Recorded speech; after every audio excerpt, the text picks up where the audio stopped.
Good morning, everybody, and welcome to Silverstone for day 2 of the 2023 Walter Hayes Trophy, the 23rd running of this Formula Ford 1600 event, the biggest and best Formula Ford event in the world. You'll hear from Josh Barrett and myself, Ian Sobin, during the course of the day, and we're looking forward to action again on the 1.6 mile national circuit here at Silverstone, the home of the Walter Hayes Trophy for more than 2 decades. And the weather forecast much better than we had for yesterday.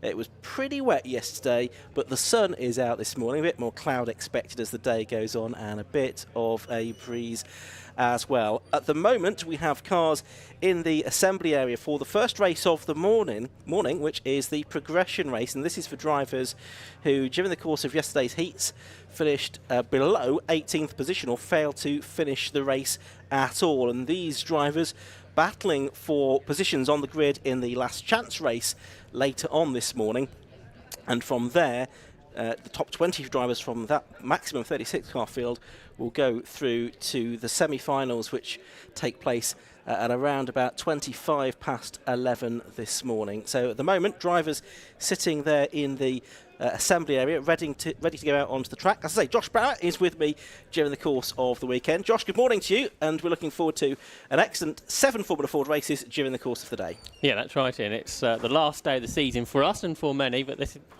one of the most exciting days of the racing season as well. It will build up during the course of the day, particularly as we look forward to the semi-finals around 11 o'clock, I think, and then our group of finals this afternoon, where we will have three winners from various ages of Formula Fords, all building up to the main final for the Walter Hayes Trophy. And with a big question mark over who's going to take that, because I don't think anyone can really predict it, because today should be very different to how yesterday went. Yes, absolutely. Very different conditions than we had yesterday, where it was really wet for most of the races. Conditions improved a little bit, didn't they, for the pre-finals for the Janet CESAR and Carl Hamer trophies that we had towards the end of yesterday's racing. But we've had a dry night, the sun is out this morning, and you can see the tarmac in the assembly area is still glistening, but I'm sure the circuit will dry as the morning goes on. We hope so, yeah. It's pretty chilly, but there's a bit of a breeze going, so that should help. But things dry, and once we have cars on the circuit, that will dry it out. What we don't really want is a dry racing line and a damp offline, because that will make overtaking harder. But surely by this afternoon, by those 3 finals, we should get a full dry circuit. And what a better circuit to go racing on than the Silverstone National Circuit, slipstreaming all the way, perfect for Formula Ford 1600 racing. And you've seen a lot of these Formula Ford races around this venue at this event over the years, Ian, and it's we've seen some good races in the wet, but generally the better races come from dry conditions. That's right.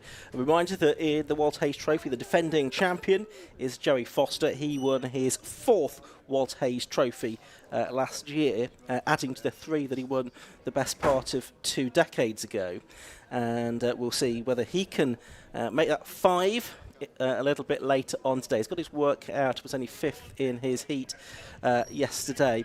So we're seeing here the drivers in the assembly area shortly to be released out onto the circuit for the first race of the day. This is the progression race, and there's a few drivers in here that will be quick and ones to watch. Notably, I think Andrew Rackstraw, who we saw a few moments ago, he set the fastest lap in his heat yesterday, but the fact that he's in this race at all reminds us that he did have problems during that race as well, Josh. Yeah, he got caught up in an incident with Josh Fisher. Josh Fisher continued sooner, but Andrew Rackstraw went on to set the fastest lap of the race, so that was pretty impressive. You're just looking at Colin Turner there, who's celebrating his 73rd birthday here and returning to the Walter Hayes Trophy after a nasty accident a few seasons ago. He's a W amputee since then, but it's fantastic to see him here and enjoying his race. And he didn't sit out the wet conditions yesterday, in similar conditions really where that accident happened. Yeah. He made sure he went out and got quicker as the day went on, and hopefully had a good day today. Yeah, he's out there in the Nigel Grant Racing run Merlin, as the cars, as you can see now, making their way out onto the track. And the format here will be that the cars will go out, and once the green flag is waved, they'll do a complete lap of the circuit, then they will form up on the grid, and then they will go. And talking of the grid, here it is.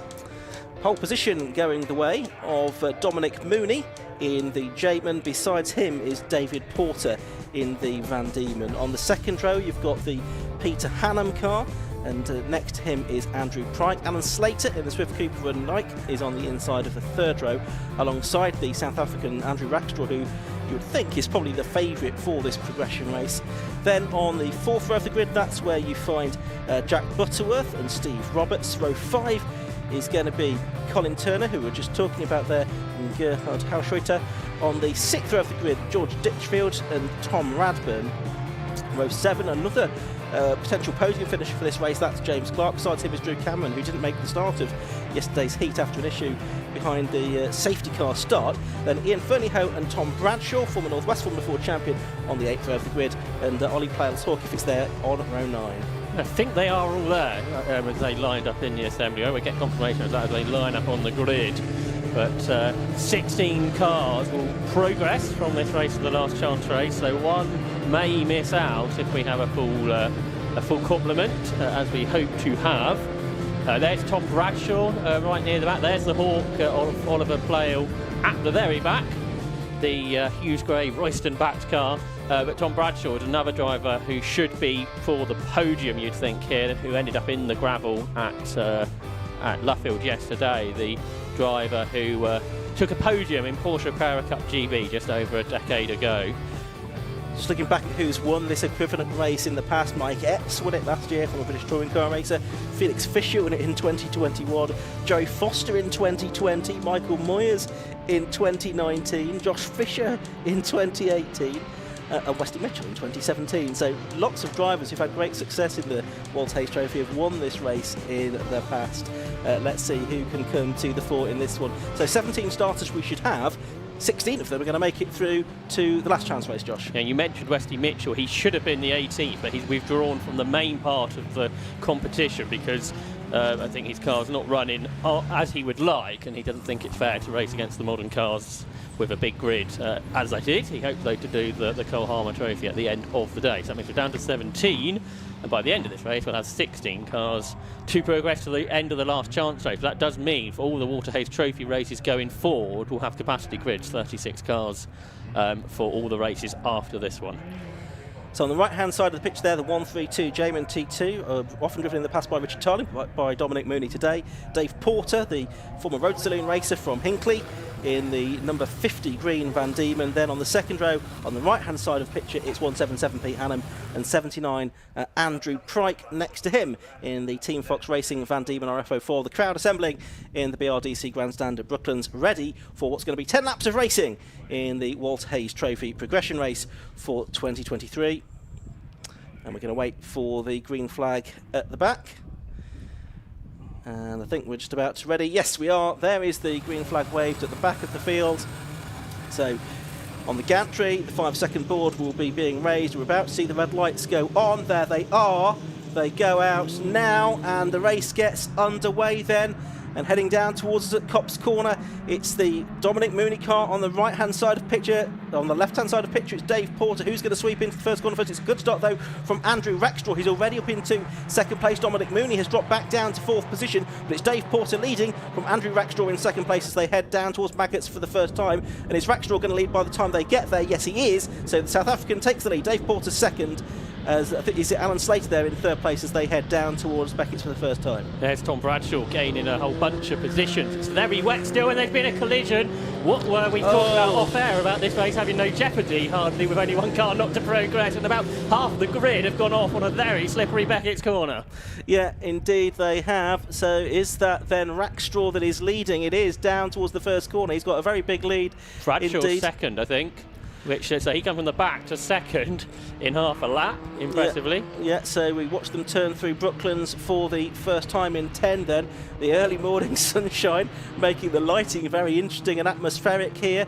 And then it's the Josh. Dave Porter was one of the drivers to get involved. He's got going, as has Alan Slater. They were the two main drivers delayed in that instant up at Beckett's. They're all going though. Yeah, so coming through, James Clark is one that's made good progress as well. He's gone past Dominic Mooney there. Is he up to third place? Yes, he is. So Rackstraw, Bradshaw and Clark, probably the three drivers might have expected to be on the podium here, up to third position. But a big lead for Rackstraw, more than 5 seconds. Unsurprising after what happened at Beckett's on the first lap. Problems there for the number 47 car. That's Ian Fernyhough, who was a non-finisher in yesterday's heat as well. Now there's Drew Cameron, as you referenced. He hardly made the start of his heat yesterday. When he got hit behind the safety car, rather unideally, but he has made his way up into 4th position ahead of Dominic Mooney there in the J-man. So those 4 the drivers we really expected to progress, and Alan Slater for the pit lane. So he got caught up in an incident. Looks like he is going to be the driver, unless they can get the car back out and someone else has an issue. Yeah. He's going to be the driver not progressing to the last chance. Meanwhile, here comes James Clark challenging Tom Bradshaw for 2nd place into Brooklands for the 2nd time then. Bradshaw in the number 43 car, James Clark in 77. James Clark, who we saw out yesterday as well in the Janet CESAR pre-final, and he went pretty well there, trying to go all the way around the outside of Bradshaw at Luffield Corner. Can't quite make that work. He's going to come to the inside line now as they go through Woodcote Corner. He's going to be alongside as they come up to the timing line to complete lap number 2. Very sideways there. He's just about got through to 2nd place. Can he hold this on the way down to Copse Corner? Yes, he can. So Clark goes 2nd. Yeah, he was up the curve through Woodcote, and that was pretty sideways. Before that, you mentioned how wide he was going at Luffield. You can see I think the joker lap or the penalty lap the bikes have, and everyone's saying that line is super slippery, so you've got to put your wheels in these conditions, because the grip's on the outside line, over that either side of that white line, otherwise you end up having a big moment. But James Clark managed to do that very well. This year's Class 1 champion in the Clubman Sports Prototype Championship, won all but 2 or 3 races in that category this year. Massively dominant, setting many lap records, but back in a Formula Ford this weekend, back in this Van Diemen RF90, which I believe is being run by Enigma Motorsport, Linton Stutley's outfit. He's got them impressively past Tom Bradshaw in a much newer car, the car that Callum Grant raced 1 year ago. Tom Bradshaw at the wheel of this Van Diemen RF08, and is he being caught by Drew Cameron possibly in the BM race in Medina? Meanwhile, Andrew Rackshaw setting what I think might be the best laps of the weekend, a 1:11.1. So, although it's pretty wet, the conditions better than yesterday. The gap between Bradshaw and Cameron actually went out, but only by a few tenths of a second. So the podium positions may well be set now. Yeah, you would think so. These the 3 that we probably expected to make it through. And I guess they all did well, didn't they, to survive that first corner issue at Beckett's Corner. It did unfortunately involve a few of the other competitors. Of course, Bradshaw went from 16th to 2nd basically in those 2 corners as well. So he had to overtake a lot of people. Okay, some of them weren't on the circuit, but a lot of them would have been. Yeah, no, good drive certainly from Tom Bradshaw, very experienced campaigner from the Promorale, from the Ford, Porsches, done very historic racing recently as well. Yeah, he races a 2-litre Lola, I think, in Masters meetings. Good battle further back here. That's George Ditchfield making up places. He gets ahead of Gerhard Hartschreiter up into 7th position now. Also involved there is Jack Butterworth in the Lola as well. He's also making up a position, so he goes up to 8th place now as the cars head on to the Wellington Straight. We're on lap 5 of this race. Andrew Rackshaw leading by 8 seconds. He has the fastest lap of the race, now into the 10s. I think that's the first time we've seen a lap in the 10s during the course of the races this weekend. Yes. And the South African who had a win at Cops in the Global Touring Car Championship this year, he is going well in this race that he'd rather not be in, the progression race at the start of the Sunday here at Silverstone for the Walter Hayes Trophy. As you pointed out earlier, he's not the only one over the years. Lots of top drivers have won this race, but they haven't necessarily gone on to success during that day. They may have done on other seasons, and trying to make progress out of Luffield there was one of the later cars, possibly the Spectrum of Tom Radburn. He's up there in 5th, isn't he? Then Mooney is 6th. Then there's a gap. Then it's the battle for 7th position, isn't it? With George Ditchfield, as you made the point, leading this pack. So it's Andrew Pryke who's in there in the more modern car. Alan Slater did get back out into the race. We wondered if he might do. So the team have checked the car over. He's back out into the race. He's just over a minute behind Colin Turner, but lapping 7 seconds a lap faster. He's not going to catch him, I don't think, in the time that's left available in this race, but there is always the question that someone else might drop out. Change for 7th, Jack Butterworth, who's not done very much racing in the past. He's got himself up ahead of George Ditchfield. He's trying to fight back in the Reynard, one of many 89 Reynards in the entry this weekend, but he can't sneak through. There's a good battle for 9th position, and coming up the inside is Dave Porter, who is gaining positions. And round the outside, Andrew Pryke, I think it was, yeah, in the 79 Van Diemen. who I think since racing the champion of brands that races in the past. Now, he did start near the front. He's got very sideways out of Luffield, but I wonder if he got caught up in that instant. Is now gaining position since then. Yeah, so he's ahead now of the 114 Hershwaiter car. The car run by Auto Hackle. As we watch the 50 car, Dave Porter, so he is coming towards us there, just ahead then of Andrew Price. So that's the fight for 9th and 10th at the moment. As I say, 16 cars go through here into the last chance race a little bit later on. It looks like Porter might be in line to lose a position here to Trike though, as he makes his way down towards Beckett's for the 7th time in this race. Yeah, Prike was 8/10 quicker than Porter, but Porter was another 8/10 quicker than George Ditchfield, so they're both closing in on the car ahead. Just behind, we've got a shot there of Steve Roberts in 95, I think racing the Northwest Formula 40 Series in the past, and he's Van Diemen, and he's back racing, and he's in 12th spot, currently just ahead of Peter Hannum in the other Nike in the entry. Yep, so coming towards the end of this race, there's Jack Butterworth then in 7th place. He's got George Ditchfield behind him, Prike trying to go around the outside of David Porter there at Luffield Corner. And the next few cars coming through, including that number 177 Nike of Peter Hannum, Nike Mark 4, run by TM Racing, Tom Margetson's team. Tom, from the Castle Coombe regular racer himself. As we watch them head down to Copse Corner then once more. The lead almost 10 seconds now for Andrew Rackstraw, South African, at the front of this progression race here at the Walter Hayes Trophy. Good start to the day, and we'll see if track conditions improve as the day goes on. I'm sure they will do. Still definitely greasy at the moment. Best lap time is still in the 1:10s, whereas that 1:02s, even 1:01s in full dry conditions. Andrew Prike now progressing up ahead of George Ditchfield. Said he was catching, he got past David Porter, and now he's going past George Ditchfield, potentially on the outside line up towards Brooklands Corner. He braked a bit later, but that means the car has a big twitch as he turns into the corner, but he has got through, and George Ditchfield on the tighter, slower line. He's also going to lay out to Dave Porter too, so 2 positions lost there for George Ditchfield, who did start down in 11th, gained positions as others struggled, but now he's starting to lose positions once more. Yeah, so these all vying for what will be, I think, 21st position on the grid for the last chance race. So Rackstraw currently ready for that position. Yeah, he's going to have to lap this group, so he might have to be a little bit careful when he gets there, which will be in the next lap or 2. He's lapping about 6 seconds quicker than them, and he comes across the line now. There he is in the Kevin Mills Racing Run Spectrum. The South African Formula 4 champion from a couple of years ago, as you've been saying in these races, touring cars in South Africa more recently. Yeah, and it goes past Gerhard Hershwaiter, who's in 11th place, so he's already lapped quite a few cars during the course of this race. Of course, he's pulling away from these two now that are battling for position. This for 11th place, and it's Steve Roberts there in that Bowles engine Van Diemen RF91 that's trying to get past the just slightly older Van Diemen on the inside at Beckett's Corner. They'll be side by side as they head along the Wellington Straight. Peter Hannum just in there behind them in the Nike.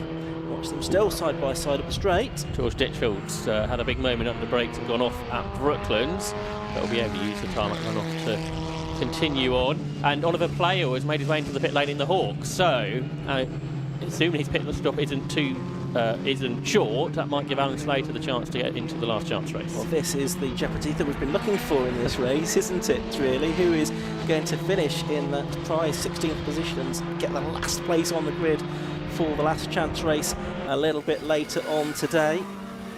There over the line goes Rackstraw once again, so he goes on to his final lap of the race now. And he's still not improved on that 1 minute 10.752, but of course he has had traffic to deal with, and of course he also will be mindful of the need not to make any silly mistakes. He wants to progress as far as possible during the course of the day, and you would think there is a good chance with the pace that he's shown so far this weekend that he could make it into the final yet, if he can have a strong run through the last chance race and then through the semi-finals. He's dominated this race really. The pack split open a little bit at the start with that incident down at Beckett's Corner that involved 4 or 5 cars, I think, at one point. Looks like it's going to be Clark and Bradshaw second and third as well, Josh. Yeah, that's right. They've been driving sensibly, the three of them. They know what they need to do. Although Rackstraw just did a purple middle sector. One problem they are going to have is because you're only allowed to use 2 sets of tyres in the World Test Trophy nowadays. Obviously, they're going to do a lot more races on those tyres. But the one thing they are going to get is to find out what track conditions were like about an hour ago before each race. Yeah, so Andrew Rackstraw is going to come up to the line. Checkered flag is going to go out, and he is the first winner of day 2 of the Walter Hayes Trophy. He very comfortably wins the progression race. So the South African takes the victory here. There is the Echo Motorsport car of Tom Radburn, who's just been off, I think. Just been off. He was running in 5th position, but he's a little bit further back now, I think, down the order. Meanwhile, James Clark has come through 2nd. Tom Bradshaw has come through 3rd. And it should be Drew Cameron in 4th position. Radburn running off the road again there at Brooklands Corner in that Echo Motorsport Spectrum. He is going to turn his way through the final few corners. Drew Cameron has indeed come through in 4th place, and I think it is going to be Tom Radburn who's going to complete the top 5, although he may have had a moment on the final lap. Checkered flag goes out. Over the line he goes. Yes, he does take P5. Does Radburn, and 6th I think is going to go the way of Dominic Mooney in the Jayman. We'll take a look at the results of that progression race and confirm a win for Andrew Rackstraw after 10 laps of racing in his Kevin Mills Racing KMR Sport Run Spectrum. He finished just a smidge, technical term, under 10 seconds ahead of James Clark in the Enigma Motorsport Run Van Diemen RF90. And then 3rd was Tom Bradshaw in the Nigel Grant Racing Run Van Diemen RF08. So he completed the podium. Drew Cameron was 4th in the Medina. Tom Radburn 5th in the Spectrum. Dominic Mooney winning his class in the Jayman ahead of Andrew Pryke, Jack Butterworth, Dave Porter, George Ditchfield, Steve Roberts, Gerhard Heuschotter, Peter Hannam and Ian Fernyhoe. And there we can see confirmation that Ollie Pale didn't come back out of the pit lane, so it's Colin Turner and Alan Slater in Merlin and Knight respectively that climbed the last 2 places on the grid for the last chance race a little bit later on this morning. That's going to be the next race we show you at around about 10:20 this morning. So many congratulations to Andrew Rackstraw on his victory there. He'll be getting recharged and ready for the last chance race a little bit later on today, and we will look forward to that. We've got the semi-final action. Those 2 semi-finals get underway at 11:25. More of that anon, but for now, down to the pit lane and Josh. So we're down here after the first Formula Ford race of the day, first race for the Walter Hayes Trophy, the progression race, and Andrew Rackstraw, the South African, is about to be presented his winner's trophy, and then we'll grab a word with Andrew after his dominant first win of the day. So he will receive his progression trophy for the first victory, as we look forward to him then coming through from the back of the grid as the day goes on in the Kevin Mills Run Spectrum. So now he gets awarded the winner's trophy. Well done, you. So we'll grab a word with Andrew, if that's okay. Andrew, well done. Obviously a race you didn't really want to be in. Tell us what happened yesterday. Oh yeah, it was a shame qualifying didn't really go our way. There's just so much traffic. But heading into turn 1, the leaders just collided with each other and I had nowhere to go, and unfortunately that put me in the gravel. So that's why we're here. But I think, in my opinion, it's more fun, and if we can stand on the podium in the final, that's kind of our goal. So we'll keep fighting. That race, you quickly got to the front and then I think the quickest laps we've seen all weekend. How are the conditions this morning? Slippery, cold, but fun. Yeah. This is just exactly why I'm here. I mean, for the cold and for the rain, it's exactly the reason all the South Africans come here. Yeah, I think you did the Champion of Brands race last weekend and it's rained pretty much in England since then. How much racing have you done in the rain before now? In my entire career, I've probably driven in the rain twice. Yeah. That's about it. So this is all very new to me. Yeah. And enjoying the experience? I know you were here last year, so enjoying coming back to Silverstone again? I think I'll be here until I die. I'll come here every single year. I just love it so much. I know you race touring cars in South Africa. I was speaking to Josh yesterday, and he was saying he'd quite like to come and race here. Is that full time? Is that something you'd like to? I think so. I think next year, especially if I move to England, I think I'll do the full championship next year, and then again Walter Hayes. I mean, my goal and dream is to win Walter Hayes, so I don't think I'm going to stop until I do so. So is Formula Ford still where you'd like to stay? You wouldn't like to try British touring cars or TCR or something like that? Yeah, I think I'll do Formula Ford next year, but then I think maybe Porsche Cup or the GT route as well. So yeah. I look forward to seeing how you get on with that. Well done today. Thank you so much. And hopefully we'll see you again. So there's Andrew Rackstraw, the race winner. Hopefully we'll be able to grab a word with the second place driver at the moment, which was James Clark in the older Van Diemen. He was on the podium yesterday in the pre-final for the Janet CESAR Trophy too. We weren't quite able to grab a word with him then, so hopefully we'll do so now and have a chat about that too. Just having a chat with Alistair Douglas, who's doing the circuit commentary here at Silverstone. Lots of spectators we saw earlier on up in the BRDC grandstand, so that's what else is happening here at Silverstone. So have a word with James Clark. Now, James, firstly, why are you in that race? What happened yesterday? So we had a bit of water getting the distributor yesterday. Not surprised. Yeah, exactly. Yeah, so we've taped the duct up today. So that was a bit of a shame because we were running really well in the heat, but we knew the car was good, so got that sorted. Did the Janet CESAR, it was really good, so we sort of left it as it was with the tape on the duct. And then, it was, a few sort of, the first lap or so was quite interesting, bouncing off cars and into Maggotts Beckers. It all got about sort of 4 or 5 wide, so I was on the inside trying not to run out into people. And but yeah, once we sort of cleared that and sort of from Brooklands Luffield, it was just Tom and Andrew in front. And sort of once Tom got a bit of a wheel spin off Luffield, so I was able to get alongside, and then from then on I think the three of us were fairly evenly. But I think Andrew had a bit of pace on us, he was pulling away a bit, but can't complain too much in a 33-year-old car. We didn't quite get to be able to chat to you after the Janet CESAR race yesterday. It was a great battle, wasn't it, with Callum and with Alex as well? Yeah, that was some race, that was brilliant. I could see them sort of, they were, once I cleared the rest, got into third, they were a bit up ahead, and they were taking swings at each other. So at one point I thought my best chance of winning it was probably to give them a bit of space and let them crack on, but yeah, I probably would have taken a few more risks yesterday if it was finals day, but I just I was waiting for them to make a mistake, and neither of them did. Well, well done on the second. Hope we'll see you again.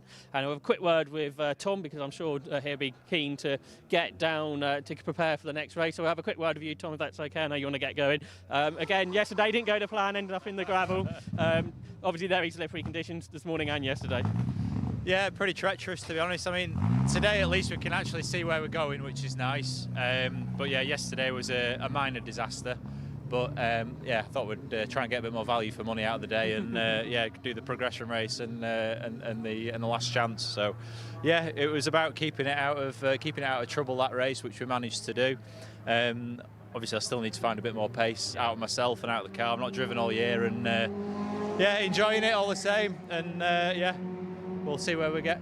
Obviously a more modern car compared to last year. I think you just car swap with Callum basically from last year. Sorry? Have you basically swapped cars with Callum from last year? Yeah, exactly that. I think it's a toss-up in these conditions as to what's better, really. But yeah, I really wanted to go in a modern car, and Callum really wanted to go back in the 91. So yeah, here we are.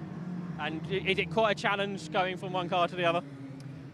Not so much, really. I mean, they drive relatively similar.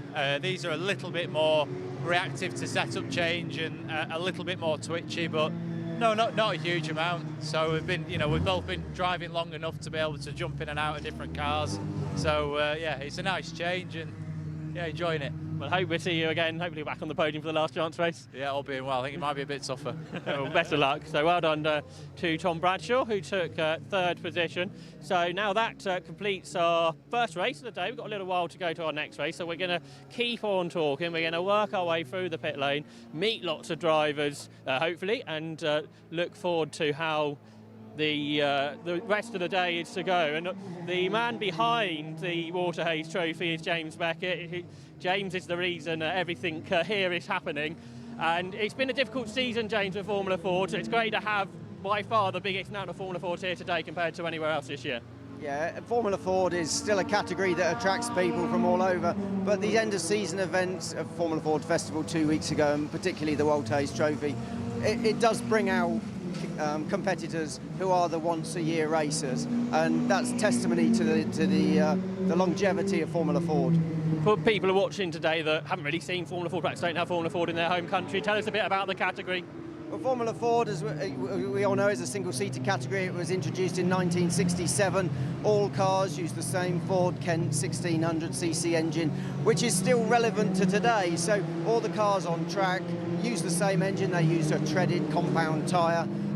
So it makes racing nice and close. They have a weight limit, so all the cars effectively weigh the same. Power to weight ratio about 107 to 108 brake horsepower. So it's an ideal learning category, but also the cars are great for just enthusiasts who love racing proper racing cars. And then the Walter Hayes Trophy, which has now been going for over 20 years. Tell us about how that came about, first of all, in 2001. Well, in 2001, Silverstone had a historic festival event, which was at the end of August that year, and a Formula Ford race for historic cars was introduced and named as the Walter Hayes Trophy. It was very popular, but the historic festival then ceased for 2002, and the BRDC traditionally hosted a winter warmer event on the first weekend of November. So I introduced the Walter Hayes Trophy as a single race at that particular meeting, and then for 2003 the winter warmer made way and the Walter Hayes Trophy took over as top billing and has been top billing ever since. And Walter Hayes, obviously a great person to give the name to. Tell us a bit about him.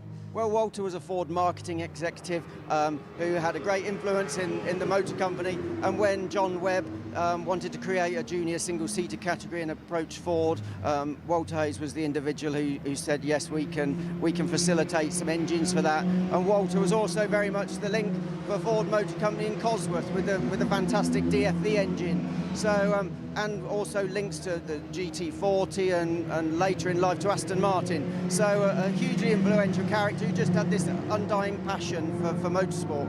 And a bit like your passion for Formula Ford racing, and so many people in this paddock. There's lots of people that come back every year, and then there are international people that come here to try and make a career, and Formula Ford is still a way to do that. As I said earlier, I think Formula Ford is the ultimate enthusiast category. So if you're 16 years of age and fancy a go in a high-ranking category, or have your sights set on Indy cars or something like that, it's a perfect place to ground your career. But also for the man who keeps coming back, or the lady who keeps coming back year on year. So you've got 16-year-olds in the case of Isaac Canto da Silva, who is literally the youngest ever Walter Hayes Trophy competitor, through to somebody like Rick Morris, who you've covered already, and who raced against Ayrton Senna in period and beat him here at Silverstone. And tell us about, because I'm sure you watched many of those races back here at Silverstone, tell us some of those memories of Formula Ford in that era. Well, my memories go back to sort of the mid-1970s, and I remember my first trips to Silverstone, and it was Formula Ford was always the curtain falling event at the end of the afternoon, when cars were multiple packs of full grids, mostly headed by Jim Walsh, and Jim is my ultimate all-time motorsport hero. And memories of him in the Crompton Lighting Royales here at Silverstone. And Jim's coming today. He's going to present some trophies on the podium at the end of the day. And that passion and that enthusiasm is what carried me through and carries through to today. And people like Jim and lots of other famous race drivers will be gathering, I'm sure, in the BRDC a bit later on, because this event brings out lots of names that not just who want to compete, but actually want to come and watch this event, which is quite unlike most race meetings now. Yeah, the BRDC Clubhouse is a great place to watch anyway, but as it's the season-ending event here at Silverstone, it's the last major club event of the season. Yeah, you get some famous faces pop in for lunch and maybe a beverage or two, but particularly today there's going to be quite a number of BRDC members, because in the lunch hour, Silverstone Sid, who was very famous for driving the Jaguar Fire Tender round at Silverstone, but behind every race, he sadly died just before Christmas last year, and today in the lunch hour Sid's ashes are actually being scattered here at the track. So there's a lot of members coming to pay their respects to Sid, and when that's happened they're going to watch a great afternoon of Formula Ford racing. And we're very much looking forward to those three finals at the end of the day. It works really nice how you got it now with the two races for the older cars, and they're both from really great eras of Formula Ford, and then all looking forward to that main final. And when we were talking in that last race, it's really hard to predict what's going to happen, because we're hoping we're going to get a dry circuit by this afternoon, and we haven't had any dry running yet this week. No, the week really from Wednesday morning at the start of has been damp and wet all the way through. So, it's nice and sunny, but we know that Silverstone holds its dampness quite a lot. But we've got a nice stiff breeze here, so hopefully as the day progresses, we might get to a position where we've got a nice, a drier track track or dry track for the grand final, but it would be nice to have a dry track for all 3 finals, because as you say, the age group cars have a really good bang for their buck at the WHT Trophy, and it's all about giving people lots of track time and giving them the chance to race for their own trophies. And I think the introduction of those 2 races, it really benefits Formula Ford in general. Yeah, definitely. That Janet's our pre-final yesterday was a cracking race, and Ian, who was with me, obviously he covered a lot of races when the 91-92 cars were predominant in these events, and it sort of takes you back to those days. Yeah, I mean, when you look at the entry list for, say, like 2003, which was the first multi-race WHT Trophy, the grand final was dominated by 89, 90, 91 cars, and it's nice to see that they're still competitive. They can be obviously race win in their own class, but you know, if you have a bit of luck, we'll see some pre-93 cars in the grand final. We might even see some Carl Hamer pre-82 cars to make the grand final, and that's what's very, very special about Formula Ford.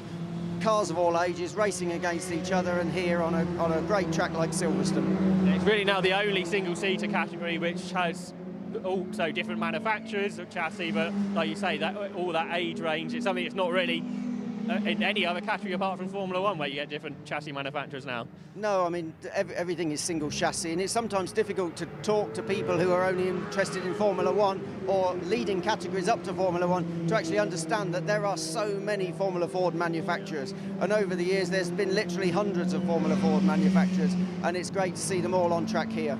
Thanks, James. We're going to go and have a look at some of them now. Thanks for having a word. So James Beckett, the man behind the WHT Trophy. So we're looking towards the last chance race, which will take place in about 3/4 of an hour or so. So we're going to have a look down the pit lane at all these different cars. We're just hearing there from James, all the different types of manufacturers, teams coming from all countries. We've got the John's Racing team there from Belgium, for example. Then we've got the Ammonite Motorsport team, which have lots of American influence, and we can now welcome into the programme Alpha Live regular Anthony Jordan. Welcome along, Anthony, and an event I'm sure that you're very keen to come to over the years, because it's got so many great names that we've had over the years win this race. Certainly so. Yeah, it's been fabulous. 23 years in the making. This is the 23rd instalment of the WHT Trophy. Certainly great to be here. I think this is my second attending. But yeah, I was just admiring some of the cars that we've got here. A brilliant array, fantastic amount of drivers who have joined us this year, and I'm very much looking forward to seeing what today's going to bring with the sunshine that we've got here. Yeah, it'd be nice if it was sunny in the pit lane, really, wouldn't it? It would be nice, wouldn't it? But no, it's cold, it's windy, it's wet. If you are here at Silverstone, make sure you pick a grandstand that's in the sunshine, not in the shade. I liked your word of array there, because these are all Ray cars. I'm not sure which. I'm sure you know exactly what you were doing. So the Ammonite Motorsport team, which came from Cliff Dempsey Racing, one of the predominant teams of Formula Ford racing, Anthony, and they've got a great number of cars here. And I think all these 4 are all driven by American drivers, which shows the international capabilities of this category. Yeah, certainly so. It is brilliant to see, you know, so many drivers coming from across the world. You know, we've got South Africans, we've got Canadians, we've got Americans. It is brilliant to see, and yeah, with the Ammonite team here working super hard with all their cars, making sure everything is ready. I don't think there's actually any drivers here at the moment. They're all having a siesta at the moment. I think the drivers they're not early risers in the morning, but there are some mechanics in here that we might be able to have a quick chat to. I'm not too sure, but it's always curious to see. Yes, okay, it's always good to talk to a driver now and then. But we want to hear what's behind the scenes, the mechanics, what they talk about, because there is so much, I reckon, they can do to these cars. I mean, personally, from your experience with them, I mean, these cars, very not too technical, they're actually quite simple, aren't they? Well, it's simpler than a modern or a slicks and wing single seat. You haven't got the wings to change, but there's the dampers, the suspension, where you can make setup changes. We can see, I think this is Adam from Ammonite Motorsport who is working. Shall we see if we can catch up with Adam and find out the more technical views of what you can do to a Formula Ford car? Exactly, let's do that. Adam, I think it is. We'll jump in here. Adam, I tell you what, it's a lot warmer in here out of the wind than it is out there. Right, me and Josh there were just discussing how simple these cars are. If they are, talk us, are they simple or are they actually quite advanced? For what they are simple on the single-seater ladder, but there's so many teams with different cars that you can change so much, and that's the difference really. It comes down to drivers, and the car's a bit. Rears, you're looking at dampers and a bit of roll bars. In the wet, we tend to run rear roll bar off just to make it as soft as possible. Dampers, you can change bump and rebound, change the springs, preload, but that's it really on the rear. There's a bit of geometry, but most of the time that is fixed. Then front is the same. You've got the same dampers on the front and a roll bar that you can change depending on driver, depending on track conditions. That's about all. Now, this is Hugh Easton's car that we've got here. Now, what's the relation to Max? Older brother. Older brother, right? Okay, so Max, obviously, not last year, 21 was the winner, wasn't it? And is Hugh wanting to do the same? Yeah, looking for that. He's not done much in the car this year, or he's not been in the car at all this year. He did FF1600 in America last year, and then he's always wanted to do this event after Max has won it, so he thought, come give it a go. Yeah, exactly. Well, we're wishing the best of luck. Thank you so much for that one. I'll let you crack on because you were fiddling away with your spanners there, something that I'm not too familiar with. But yeah, no, good to see that, Adam, friendly chap there, working away on the cars. Hugh, great to see, it's sticking with the family, and yeah, he's trying to basically beat his younger brother. That's right, yeah, Max Heston won this race on the road 1 year ago, got penalised after an incident with Tom Mills, but did win 2 years ago. And Max now, who's the younger brother of Hugh, racing in GB3 with success. He's been racing Formula 3, FIA Formula 3, and I think he's going to compete at the Macau Grand Prix next week, 2 weeks' time, whenever it is. And that shows you the drivers who come from this category go on to race things. We spoke yesterday with the Team USA guys about Joseph Newgarden, who won the Formula Ford Festival 15 years ago, won the Indy 500 this year. So Formula Ford is still a place to have great success. And as we make our way down the pit lane, the next team here, the Tom Margleston TM Racing team, Felix Fisher's car there, the Castle Combe Formula Ford champion this year, and a regular at Castle Combe is Vincent J. And Vincent, we're going to see if we can grab a word with, who's a long-time Formula Ford competitor. Castle Combe, quite a regular place for you to race, but Waterhays Trophy always an event you like to race at. Yeah, no, this is a great venue. It's one of the best in the world. I went to the festival last week, a couple of weeks ago. That was good, but no, this is the pinnacle of motorsport, I think, for Formula Ford racing. So it's very good. And a really big grid here. I was talking to James Beckett earlier. Formula Ford had quite a tricky season in some places. Castle Combe's done quite well, to be fair, but elsewhere it's been a struggle. So it's good to see so many cars here. The garages are full of Formula Fords wherever you look. Yes, yeah. I mean, Castle Combe has been a good grid all year, but and I've been to the Champion of Brands, done a couple of those as well. But the Waterhays, I really enjoy it. It's a good event every year. At the end of the season, top it off, nice. I'm sure you're quite pleased that the conditions will get drier as the day goes on, because yesterday wasn't very nice. Yeah, but it seems to take a long time to dry out here. I've been here since Wednesday morning testing. Yeah. I haven't had a dry line yet, so we might get a dry line later on, but we'll see. But yeah, it takes a long time to dry out here for some reason. Tell us why it is that you race in Formula Ford and you don't go to, say, saloon cars or GT cars. It's just proper racing. It's raw racing. It's it's just down to the driver, basically. All the cars are the same, pretty much, and it's just down to raw talent. Yeah, so the youngsters come through, and yeah, it's good. You've got quite a good number of cars in the team here. Obviously, Felix, who won the Combe Championship this year. Yeah, Felix has done well. Yeah, Felix has done very well. I think he's won the Combe Championship this year. That's the second time in a row. So he's on a high at the moment. And how did you go well today as well? Is he someone that tries to help you as well get quicker, or does he sort of do his own thing? He gives me a few pointers, but I think he sandbags a lot as well, so so he doesn't want to get anyone getting too quick. But yeah, gives us a few pointers and makes us help the team basically, and then the drivers in the team. So yeah, it's good. There's good camaraderie. Did you qualify for the semi-finals, or were you out in this last chance race? No, I'm in the last chance, unfortunately. So I don't know where I'll qualify yet, because we're still waiting for it to be gridded up because of the progression race. So we'll find out where we are and just get my head down and yeah, try and make the semi-finals, hopefully. That's the aim. It's not going for an overall result. It's just making sure you finish in the correct position to qualify for the semi. Yeah, just getting the semis. Yeah, one step at a time. But yeah, I think you go straight into the semis to have a good chance, really. Yeah. I hope you have a good day, and thanks for catching up with us. Yeah, thanks very much. Thank you. Cheers. So there was Vincent J from the TM Motorsport team. TM Racing team, as we've said, a team to look out for, with our headline driver Felix Fisher, this year's Castle Combe Formula Ford champion, and was towards the front of the pack yesterday. So we'll carry on making our way down the garages and see whom is next. Next, I think, is the Kevin Mills Racing team, which have a team of Spectrums, as well as the My Girls. As well, and lots of South Africans. So we just heard from Andrew Rackstraw, who won the previous race, his car there in the garage, and lots of cars in here, Anthony. Lots of cars, lots of drivers as well. I've got a driver here, Andrew Schofield, who joining us, one of our South African drivers with the South African contingency as well. You've got many drivers in here. Great to see you here at Silverstone. I'm sure the weather here a little bit colder than what you're used to, and yes, how's the weekend been so far?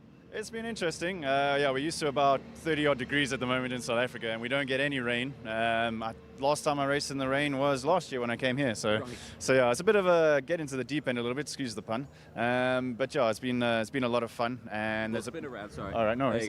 There's about 5 of us that have come out. So I'm in the older car in the Reynard, in my dad's car. But yeah, having an absolute jewel. It's great fun. And yeah, hopefully I'm in the last chance race now, so hopefully get into the semis and see how it goes from there. That's what you need, and that's, I think, the good thing about the format that the Walter Hayes Trophy's got. You know, these chances to get into the semi-final. It's not that, oh, you do your races, that's it, weekend's over, bye-bye. You know, you've still got more chances to get into it. And as well, what is it about the Walter Hayes Trophy that brings you guys back? Because it's not a short journey from South Africa to bring you here. No, it's quite a big trip. I think we always, my dad always jokes, you know, in South Africa we have our top drivers over there, and then you come out to the Walter Hayes and it's not 3 or 4, it's about 20 or 30, so you get a big wake-up call. So it's the challenge, it's the different conditions, it's just so much fun. I mean, I'm not sort of at that level, but I just have so much fun with it. It's a great time I get to spend with the family. The whole family's here, so yeah, I cherish those sort of moments about it. Are you secretly doing a dance to try and get a dry track out there? Because at the moment, with the wind picking up and the sun shining, it could be a possibility here. I'm hopeful. I get the feeling it's only going to be this afternoon, but yeah, I'll be over the moon. I don't think I've driven here in the dry, so I'll have to figure it out quickly. Yeah, the UK in November time is not common for having dry conditions, so yeah, if we do get a dry track, I'll be absolutely amazed. But for yourself here, everyone working so hard on the team, any family here as well this weekend? Yeah, all the family. Most of my family are living out here, so I got my uncle out, my folks are here, and yeah, so everyone, whenever anyone gets a chance to come out to over here, they all come out. So it's a family catch-up time for us as well, which is great, and I get a race, so win-win. Win-win, race on top, family engagement, and of course, yeah, a nice race weekend. Well, best of luck today. We do wish you the best, and hopefully it does dry out for you. Perfect. Thanks so much. Appreciate it. Thank you very much, Andrew, there with the South African drivers there. Really good showing from them. Great to see all of them here. Josh, I've left you alone for 5 minutes. What have you been up to? Well, we found one of the winners from yesterday, in probably the wettest race we had yesterday, where it was pretty soggy. It was Michael Moyers. He has been a multiple winner of this event, and Michael, we're talking to lots of drivers about the conditions yesterday. They're better today, but I'm not sure if you watched that first race. It's still very slippery out there. And tell us about your years of experience at Silverstone, about how slow this circuit dries out. Yeah, so, well, we've had a quick look at the progression race, and they're still doing 1:10s by the looks of it. So it's still very, very slippy out there. Still a little bit of spray.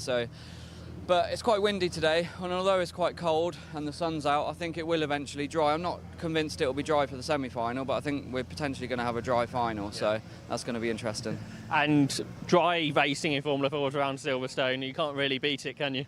No, any Formula Ford racing around Silverstone is epic. Yeah, we've got a headwind today as well, so the slipstreaming effect down Wellington Straight is going to be twice as effective. So it's going to, if you're out in front, it's not necessarily going to be the place to be, especially, well, not until the last lap anyway. So, yeah, it's all to play for today. Just got to, keep sensible for the semi-final, make sure we get through and start as high up in the grand final as possible so that we're at least in the fight.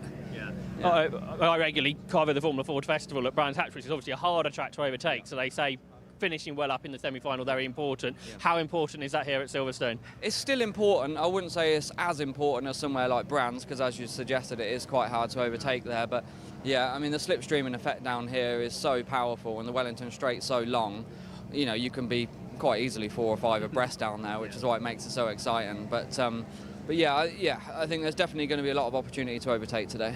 And obviously, Brooklyn's a great place for people to watch the BRDC Grandstand. And you usually have your fan base. Are they here again this year?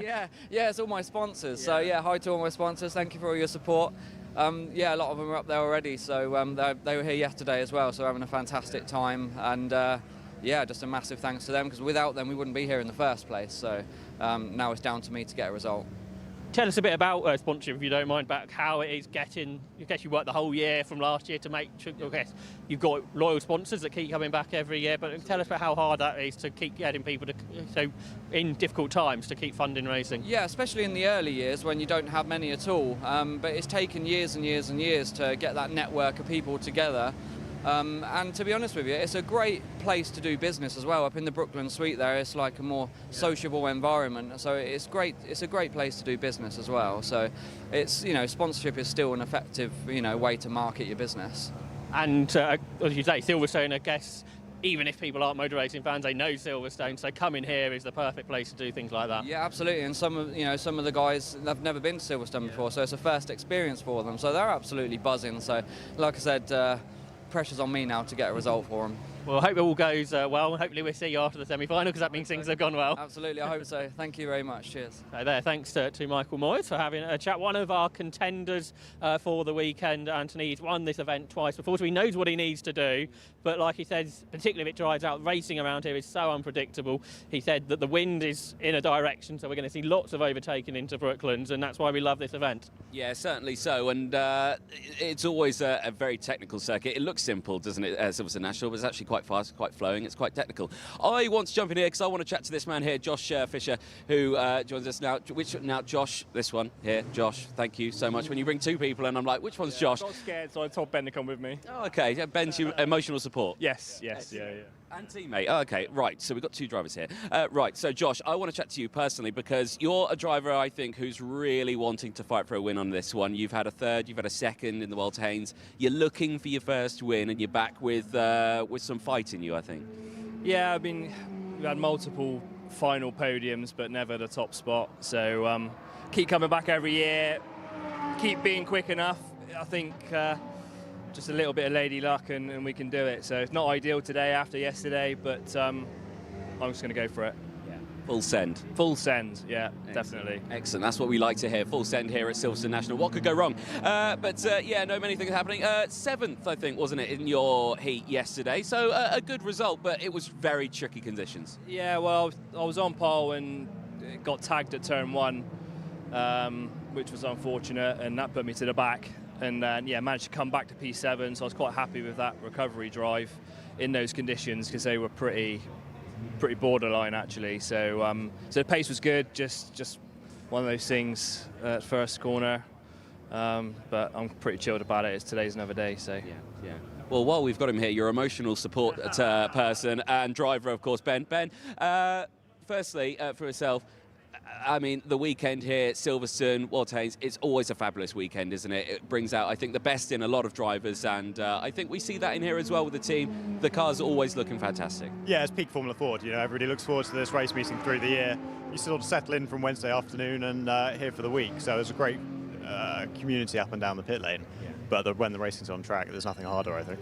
I was going to say, yeah, I'm sure the community feeling is not quite there when you're out on track racing away. But the results yesterday, how was it for you? How are you finding the conditions here? Yeah, good. So I managed a third in the heat, safe run through, straight into the semi-final, and looking good for the final as well. So Josh podiumed last year. I podiumed the year before for the team. So we want to get on that top step and finally take the win for Wainpool Racing. That's amazing, and I mean, it just shows here as well that there is talent all the way throughout this, and I think for a lot of drivers, why I've asked this question already to another driver, what brings you back to the festival, or what brings you back to the World Haynes events? It's pure racing, you know. Other things you get the opportunity to drive in are great, but often there's nothing that comes down to the driver as much as the World Haynes Trophy, and Formula Ford is so accessible that even as a privateer, if you're towing your own car on a trailer, and you manage to sort that set up and do well, you can go out and do great things against the likes of the Team USA guys and people with proper budgets. So I think that as a level playing field is like nothing else. Exactly, that's what we like to see, isn't it? Plenty of action, plenty of camaraderie, and I think some beautiful cars as well. Definitely, there's a good mix of stuff, right, historic through to contemporary. Yeah, brilliant. Well, excellent stuff. Thank you so much. We'll let you crack on, and we'll let you enjoy the racing later on. Thanks very much. Excellent stuff there to Ben and to our driver out there, Josh. I'm going to pass it over to you because I've had an issue with my earpiece, lad. Thanks, Anthony. Yeah, more cars in this garage which are interesting to look at, not just the modern cars from Wainpool. We've got some of the older cars as well, including Alex Ames, and Alex looking for success, not just in the main World Haynes Trophy, but in the Janet CESAR Trophy too. Definitely. We've got a front row start for today. Hopefully we can still keep the car together in the semi-final, which really, there's fingers crossed on that one because I don't want to have to try and put it back together before the final. So yeah, if we can get through the semis, that would be really good. Conditions are going to be a lot different than they have been over the last few days. Hopefully we'll have a dry final and see what happens really. Progress from there. Tell us a bit about the team who are looking after your car.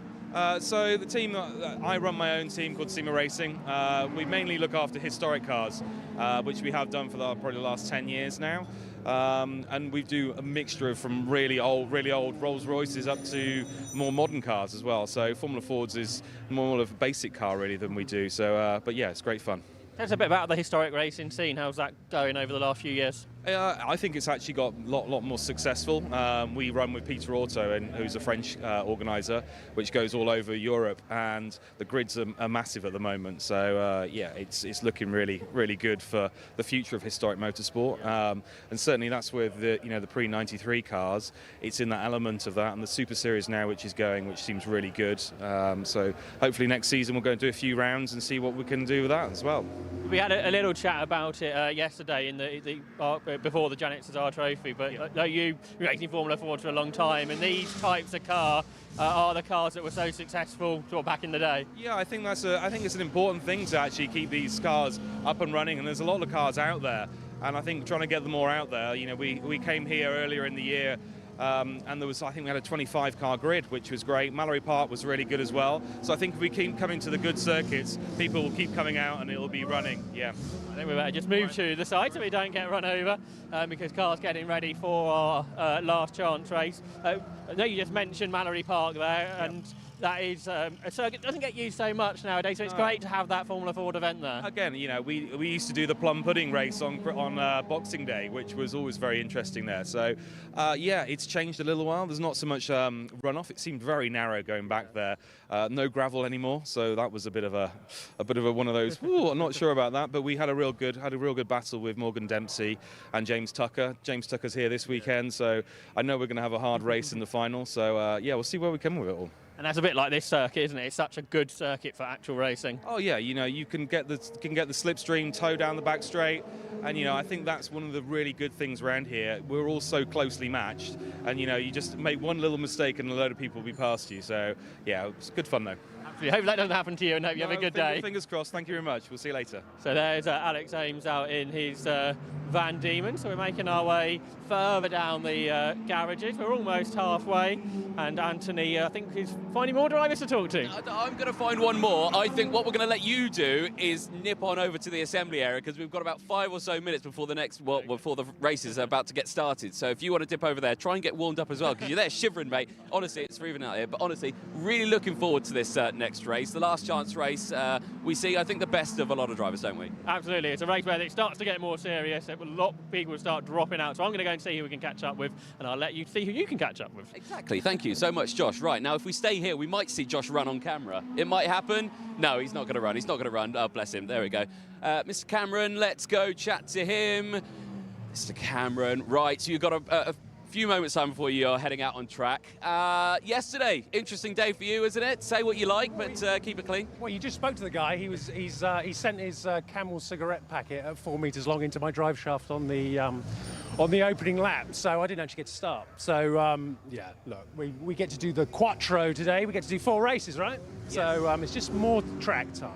Yeah, exactly. And I'm racing with respect, so I'm keeping it PC. No, exactly. Perfect stuff. It'll be good. We'll get through this one. I think we've just got to finish 20th, but obviously we want to get as high up because semi-finals, they can be carnage. So yeah, it'll be good. It'll be good. It'll be good. No, exactly. We had some carnage in that first corner. I went and had a chat with our friend Andy D. Crown and just sort of said, didn't really want to be punted off and warm up lap and then end up in the race potentially with some of the hooligans. Yeah. And we got down to Beckett's for the first time and there were 5 of them pointing at me. So I was like, yeah. So yeah, we're through, it's done, it's true. Today is a new day, the sun is shining on us, and hopefully the track dries out so we can get some good racing. I think it was actually sketchier just then than it was in the wet yesterday. I think because you go at it, the sun's out, you think it's going to be wet, and it really, you think it's going to be damp drying, and it really isn't. It's just horrible. It's that half and half, isn't it? It's not fully wet, so the tyres can't do what they need to do, and it's not dry, so it's just an ice rink, really. But hopefully the racing that we see out there later is going to be good. We'll let you get ready and enjoy that. Good job, you're doing well. Excellent. Cheers, Drew. Thank you very much. There we go. Lots happening on that one. Only a few moments time then before we get going for the last chance race. Lots happening. Josh is still running down to the assembly area. So if we can, we'll sneak into the next garage there.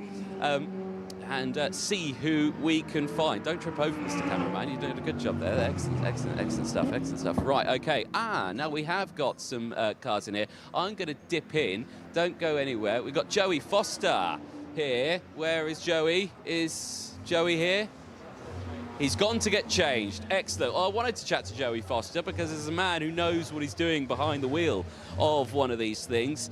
Multiple champion is Joey Foster.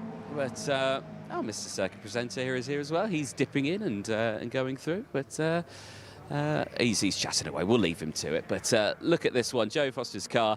Now, this is a car that you're possibly going to see on that top spot throughout the course of this day.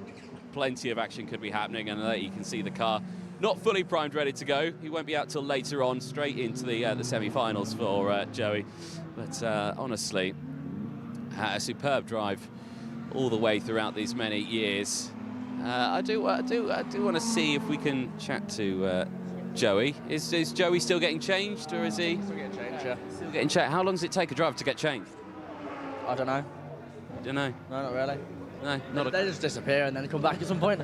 Fair enough. Look, well, let's chat to his teammate while we're here because, you know, Joey's not here, so you can take the limelight. Right, who do we have here? Samuel Harris. Samuel Harris, right, okay. So, Samuel, how has your weekend been so far, mate?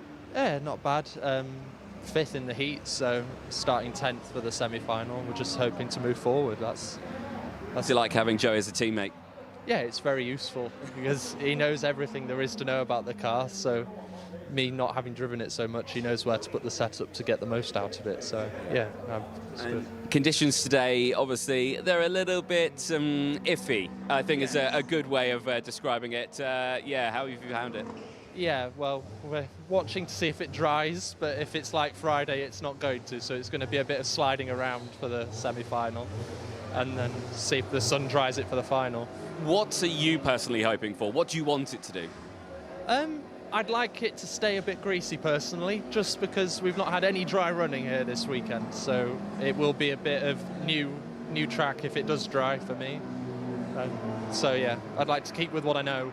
Yes, exactly. That's what we want. Right, okay, well, we'll let you crack on, we'll let you enjoy, and what were you looking at there? I'm having a bit of a hint of what to do in the dry from Joey. It's an old video of his. Right, okay, so watching old footage of Joey, is that a safe thing to do? I should think so. He's quick enough, isn't he? No, he is. Well, perfect, lovely. We'll let you crack on and enjoy that one. And yes, we'll see his car there, nearly primed, ready. I will try not to knock my head on the garage there. Well, the sun is shining. The next race is coming up soon. There's going to be plenty of action. I've got to say, if you are local to Silverstone, I recommend coming down. It's a great event here, Walter Hayes Trophy. There are plenty of spectator spots. And, of course, lots of racing to watch over the course of today because you've got the last chance race that's coming up next. You've got the semi-finals as well. And, of course, you've got the finals also. So lots of action to come up. But, of course, for many of our drivers, for Joey Foster, 4 times champion, can he do it for a 5th time as well? As, again, lots of action happening over the course of this one. Right, we're nearing the end. I'm sure you're fed up with the back of my head. So hopefully we'll be heading down to Parc Fermé in just a short amount of time. We've got the Team Canada scholarship just in there as well. Have a dip in there. Nothing I love more than good liveries on this one. The plain white, bright liveries on that one. Absolutely beautiful. Alex Burke you got in there as well. You've got Logan Paxer as well. Some of the Canadian scholarship drivers. Great to see them here at Silverstone, and they've got the garage closed, so we'll leave them to it because I think they're at a bit cold. But plenty of action to come up throughout the day. Of course, we'll head back to Ian Soman and Joshua Barrett in a few moments' time. But with all of them there as our South Africans, the KMR Sport drivers. But let's see if we can jump into this conversation that's going on here. Guys, if I may, sorry to disturb you, we've got the live broadcast here, millions of people watching from around the world. Who do we have here? I'm Stuart Thompson from South Africa. We're here with Ian Schofield working on his 2 Miguels and having a fine time. We were chatting to Andrew Schofield earlier on. He was primed and ready. Yes, he's in the last chance race as we speak, or about to start. Yeah. What brings you guys here to Walter Hayes? Because obviously it's a long way to come from South Africa. It is a long way. Ian is a a lifelong Formula Ford enthusiast, and I guess for him it's a bit of a challenge to bring South African drivers and South African developed cars and try to be competitive. And what we've seen so far, competitive, do you think you're there? We are certainly there or thereabouts. I don't know if we're quite there, but I think certainly in with a shout. Yeah. So. Exactly. And of course, many Formula Ford experience on this one and enjoying the event as well. Absolutely, yeah. I do a bit of racing over here myself when I can get away from South Africa. I've been racing in the BRCC championship this year. And yeah, it's great. I'm very proud that we can bring a team of 5 drivers over here. And they're all competitive. It just shows the quality and the standard we've got in our series over there, both in the Formula Fords and also in the saloon cars that 2 of these guys drive in. And I think to be able to come over here in these conditions, which are quite alien to them, the sun does shine in South Africa. We don't get much of this wet stuff. And for them to be so competitive is a testament to our series over there and the quality of drivers that we produce. Certainly is. I look forward to seeing what Andrew can do in this one as well, and I'll let you watch that one because that's about 30 seconds away from starting. Thank you so much, guys. Excellent. We're going to cut back over now to Joshua Barrett over in Parc Ferme. Over to you, Josh. So we're down here in the assembly area looking forward to this last chance race where we have a full grid of cars assembling, 36 Formula Fords making their way down here, which the top 20 will proceed to the back of the grid to the semi-finals, and it's Ryan Campbell here who is on pole position after finishing 14th in his heat yesterday. We'll have a quick word with Ryan. Ryan, starting from pole position, quite an exciting thing on a Sunday morning. Yeah, looking forward to it. Been out of the car for 2 years, so just need to get a good start. Unfortunate misfire in the heat yesterday, so put us in the last chance. So we'll go for it, see what we can do. Did you get a chance to watch the race earlier, seeing what track conditions are like? Did, yeah. It seems to be a bit less spray for this time, so we'll give it a good go and see how we get on. Well, best of luck. Hope you see you afterwards, because that means you've done well. So there's Ryan Campbell to start on pole position. Moving back, we've got long-time racer Simon Hadfield, so we'll have a word with Simon. Simon, obviously you do loads of racing all year long. We like coming back into a Formula Ford, don't you? It's the best racing there is. Pound for pound, there's nothing like it. Tell us a bit about the car that you've got this year. Well, the livery is that of Mike McConaughey, who was sponsored by Gary Newman, and apparently we've spoken to Mike and he's told Gary, who's supposedly quite chuffed. It's a great car. It was Henry Chart's last year. Before that it was Tim Harvey's. So I'm sitting where some pretty cool people have sat. And Henry went very well in it a couple of weeks ago at Brands. Rather better than I think I'm going to go. But no, it's very different. We've changed it a lot since he had it. But he's a great guy, and yeah, he did really well for us. And obviously you've got quite a few cars in your garage this weekend, and it's interesting now having modern cars and with Michael going for an outright win. Looking forward to seeing how that's going to go. That's where the pressure and that's where the effort is. Yeah. I'm just here for the fun. And that's what motor racing's all about at the end of the day, isn't it? Absolutely. Well, best of luck, Simon. So Simon Hadfield in the Numenair liveried car that we just heard from. And there's lots of stars of Formula Ford racing from the past. So if we make our way across the circuit without getting run over, there's Murray Shepherd, who I think is going to be one to look out for in this race. But a bit further down here is Bob Hawkins, and Bob, who raced in Formula Ford some time ago. See if I have a quick word. Bob, you returned to racing a few years ago, enjoying it a lot? Yeah, absolutely fantastic to be back. Yeah, I've really been missing it, so very much enjoying it, yeah. Yeah, I think you raced in Champion of Brands back in the day. Got any really good memories to tell us about? Oh, well, yeah, back in the 80s, we were quite well up there in the Champion of Brands, and brilliant memories, fantastic time. Oh, yeah. And now you get to go racing with your son, Tom, who's doing well this year. Indeed, yeah, he's doing really well. He's getting quicker and quicker. We've got great hopes for him in the future. So, yeah, the man to watch, I think. And for yourself, how do you think this race is going to go? Well, I'm hoping to move up a little bit, but we'll see. What will be. Best of luck. So there's Bob Hawkins in one of the TM run cars. Having a look further back, a big range of cars we have in this on this grid with lots of different eras of cars. It's a bit of a mixed up grid as well, so there'll be some fast drivers coming from towards the back of the pack. Andrew Rackstraw, who won the previous race, will be starting, I think, in 21st or something like that, so look out for him. We'll see if we can grab a word with Sam Mitchell. We just heard from his brother Ben. So a quick word with you, Sam, right in the middle of this grid, which is a pretty mixed up grid really, isn't it? Yeah, Josh, I think it's going to be a bit hectic out there, so main aim is keeping the nose clean, and yeah, we'll see what happens. So yeah, no lunges from me, I don't think. I think there'll be a lot of understeering into people going on up the front. Beware of obviously the fast guys coming through from the back. So yeah, it's just being vigilant and keeping the car in one piece, and I'm sure we'll be up enough to get in the semi-final. Oh, a little while ago you had a few years out of racing, so you enjoying coming back and back into a Merlin again? Yeah, it surprised me actually how rusty I've been. But thank you to Richard for lending me the car, and obviously Wayne Paul Racing for helping me get back into motorsport again full time. And yeah, it's good fun. I really enjoy it and glad to be back.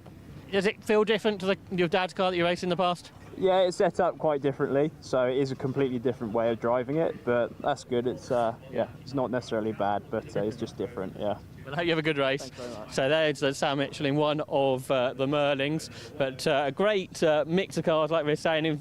This is how far back on the grid we've got to go to find our winners from the race we had about an hour ago. You can just see up there, we can see number 40 car, which is Andrew Rackstraw, and he won that previous race, and his target is to get right to the front of this 36 car pack. So he's got 20 cars to overtake, which is going to be a big challenge. But we'll find out what happens over the course of what will be another 10-lap race, which shouldn't be too far away. So I think we'll head back to the commentary box, back to Ian Soman, who can guide us through how this grid will look and what might happen over the course of the 10-lap race.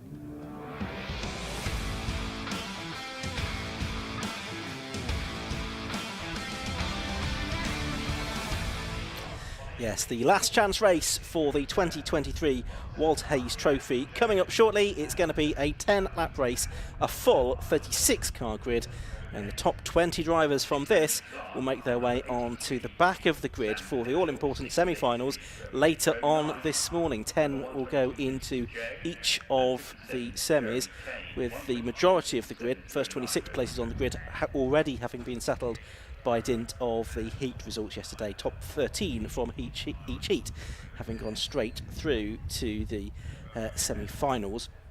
Fastest heat was heat 4, when they were progressively slower, which went earlier through the day. So pole position for semi-final 1, the winner of heat 4, and pole position for semi-final 2, the winner of heat 3, and so on and so forth throughout the course of that. But yes, it's the last chance race that is coming up next. So this is basically for drivers that finished 14th or lower during the course of the heats yesterday, plus those 16 drivers that came through the progression race earlier on this morning. And we heard from one or two of the drivers that are going to be up towards the sharp end of this race already. We heard there from Ryan Campbell in the Reynard 89FF with the Patton engine.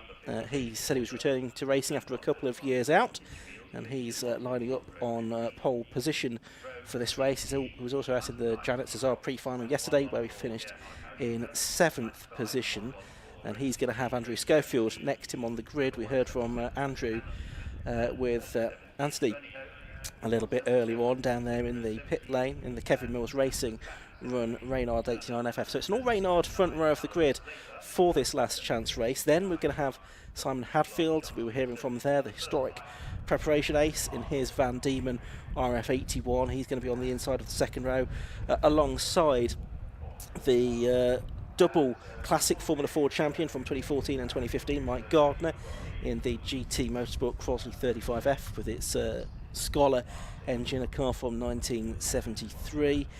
Third row of the grid, we're going to have Nathan Tupper in his Team Fox Racing Swift SC92, and Matthew Wrigley in his Merlin Mark 11A. But I think the drivers to watch here are going to be those drivers that were out in the earlier progression race and finishing in the top 3 positions in particular, being Andrew Rackstraw, James Clark and Tom Bradshaw. They were on the podium a little bit earlier on today in the progression race, and start 20th, 21st and 22nd on the 21st, 22nd and 23rd on the grid for this one. And it'll be interesting to see how far up the order they can get. I would think there's a very good chance that they could well be podium finishes in this one as well. They're used to the conditions. They are quick drivers with quite a lot of experience between them.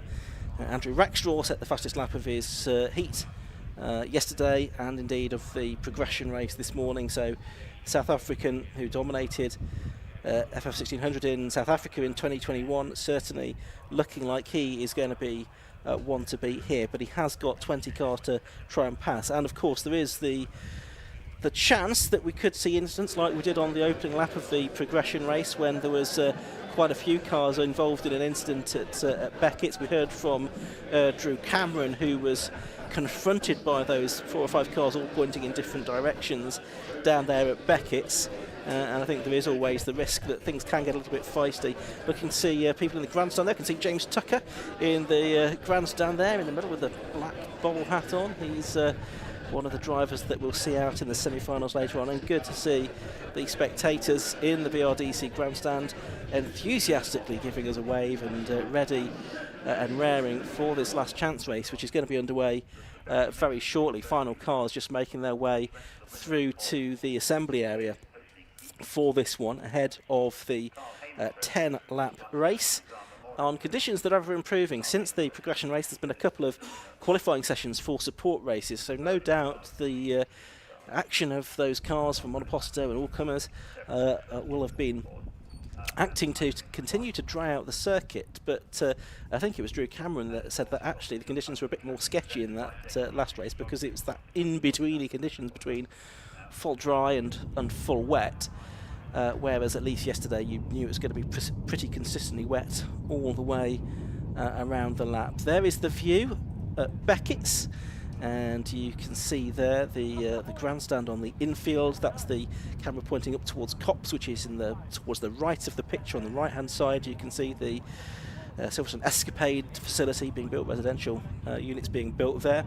And we can also see on the left-hand side of that shot the Wellington Straight, which is where the cars head off after negotiating Beckett's and back up to Brooklands. And that's where we find ourselves now, where we've got the Union flag prepared there. So someone has come well prepared to support their chosen driver in the Walt Hayes Trophy, and good to get a little bit of the atmosphere from the BRDC grandstand there. I'm surprised our cameraman can find a space, because it will be absolutely ram-packed in there for the semi-finals and the grand final a little bit later on today. So good that our cameraman could find a spot under cover for this morning's last chance race to sample the atmosphere in there. It really will be quite something. But we've got the cars now being released out onto the circuit for their green flag lap ahead of this last chance race. 10-lap race, as I say, full 36 car grid, which is the first time we'll have had such a large grid during the course of this Walt Hayes Trophy weekend so far, and this is how it's going to line up. Pole position is going to be Ryan Campbell in the Reynard. Alongside him on the front row is going to be Andrew Schofield in the Kevin Mills run Reynard. Simon Hadfield in his Hadfield Motorsport Van Diemen RF81 on the inside of row 2, next to the GT Motorsport Crosley 35F of Mike Gardner. Nathan Tuppett in the Team Fox Racing Swift SC92, and Matt Wrigley, who was on the podium yesterday in the Carl Hamer pre-final in his Merlin. On the fourth row of the grid, Mark McKenna in the GT Motorsport Crosley 35F, so Mike Gardner's teammate. Murray Shepherd, who made up 8 places during the course of his heat yesterday to finish 15th in the Andy Powell Racing Run Medina BH21. He lines up on the outside of row 4. Row 5 then, you've got Henry Campbell and Bob Hawkins, who we were hearing from in the assembly area with Josh Barrett. Then it's Nigel Thompson in the Van Diemen RF88 run by Chaser Technical Services, and Neil Hunt in the Mondial M92S. They line up on row 6 of the grid. On the 7th row, that's where we find Leanne McShane in her Sully Motorsport run Van Diemen RF88, and Klaus-Dieter Hackel in the Auto Hackel Motorsport Van Diemen RF88 as well. Andy Clark's RF95K and Sam Mitchell's Wayne Poole Racing Run Merlin are on the next row of the grid. And then it's Vincent J, who we heard from in the pit lane with Josh in the Tom Moggerton Racing Run Radiard 21, and Jeremy Kane's Neil Fowler Motorsport Run Lola T200. The DB Motorsport, David Bailey's team, run the Richard Frey Reynard 88FF. Dan Fox in the Fox Motorsport Van Diemen RF92 next to him. Then it's Andrew Rackstraw. We're into the drivers having progressed from the progression race. The KMR Sport Spectrum of Andrew Rackstraw, James Clark's Enigma Motorsport Van Diemen. Then it's Tom Bradshaw in the Nigel Grant Van Diemen RF88. for OH, I should say, and the BM Racing Medina Mark II of Drew Cameron next up. On to row 13 we go, and that's the Echo Motorsport Spectrum of Tom Radburn and Dominic Mooney in the Midland Classic Restorations Jamin T2. Andrew Pryke in the Team Fox Racing RF04 and the Neil Fowler Motorsport Lola T100 of Jack Butterworth up next. Then it's David Porter in the Porter Motorsport Van Diemen RF92 and the Maynard 89 FF of George Ditchfield. Row 16 of the grid is where we find Steve Roberts in the Van Diemen and a similar Van Diemen, slightly older car of Gerhard Hochschoter. Then it's Peter Hannum in the Nike and Ian Fernyhough next up in his Titan. Final two cars on the grid, Colin Turner in the Merlin Mark 20 and Alan Slater in the Swift Cooper Run Nike. And the cars, Josh, forming up on the grid for this last chance race. That's right, and one for the pit lane. I'm not convinced they were all there in the assembly area either. I think a few of the old cars, their entrants decided to save them for the end of the day. We heard from Sam Mitchell what he expects how tricky this race is going to be in what are very chilly conditions outside. On there we can see missing from the second row of the grid, Mike Gardner is one example, I think, who has decided against this. But this is an intriguing race. Who may come out on top? Can Andrew Rackstraw get to the front? Problems potentially for Simon Hadfield, who I thought might be one to watch in this race. He's got his arm out of the cockpit, so potentially an issue with his Van Diemen, unfortunately. And the marshals, as you can see, rushing to aid him, having spotted his arm in the air. Now the danger is here that if he's got a problem on the grid, we might have a delay to the start of the race. Well, the back of the grid isn't formed yet, so if... Although these marshals will need to get back to the other side of the track potentially, won't they will. It's where they're going to push him. They're going to push him into the pit lane, gap in the pit lane wall, and it looks like Simon Hadfield there is going to go no further in the main event. Unfortunately, he will still be eligible for the Carl Hamer Trophy later on in the day. The final few cars are just coming into position. Marshals getting back to their spots as well. The Hawks there, the reserve, the one reserve we have. So Mike Gardner not missing, so that means Oliver Playle can start from the back of the grid. Yep, so maybe not quite at full capacity, 36 cars. Top 20 will go through from this one into the semi-finals. 10 will go into each of the two semis, which are just over an hour away. And we will be about to get underway. Green flag waves at the back of the grid.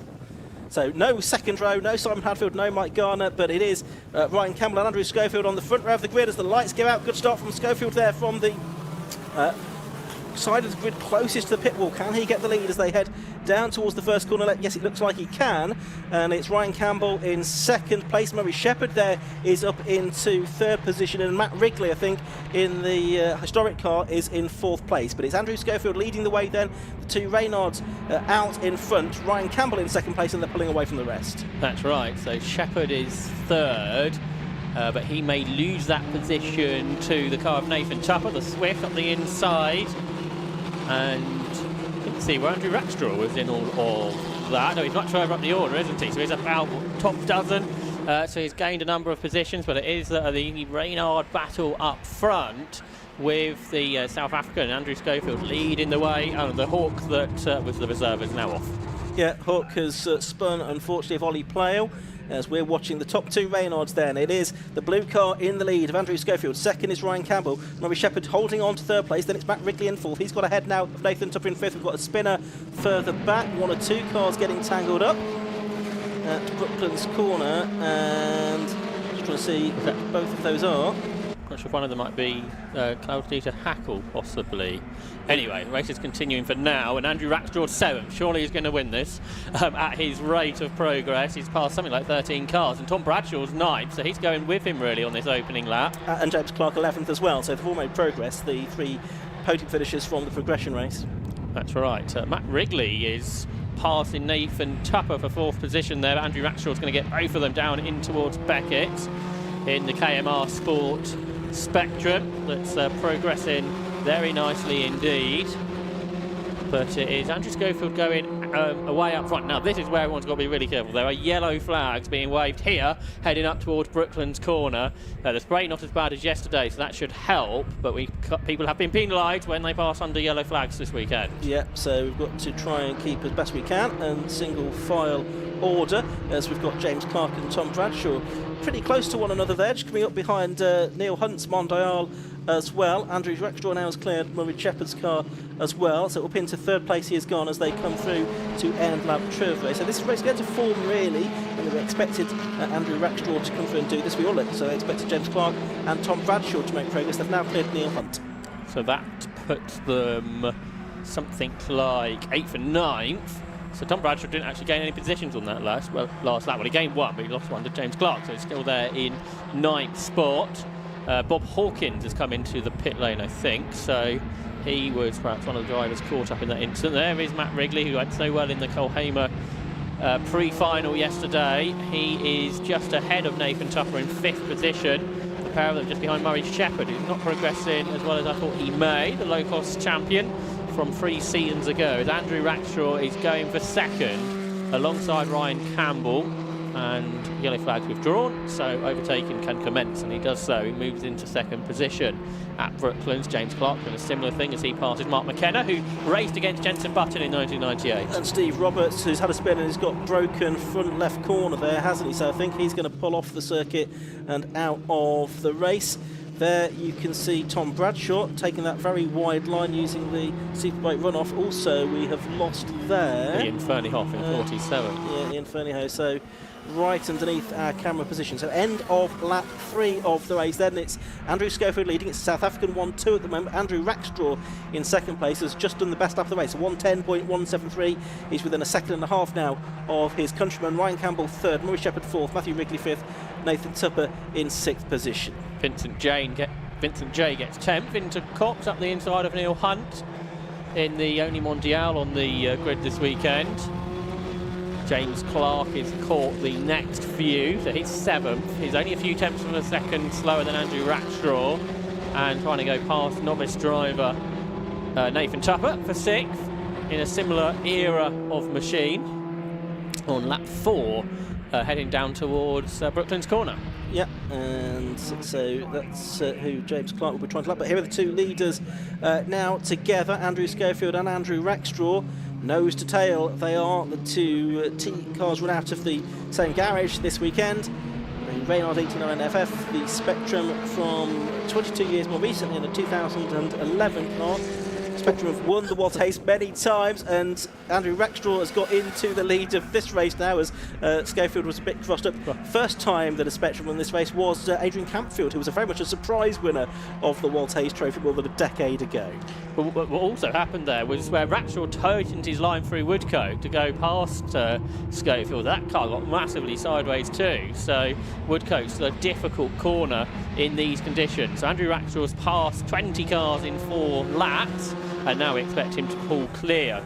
As Neil Hunt goes off the road at Cox. He was running in 12th position. He'd just been passed by Drew Cameron, I think, and now he's going to just get out the gravel, which is good news. But in danger of falling outside the top 20 possibly if things don't go well for him from here on in. Simon Hadfield started from the pit lane. It's back to 20 seconds, so he might make the semi-final despite not being able to take up his 2nd row grid slot. He only needs to find 2 more places then, doesn't he, during the course of this race? As we are watching Tom Bradshaw, who's now ahead of Matthew Wrigley. He's right behind James Clark.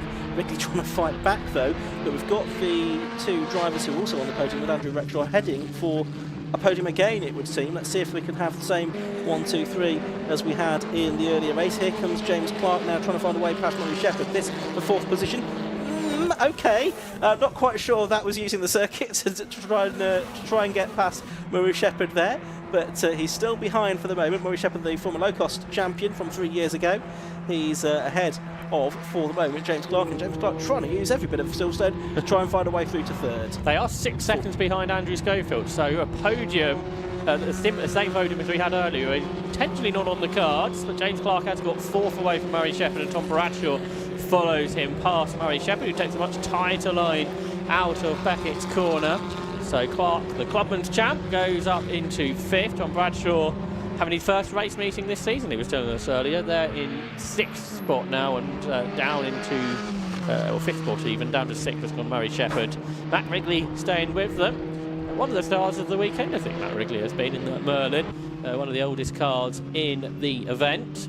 but there's James Clark. His gap to catch the next car is 3 seconds. Yeah, so we head down for the next lap or so. We're working lap 6. In fact, it's just been completed by the race leader, Andrew Rackdale. He's down into the 9s now, 1 minute 9.959, so that's the best lap of the weekend we've seen in racing conditions.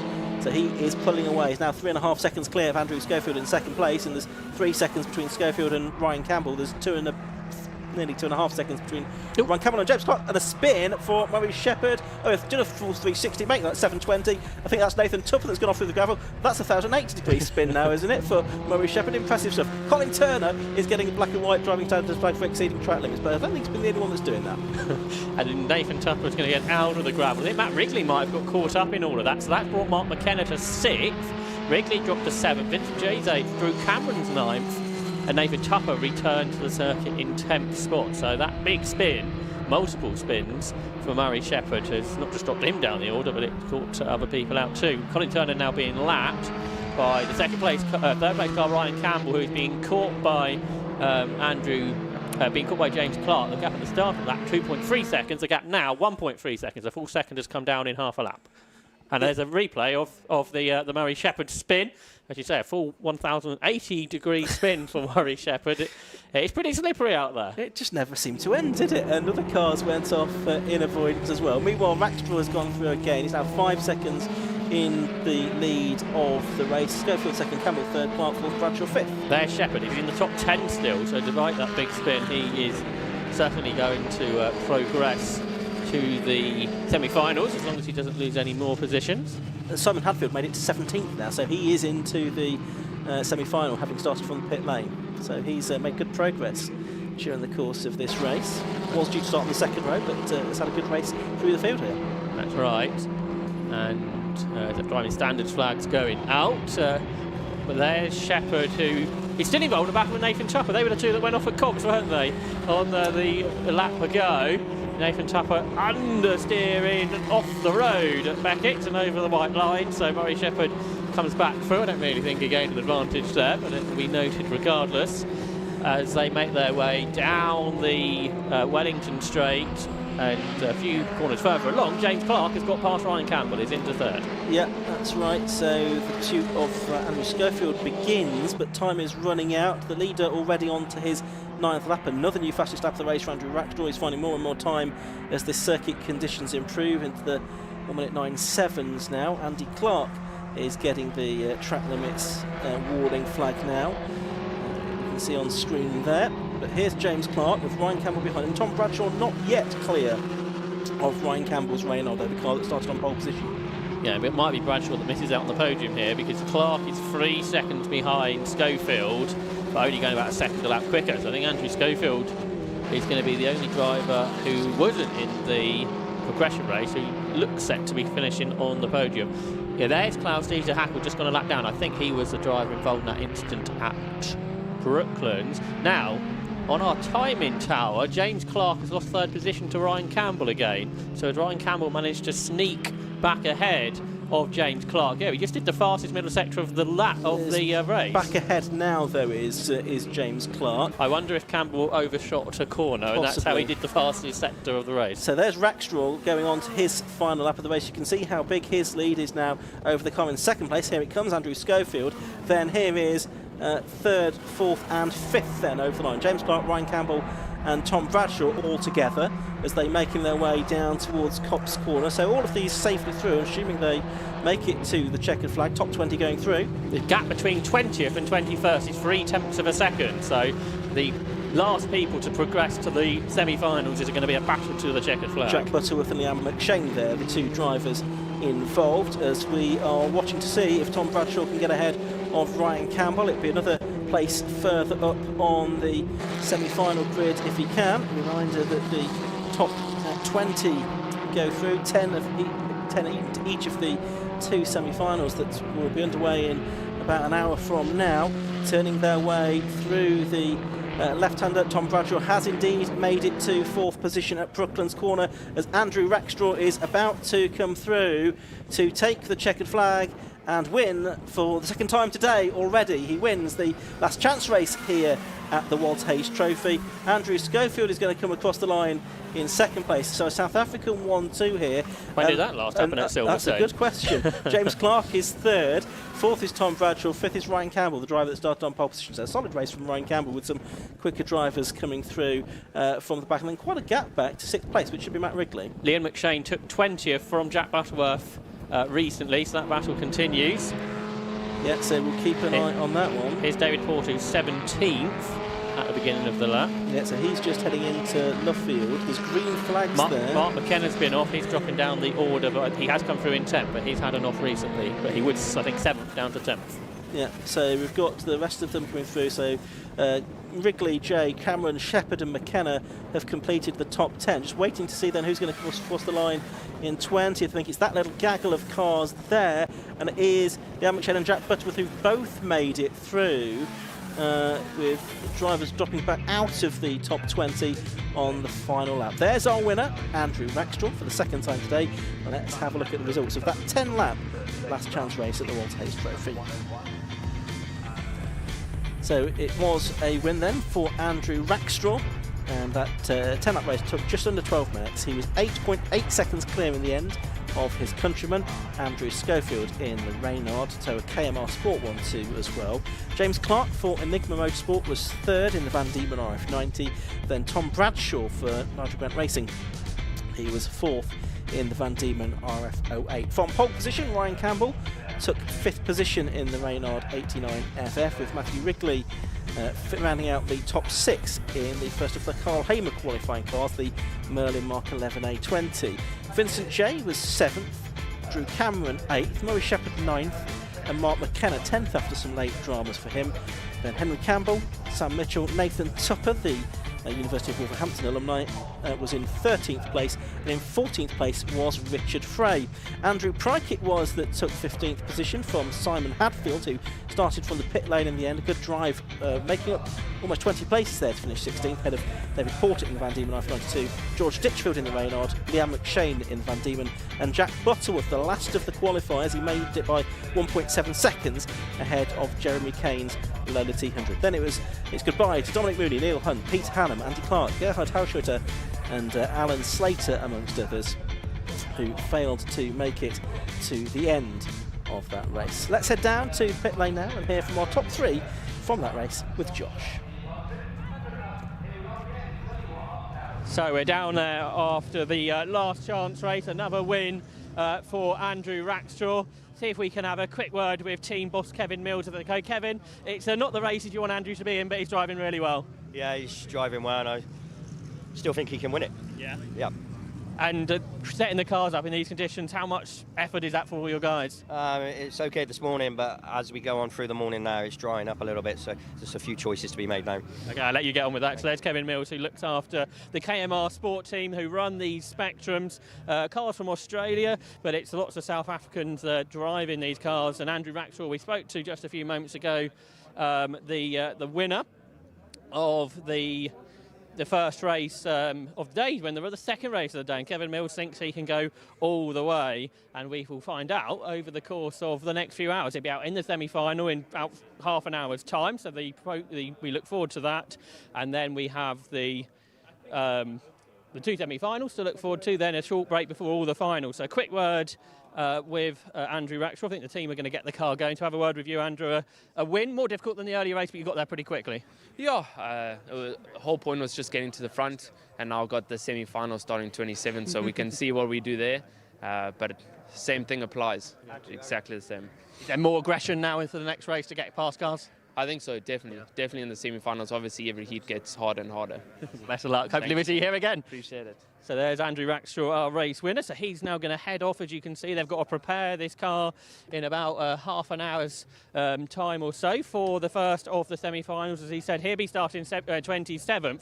27th for semi-final 2 is Andrew Schofield, also a driver originally from South Africa. Got the British flag on the side of his car nowadays, but he's got the Invest Chem South African sponsor on the side of the car. So we're have a word with Andrew. I'll head around this side of the car. Andrew, you're the only driver who wasn't in the previous race to make it up here, so a good result. Oh, thank you. Yeah, it was a good start. Managed to get off the line and get into the front, and then I knew Andrew was very quick. So once I saw him on mirrors, my heart sank a bit, but he passed me quite quickly, and but managed to hang on from there. So yeah, it was a great fun, great race. And like Andrew, now you're starting something like 27th for the semi-final. Yeah, it's going to be a bit rough. We'll see what we can do. At least the conditions are better than yesterday. Yesterday was eye-opening, especially being South African. We're not used to that. But yeah, this is a lot better and a lot more drivable. So yeah, we'll see how it goes. Obviously, you're from South Africa. You got the British flag on the side of the car. I know. I'm a bit of a mix. I'm a bit of both. So my family's all out here at the moment, but I was born there and I've lived in between, but mostly South Africa. So because we won the rugby, I'm South African.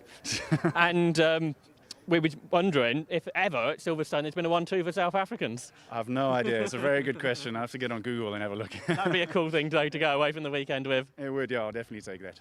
And obviously you're in one of the older cars. You've got the Janet CESAR trophy later. Do you think that's one you can progress forward in? Well, we had terrible qualifying. Most of our qualifying was under safety car yesterday. So I started 19th yesterday, managed to get up to 10th. So it's going to be a hard run. There's some very quick drivers in there. So we'll see. Give it a go. Best of luck. Thanks, next driver we can have a quick word with is James Clark. We spoke to him a little bit earlier on. So a quick word with you, James, because I think you're out in the next race, so it's going to be a quick turnaround. Yeah. So are you thinking you're going to be able to come through very far? Is it the semi next? Yeah. I think it is. Yeah, I get confused. There's so many races. Yeah, hopefully. We seem to have the pace. I mean, Andrew Rackstraw's been obviously incredibly quick on the first few laps. He sort of gets away, but I think once we're in clear air, we're about the same. So, or 3 or 4 tenths off. But yeah, there's no reason we can't go through to the final. The car's definitely good enough, and we're well practiced, so we know what the conditions are like. A lot of people have probably only just woken up and they don't in the semi. So. Yeah, we've had plenty of run-ins, so there's no reason we can't. Have you ever done so many races in one day?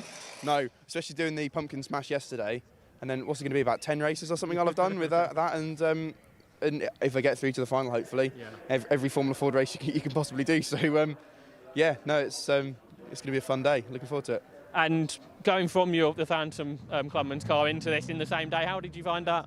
Surprisingly, not particularly. I think it helps that. I've driven Formula Fords enough, sort of in the past, and the Phantom I've raced all year, so I was a bit nervous about that. But maybe it being wet helped because it was just sort of more power but more grip as well. So it's kind of the same. But any more plans for next season? Are you back in Clubman's or something different? We've got a few ideas, but nothing really, concrete just yet. Obviously, it's not a cheap sport, so if we can try and get some backing to do something, it'd be obviously I want to be out there. And in fact, somebody's watching at home think James is looking pretty quick, and this old guy would take all these cars. I'd like him to be my co-driver or something. How do they contact you? Yeah, well, through I've got Instagram, Facebook. I'm going to put my number on the side of the car in case anyone wants to have a go. But yeah, just any of the usual sort of social media channels. They'll find me, and I'll if anyone does, then please do. Well, best of luck with that, James, and best of luck for the rest of the day. So we spoke to a marshal yesterday, so we're going to do the same today, because without this meeting, it would not be possible to go racing without the marshals. And Claire, here from the BMC, tell us firstly how long you've been marshalling for. This is literally my third marshalling event, my second here at Silverstone. Yeah, really enjoyable. Great set of drivers, great team doing the marshalling. Yep, really enjoying it. And you're in the pit lane. Does that mean you do start line as well, or just pit lane? No, bit of both. Yep. So learning the ropes. That means you get really nobody can get closer to the cars than what you are. Exactly. No. Yeah, we're here to make sure that everyone's safe and all the teams are, abiding by all the rules and having a good day. Hope everyone else is. And are you going to be coming back next year to do more? Oh, definitely. Yes. What made you want to become a marshal in the first place? I quite like motorsport. Always enjoyed the F1. Just wanted to get involved a bit more. So that's why. Well, thank you very much for what you're doing, and pass our thanks to all your colleagues as well. Thank you very much. Will do. Thanks, Claire. So as we say, we can't go racing without the marshals, and this is absolutely a needed thing. So if you're watching from home, you think, well, I can't drive. I'm not good enough, or I haven't got the finances. I would really like to get involved in motorsport. Marshalling is the best way to do that. It means you get to come to racing firstly for free, which is great. You get closer to anybody else as well, and as Claire was saying, you get right close up, and you're such an important part of the race meetings. We wouldn't be able to go racing without marshals, so do get in touch with the British Motorsport Marshals Club website. You can Google that, and you can find out how to come on a taster day where you'll learn everything. You'll find out what type of marshalling would you like to do, and and go from there. But we're looking forward now to the semi-finals, which aren't very far away. So I think we're going to have a wander down the pit lane once more and just see if anybody is about to have a chat to. But there'll be lots of preparations going on. You saw there from the previous race, teams very keen to get their cars moving because they've only got half an hour to get to the assembly area. So they've got to refuel the cars, possibly do a setup change as well if they think that is necessary. So that's all coming up next, and these are the sort of the really ups the importance of the event now, because we have 72 cars that are left in the WHT Trophy itself, 36 in each race, and then the top half, so the top 18 cars from each of the two semi-finals will make up the grid for the grand final, which will be concluding the day. So you can see some teams more relaxed than others as they prepare for this these semi-finals. Some are being semi-final one, so they've got half an hour. Some will be in the second of the semi-finals. You can see the TM Racing team in here. Again, they're looking pretty relaxed with things. I can see Felix Fisher, so I'm going to see how far I can go into the garage, if we can pull Felix out if possible. Felix, you like for a chat out the front? So Felix Fisher, this year's Castle Combe Formula Ford champion. And looks like everything quite relaxed at this point. Felix, looking forward to the semi-final? Yeah, just keeping an eye on the circuit, really, and making sure we make the right call, you know, with the setup. But, yeah, you know, the sun's out, so all to play for. I guess you were watching that last race, seeing what the conditions were like out there. Yeah, like you say, it's good with the stream, because you actually get a bit of a better view of, you know, of what the conditions are like. But you never really know until you're strapped in and you're out on circuit, really. So, yeah, it's always going to be a difficult call, but it's, you know, it's all part of the fun, isn't it? Your season's gone obviously really well. Now a double champion at Castle Combe. Yeah, it was good to, you know, go for the title again, to sort of, you know, retain it, and we did manage it. So it's a big effort to the team and everything. And no, it's a very strong season. We were at the festival a couple of weeks ago, and we had a few issues there. We had a puncture, and it just didn't quite work out. So, you know, hopefully we can get a solid result today. Tell us a bit about the team who are looking after your car. I've known Tom at TM Racing for probably about 15 years now, so we've been good friends. And I think he started the team about sort of 10 years ago, and then Ringo Hine, who is a old Formula Ford hero, really, has invested in the team, and it started off with just us, and you know, the team has grewn. We've got a good bunch of guys on, so it's been a good sort of journey to be part of, and yeah, we're still going strong. It's a really good outfit, so yeah, really, you know, very privileged to drive for them. Tell us about how your heat went. Oh, there's so many races yesterday, I kind of forgot how that went, so tell us about it. Yeah, okay. There was, I was meant to be on the front row, but then there was some disputes over times and yellow flags and things. And then we didn't really get much of a race because of we had the safety car start. I think we had about 3 laps, and there was a safety car. And then I think there was another safety car. So it was very patchy, but P4, fine, you know. The last 2 years I've been in the progression race at 9 o'clock, so I'm happy to go straight into the semis. I hope all goes well for you, and hope we'll catch up with you later, because that means things have gone well. That'd be good. Thanks a lot. Cheers, guys. Thank you. So there's Felix Fisher preparing for his semi-final. So we're heading down the pit lane because there are plenty of more people to talk to. We've spoke to people in the first part, and we'll try not to get run over as people get prepared for this next race. But yeah, we've spoke to people in the first half of the garages, I think, so we're going to try not bump into anybody as we make our way down to, I think, the garage is towards the end of the pit lane. Lots of people down here in the pit lane. And it's such a big event, this, the WHT Trophy, 90 competitors. And that means there's lots of supporters, there's lots of mechanics. Formula Ford's changed so much over the years, where it's gone from being a one-off sort of mechanic, one mechanic maybe, and the driver, where nowadays you've got big teams, as we've just we spoke to some mechanics earlier on in the day, and they obviously will now get a job by this. That means so we got. So we're going to turn around and make our way a bit quicker down towards Garage 7, because we're going to have, I think, some interviews down a bit later on in the assembly area too, so we want to make sure we can speak to people in the second half of the pit lane before we get to that point. And Garage 7 up next, which is the Dolan motorsport team. Bernard Dolan, a competitor himself some years ago. And we have Jordan Kelly, by the looks of things, to have a chat to. Jordan, national champion this year, but yesterday didn't quite go to plan. Yeah, it was looking promising at the start, and I just went too hard into Luffield and ducked the wheel in the grass, and it just went bad from there. Smooth into the gravel. Barely lucky to get out to be in the first place. So lucky to get back to 9th and get into the semi, but it's going to be a lot of work now in the semi-final now. But I suppose we're ready for war now, I suppose, so we'll see how it goes.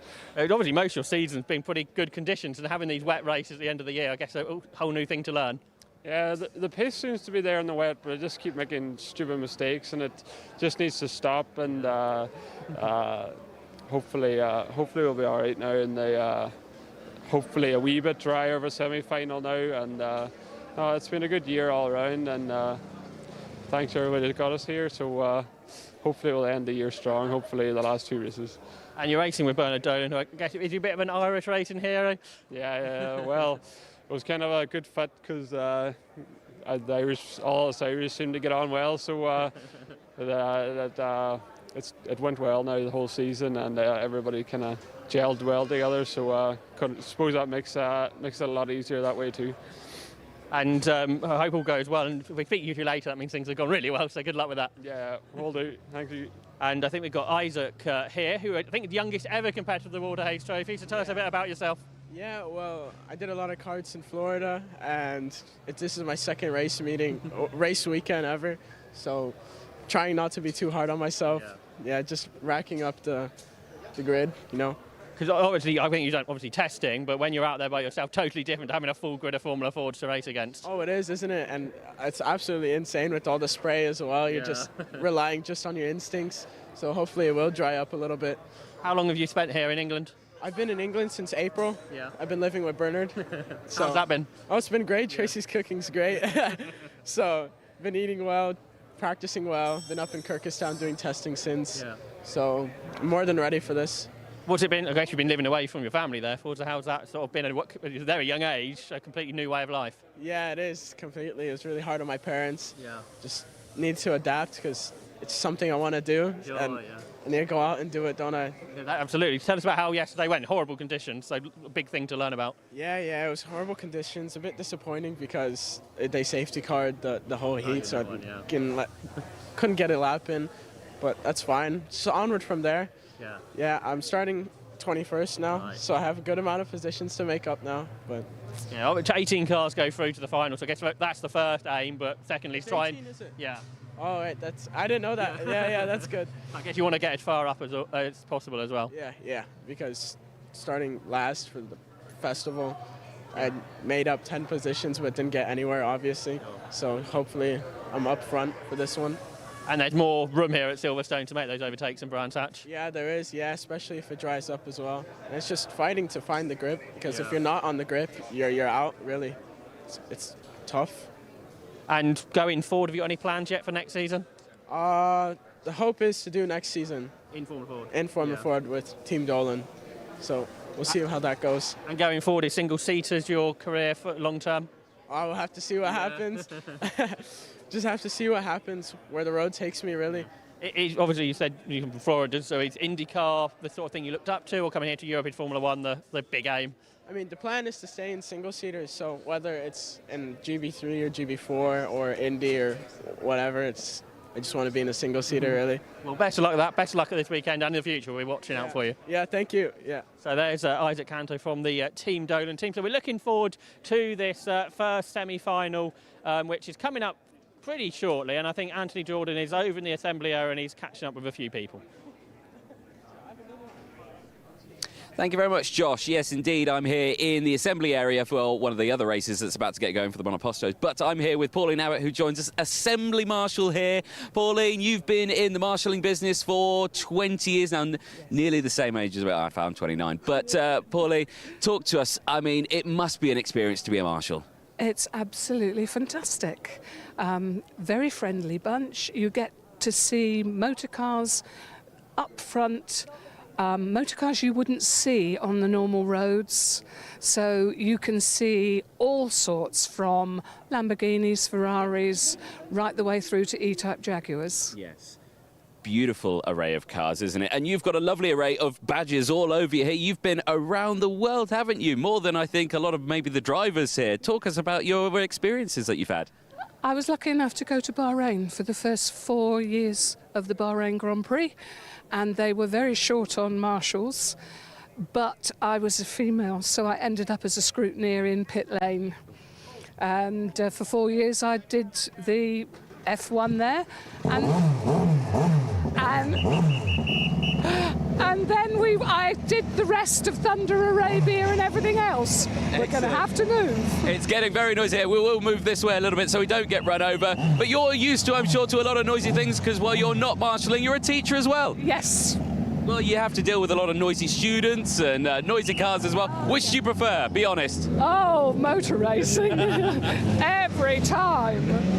Well, this is brilliant, isn't it? The cars are heading out onto this one. We'll let you crack on and do some work, Pauline. Thank you so much for talking to us. Take care. Excellent there, Pauline. Josh, we'll head back over to you to cover a little bit more of the Walter Haynes Trophy. Josh, back over to you.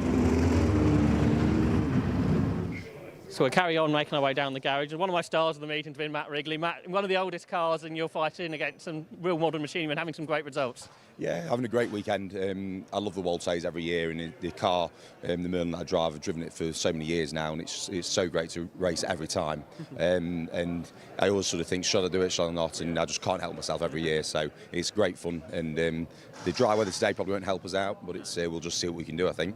And in that last chance race there, you had, I think, a few incidents you managed to dodge around and got a good top 10 result there. Yeah, it finished P6. It was all about I just wanted to make sure the car stayed in one piece for the Carl Hammer Trophy later on. And so you're there and you sit there on the grid thinking, should I be doing this, thinking about later on, but I want to go racing really. So and then someone spun in front, and I reckon he must have spun 10 times going into cops, and I sort of do I go right, left, and then went onto the grass in the end, and it was and thankfully I managed to avoid it all and get back going again, finished P6. So. And as we made reference to yesterday, Formula Ford, not the only types of cars you race. Tell us about what else you've been racing this year. This year been the historic F1 with Masters in a Penske PC3. It's a family car. Done quite a bit in that this year. We've missed out 2 rounds and I think we finished P2 in the flat bottom class, which is good. We've had a few good results with the car, a couple of class wins with it, been some good competition. Almost had an outright win in Zandvoort. Just missed out on that, but it's been a good year. Done quite a bit in the Formula Ford still. Do more and more every year, I think, in that. Done a couple of historic F2 rounds. And yeah, been doing quite a bit as and when we can. And to get a chance to race a Formula 1 car, and with such a big name as a Penske, no, not in Formula 1, but in other categories, that must be a pretty cool thing for somebody like you who has been involved in motorsport basically all your life. Yeah, unbelievable. I've been watching my dad drive historic Formula 1 cars for so many years, and then to be able to drive them, it's my first real season. We've almost did a full season in it, but it's been great. So it's doing a little bit more next year, and obviously Monaco is starting next year, which we may look to do. So it's just getting the seat time and to make sure you feel as comfortable as possible for that big event, really. You're looking to that because that's obviously completely opposite track to Silverstone, and I guess on a track that you're completely different to anything you've raced on before. Yeah, I did it really probably for the first time 2 years ago. And you sort of go there, so it feels so daunting going there. But the circuit actually has quite a nice flow. You just got to try and treat it with utmost respect, really, and just try and enjoy every minute of it, because to have the opportunity to even do it is to drive the car itself and drive the circuit, and both together, it's just unbelievable, really. So you just got to try and take it as it is and enjoy it, and try and bring it back in one piece. And looking back forward to the race coming up at the moment, the semi-final, do you think you can make the final, or are you just going to try and survive out there? I think it's going to be tricky in the dry conditions, really. We'll try our best, try and keep the nose clean, and main concentration. Well, I'd like to try and be the top classic Formula Ford, or at least historic Formula Ford, in the sort of finish up there. But there's a couple of quick guys, as I say, to keep the nose clean and just see what we can do, I think. Best of luck with the rest of the day. Thanks for catching up with us. Cheers. So there's Matt Wrigley in the Merlin. Up next is Ben Cox. And Ben, it's your first time for the WHT Trophy this year? Yes, it is first go. And how have you found the weekend so far? I've been loving the tricky wet weather conditions. It's my favourite type of weather conditions to race in always. And I think you've done United Formula Ford this year. Tell us how that's gone. It's been quite interesting, to be fair. I've been, a bit of lack of testing. I think I've been quite impressed with how quick I am, finishing 6th in the championship. I reckon I could have had 2nd if we could manage to make all the rounds in it. So it was quite competitive and it was very good. And Sulu Motorsport in the garage over there, they've been doing a great job with George and Brian this year, especially. And tell us about the Sterling Motorsport team, because I guess they're not one of the big names, but they are a team that's been around Formula 4 for a long time. Exactly. Brian knows his stuff, so it's all good it's much more helpful when you know somebody who knows what he's doing, if that makes sense. How much racing have you done before this year? I've done, I think, 6 rounds last year in United Formula Ford, and then 6 rounds this year. I did Donny, Silverstone, 2 Snettertons, and Brands Hatch. So this is my 6th meeting of the year only. And why is it Formula Ford? Why was that the choice for you? It's a fabulous single racing series, and there's no aerodynamics. It's all mechanical grip. So you've heard from several people as well. If you can drive a Formula Ford, you can drive anything. So it comes a lot down to driver skill as well. It's pretty fabulous. Well, I hope you have a good semi-final. Best of luck with that, and hopefully we'll see you again. Hopefully as well. I'd love to thank my sponsors as well for coming here. SJB Hearing is the newest one that came on board this last week or so. And then also you got Banbury Body Shop, Cox's Garage and Financial Connections as well. And the other one that's on the car is Wilf the Dog from Margaret Edwards. Great, so well done, Ben. So Ben Cox will be out next, and we'll make our way further down the garages. Another potential front runner we heard from Felix Fisher, a Castle Combe champion earlier. Another Castle Combe Formula 4 champion was Luke Cooper a few years ago. And Luke, we've been a really good end to your season at Brands Hatch. Tell us about how that went, first of all. Yeah, really good start at Brands Hatch. Pole and the win in the heat was a great way to start the weekend. And then 2 good races in the semi-final and final, came away with a good result, finishing 4th in the final. So all in all, a pretty good weekend. We've just caught up with a lot of people actually who were in your heat, lots of frustrated drivers. But you, though, I guess good qualifying went quite well. It's not as big of a frustration for you with a good qualifying position for the semi. Yeah, well, qualifying was a bit messy with a trip to the clerk's office as well. Don't agree with anything that happened on that side of things, and I don't think they did it particularly well either. But we started 2nd for the race, came 2nd in the race. Obviously, the safety car start took away any chance of getting a better start, and then the safety car in the middle of the race as well made it quite difficult as well. But the 2nd place is a good result and keeps us in the mix for today. We've been speaking to lots of people about the team, and your team perhaps a bit different to the others, so tell us about your team. Yeah, so Swift Cooper was originally set up by my dad and my uncle back in the 80s, and since then it was Cooper Racing back then, and it was developed into more from there to Swift Cooper once my dad bought out Swift, and they design and build the cars, and well, I've been helping them develop them through the years as well, and yeah, that's basically how it's gone through there. So the car you race now, is that sort of a brand new build, or is it's been development on previous cars? Yeah, it's a development on previous cars. We had Rob Hall win the Castle Combe Championship back in 2010, I think it is, and this is basically a development from that 2010 car, just making little tweaks here and there. Sometimes we've made steps to go forward, sometimes we've made steps to go backwards, but all in all, we're in a really good position with the car now, and it's competitive in both dry and wet conditions. Who knows if we'll actually get to dry conditions, because the track is drying very slowly. Have you been watching those previous races, looking to see what's set up to put on the car? Yeah, we're in a bit of a difficult situation because we've got our base R set up off the last lap of the previous semi-final, by which time it's too late to actually make any changes to the car. So it'll be kind of a little bit of a guess, and hope that we guess right really with it.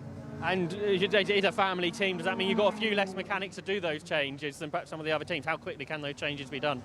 So for me, I've just got my dad working on the car. We do have lots of other mechanics. They're all really experienced, but they're focused on their own drivers and things like that. Well, me and my dad just kind of focus on our own thing. But the team side of it, obviously Sam was on pole position for the Janet CESAR yesterday. He's done brilliantly well. Unfortunately, that race didn't go to plan for him. But yeah, the changes can be done relatively quickly depending on how major they are. From dry to wet, kind of if you go half and half, you go halfway one way, halfway the other way. So we'll go over with a little bit of a guess and hopefully only have half the change to make. Best of luck. Hopefully we see you soon, because that means you'll be on the podium. Thank you very much. Yeah. So there's Luke Cooper out of garage 9A. So we'll make our way down a couple of garages to somebody that's got a lot less experience in racing, and that is Jack. Jack, you've been around the racing scene for a while, but you haven't done so many races. Tell us about how this weekend's gone. No, it's gone really well today. I've done more races this weekend than I've done ever in the car, so it's all right. It's going good. And obviously, because you've been, I think, quite well involved in sort of building cars and setting cars up before, so do you get involved with that still now? Yeah, in the workshop all week and then here at weekend. It's good. Enjoy it. And the conditions this weekend haven't been ideal. How have you found those? I've never driven in the wet until Thursday, so we're getting there. It's going well. And I guess it's your next race, the Cole Harmer Trophy. No, I've just scraped into the semis, yeah, finally. So you got another race then? I've got 2 more races, yeah. And that's, I guess, that's really good, isn't it? Getting to a semi-final at this event in one of your first races. Done it. Yeah, it's good. I really enjoyed it. Great meeting. And more racing for you next season? I'd like to think so. Just depends how busy we are as a team. Yeah. Are you working with Neil Fowler nowadays? Yeah, full time. Yeah, it's good. And how many cars is sort of Neil running over the course of a year nowadays? We've had 12 at the big meetings, so no, it's very, very busy, but we get there. You enjoy it? Yeah, love it. Well, thanks for having a chat there. So Jack Butterworth from the Neil Fowler Motorsport squad. The next garage along is another driver who did well yesterday, and we saw you yesterday, Joe, with that race win. Tell us about how the evening went after enjoying that victory. Yeah, it was a good night. Had a bit of a celebration, and well, mostly sat around with the race car and tried to get it right for today. So fingers crossed we got it all right, and it will be good today as well. Everyone's wondering what setup to put on the car. I presume you'll be out in the semi-final. Yes, yeah. I think I'm in semi-final 1, so not too long now. It's just been having a look at the track, and it's still quite damp out there, so we're kind of halfway in between at the moment, but we'll just have to see how much it dries. I guess you'll be somewhere in the middle of the grid. You know there's a few quick people who obviously have been progressing through the day, but you'll be looking to move forward. Is the final an aim to make for? Yeah, hopefully it will be. I think I'm starting 21st, so I don't think I've got to go too far forwards, but we'll just see how it goes. Really, for me, it's a bit of a warm-up for the Carl Hamer later. And looking forward to that. We just spoke to Matt Wrigley, who you had that great battle with yesterday, and there may be some other drivers that make their way towards you in what might be a drier race. Yeah, definitely. I think it should be a good battle, and I'm looking forward to it. Just got to see if it dries out or not. Tell us about the team who are running your car. It's Enigma Motorsport with Linton Stootley, and they've been running the car really, really well all year. Do a brilliant job running James Clark as well in the Janet CESAR Trophy, and well, we're both going well, so shows Linton knows his stuff. Obviously, he's an experienced racer himself, so is it nice to have somebody to lean on who's done this before and been very successful in Formula Ford in the past? Absolutely, yeah. Linton coached me from when I started car racing about 2 years ago from karts, and he's taught me everything I know about racing cars, basically. For yourself, as you say, you're quite new to car racing. What made you choose Formula Ford, and what made you choose sort of the older cars? I basically got offered a driving one by Richard Tarling, so it was kind of partly monetary restrictions and partly just the offer was there. So and I think Formula Ford is the best way to learn your craft, isn't it? Yeah, you're showing that's going really well. So well done yesterday, and good luck today. Thank you very much. So there's Joe Ahrens out of the Enigma Motorsport squad. The next garage along, I think more cars from that squad, and Dominic Mooney. Dom, you're out anything in the Jamin. Tell us a bit about how the weekend's gone. Wet, very wet, still very greasy. It's my 3rd time driving a Formula Ford, so it's all a bit of a learning curve. But yeah, very good. I think you're going to be at sports cars as well, is that right? Yeah, historic sports cars is my main cup of tea, really. So how different is that going from one of those cars, I guess, a much lighter Formula Ford? Chalk and cheese, very, very different. It's trying to get used to the amount of grip you've got on a car like this. It's very, very different to what I'm used to. Tell us about the team that are running your car this weekend. So, Midland Classic Restorations, running myself and Richard Tarling, classic car restorers and car racers, so that's what we do. What other sort of cars do you restore over the year? Lotus 11, we're running at the moment, 911s, a couple of 911s we run, a lot of MGBs, FIA cars, Sprites, Midgets, Healey's, E-Type, Mustangs, All race cars or road cars as well? All race cars, yeah. And how do you feel like the historic racing scene is nowadays? Oh, massive, huge, We were here at the festival earlier in the year and it was just massive, Hope you enjoy the rest of your day. Hopefully it dries out a little bit for your next race. Thank you very much. Cheers. So there's Dominic Mooney, the Midland Classic Restoration team. Oldfield Motorsport up next, and Brandon McCorkin in the Van Diemen just behind us. Brandon, the conditions different to yesterday, but still quite wet, I think. Yeah, it's hard to tell. I'm out in semi-final too, so I have a rough idea from the pace of the first guys, but Still going to be wet. The visibility will be a bit better, which should make for better racing, more overtaking opportunities. So we'll see what we can do. We're starting third, so see if we make our way to the front. Yeah, second row of the grid, and I think you'll be on the left-hand side, and which is a little bit drier, which could be helpful. Yeah, it could help. If it is still wet all across, being on the rubber won't help, but if a dry line does show by then, it should definitely give us a good start anyway. You've been racing this car all season. How's it gone? We've a good pace all year, had a couple of wins and plenty of podiums. Just had bad luck where it's counted, you know, at the end of the championship and at the festival, but we're looking strong here. No issues so far, so hopefully have a good result today, finish off the year. And how have you found doing a full season of racing in England? A lot different over home. It's took a lot of effort, a lot of work from me and my dad, and a lot from the sponsors to get me on the grid over here. It's a lot of money, a lot of travelling, but it's definitely worth it. The level of competition here is the best Formula Ford racing in the world, so it's good to be in the mix. And tell us a bit about the Untitled Motorsport team who are running the car. Oh, brilliant car, like cars always set up, especially cars real good in these conditions. James knows how to set them up right. Yeah, the reliability is usually good, just always quick. You know, it was obvious through the year with me and Lucas, if one wasn't at the front, the other was. Just can't fault them really. And for yourself, you know, what's happening next year, or is that all to be decided? All to be decided, really. It depends, you know, hopefully my sponsors stay on board and I can get some more sponsors on board. Ideally, GB4 would be good. I'm doing the GB4 shootout again this year, so we'll see how that goes. That could get the ball rolling anyway. I think Colin won that last year, which he came from Formula 4. He's had quite a good season, so that's a good thing to aim for. Yeah, exactly. Obviously, Colin won it last year. He went on to have a good year. Hopefully have the same. Well, best of luck with that, and best of luck with your semi-final. Yep, thank you. Cheers. So there's Brandon McCorkin out of the Untitled Motorsport team. You can see lots of teams wondering what setups to put on the cars. So the drivers, they're preparing. They'll be heading up towards the assembly area. And Anthony Jordan is up there, and he will be receiving drivers in just a few moments' time. Thanks, Josh. Down back in assembly area, cars are starting to assemble. Semi-final one is coming up in a few moments' time as there's a couple of minutes remaining on the race that's coming out of track. Here, your pole sitter Rory Smith yesterday took a win. I want to see if we can maybe chat to Rory for a brief moment. Rory, are you up for a couple of words? Excellent. Rory, a win yesterday for you. Pole right now in semi-final one. Obviously the top 18 go through. Track conditions are interesting though. How are you feeling? Yeah, I mean, you said it exactly how I feel. Like, track conditions very much unconfirmed. Like, I don't know what it's like out there. It's going to be very much a voyage of discovery for the green flag laps, that's for sure. So, yeah, really unsure how it's going to unfold, but hopefully we can stay up the sharp end. I mean, as long as we're thereabouts to the final, that's all that matters, and then that's where all hell breaks loose. So that's the plan. We'll see how we get on. There's some cracking drivers in this one, so you know, I'll just be giving it my best shot. Hopefully stay out the front. That's what you need, isn't it? That's what we need. But this track, Silverstone, it's a fast. It's still technical though, isn't it? It's actually quite demanding on a driver because it is such high-speed corners.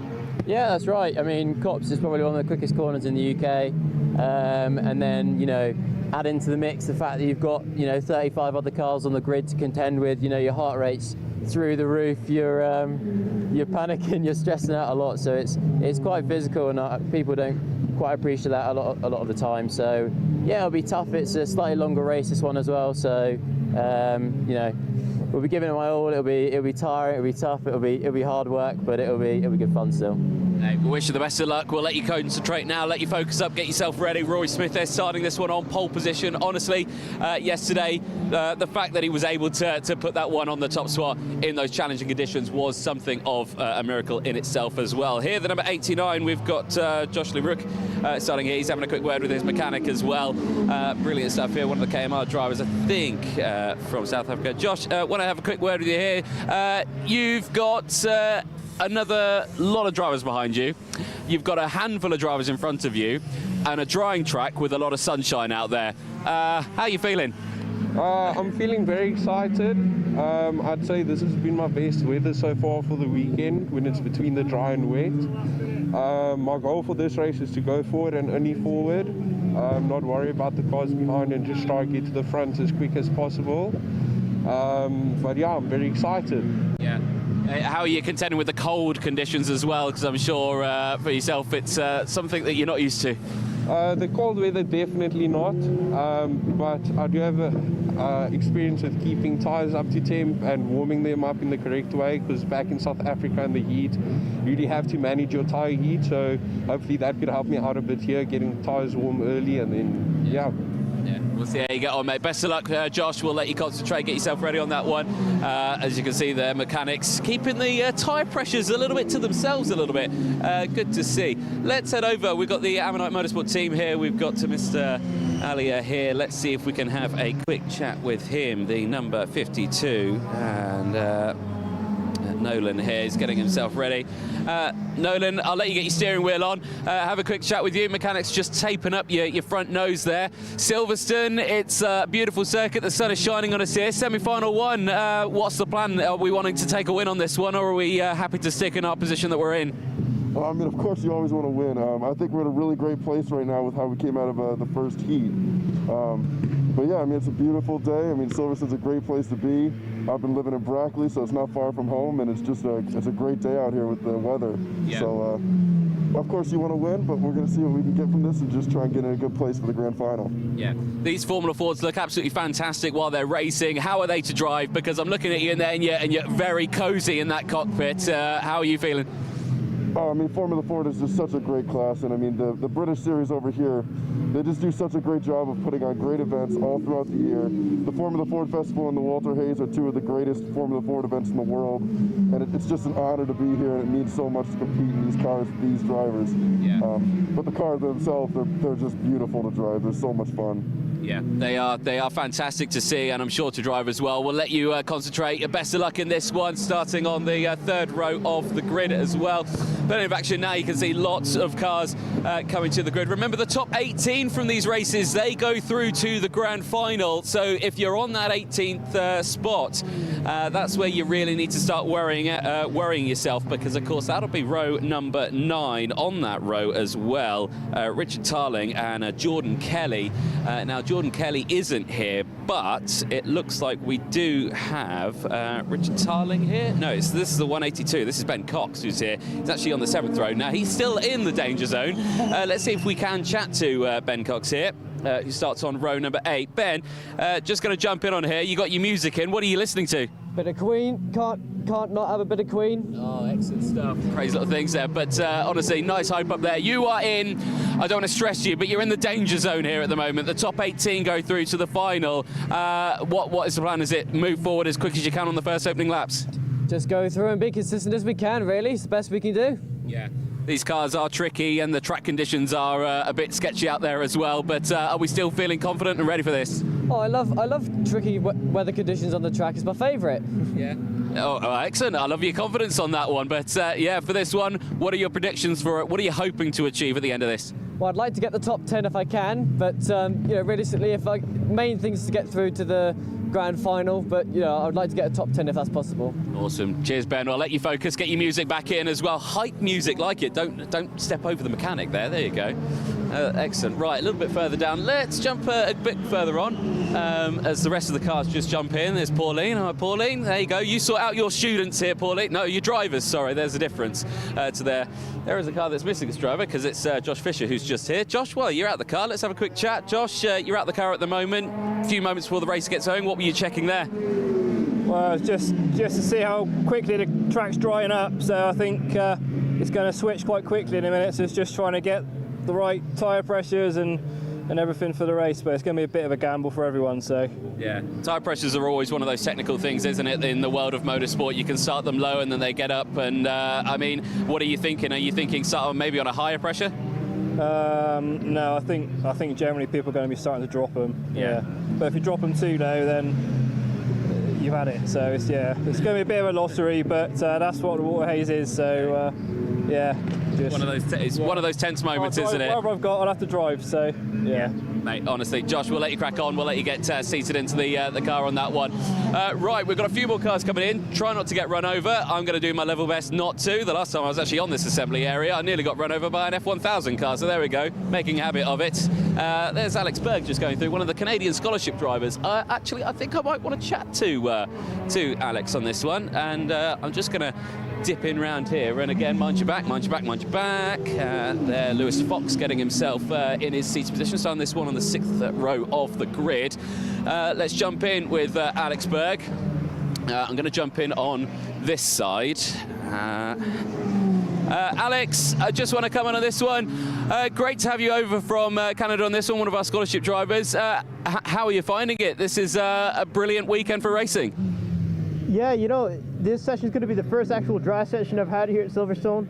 I've learned that in the UK there's a whole lot of rain, so it's a different style of driving, but I've never done this sort of heat racing format apart from karts, but it's a whole lot of fun. You get a lot of racing, a lot of controlled aggression driving style, and it's also my first time racing Formula Fords, obviously at the Formula Ford Festival a couple weeks back, but no, I'd like to give a huge thanks to Team Canada and Graham Brunton Racing for having me over here. It's been an absolute blast, and I'm looking forward to what we can do in the semi-final and finals. Yeah, you've had quite a journey, haven't you, up to this moment, and yeah, really looking forward to seeing what you can do. And the grand final, that's the aim on this one, because obviously only the top 18 go through for this, so the first couple of laps is going to be a case of just keep it clean. Yeah, it sure will be. We'll see what kind of spots we can make up on the start.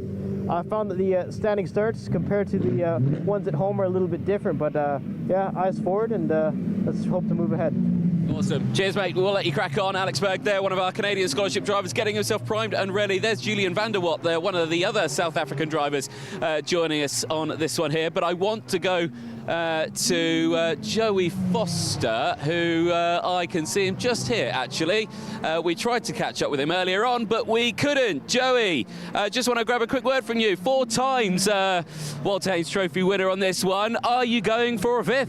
Absolutely, got to try, don't you? But it's going to be, I think it's going to be a challenging race. It's going to be a mixture of setups out there with the varying conditions, so just have to see. I mean, you're used to these conditions now. It's always the same here at Silverstone at this time of year. You know what it's like, and right now, if you had a look at the conditions, what are you thinking it's going to do during this race? Yeah, real tough to say. I just hope we made the right choice, but we've edged probably a little bit more towards the drier setup, but you know, that's probably a bit of a gamble, but let's just see how we go.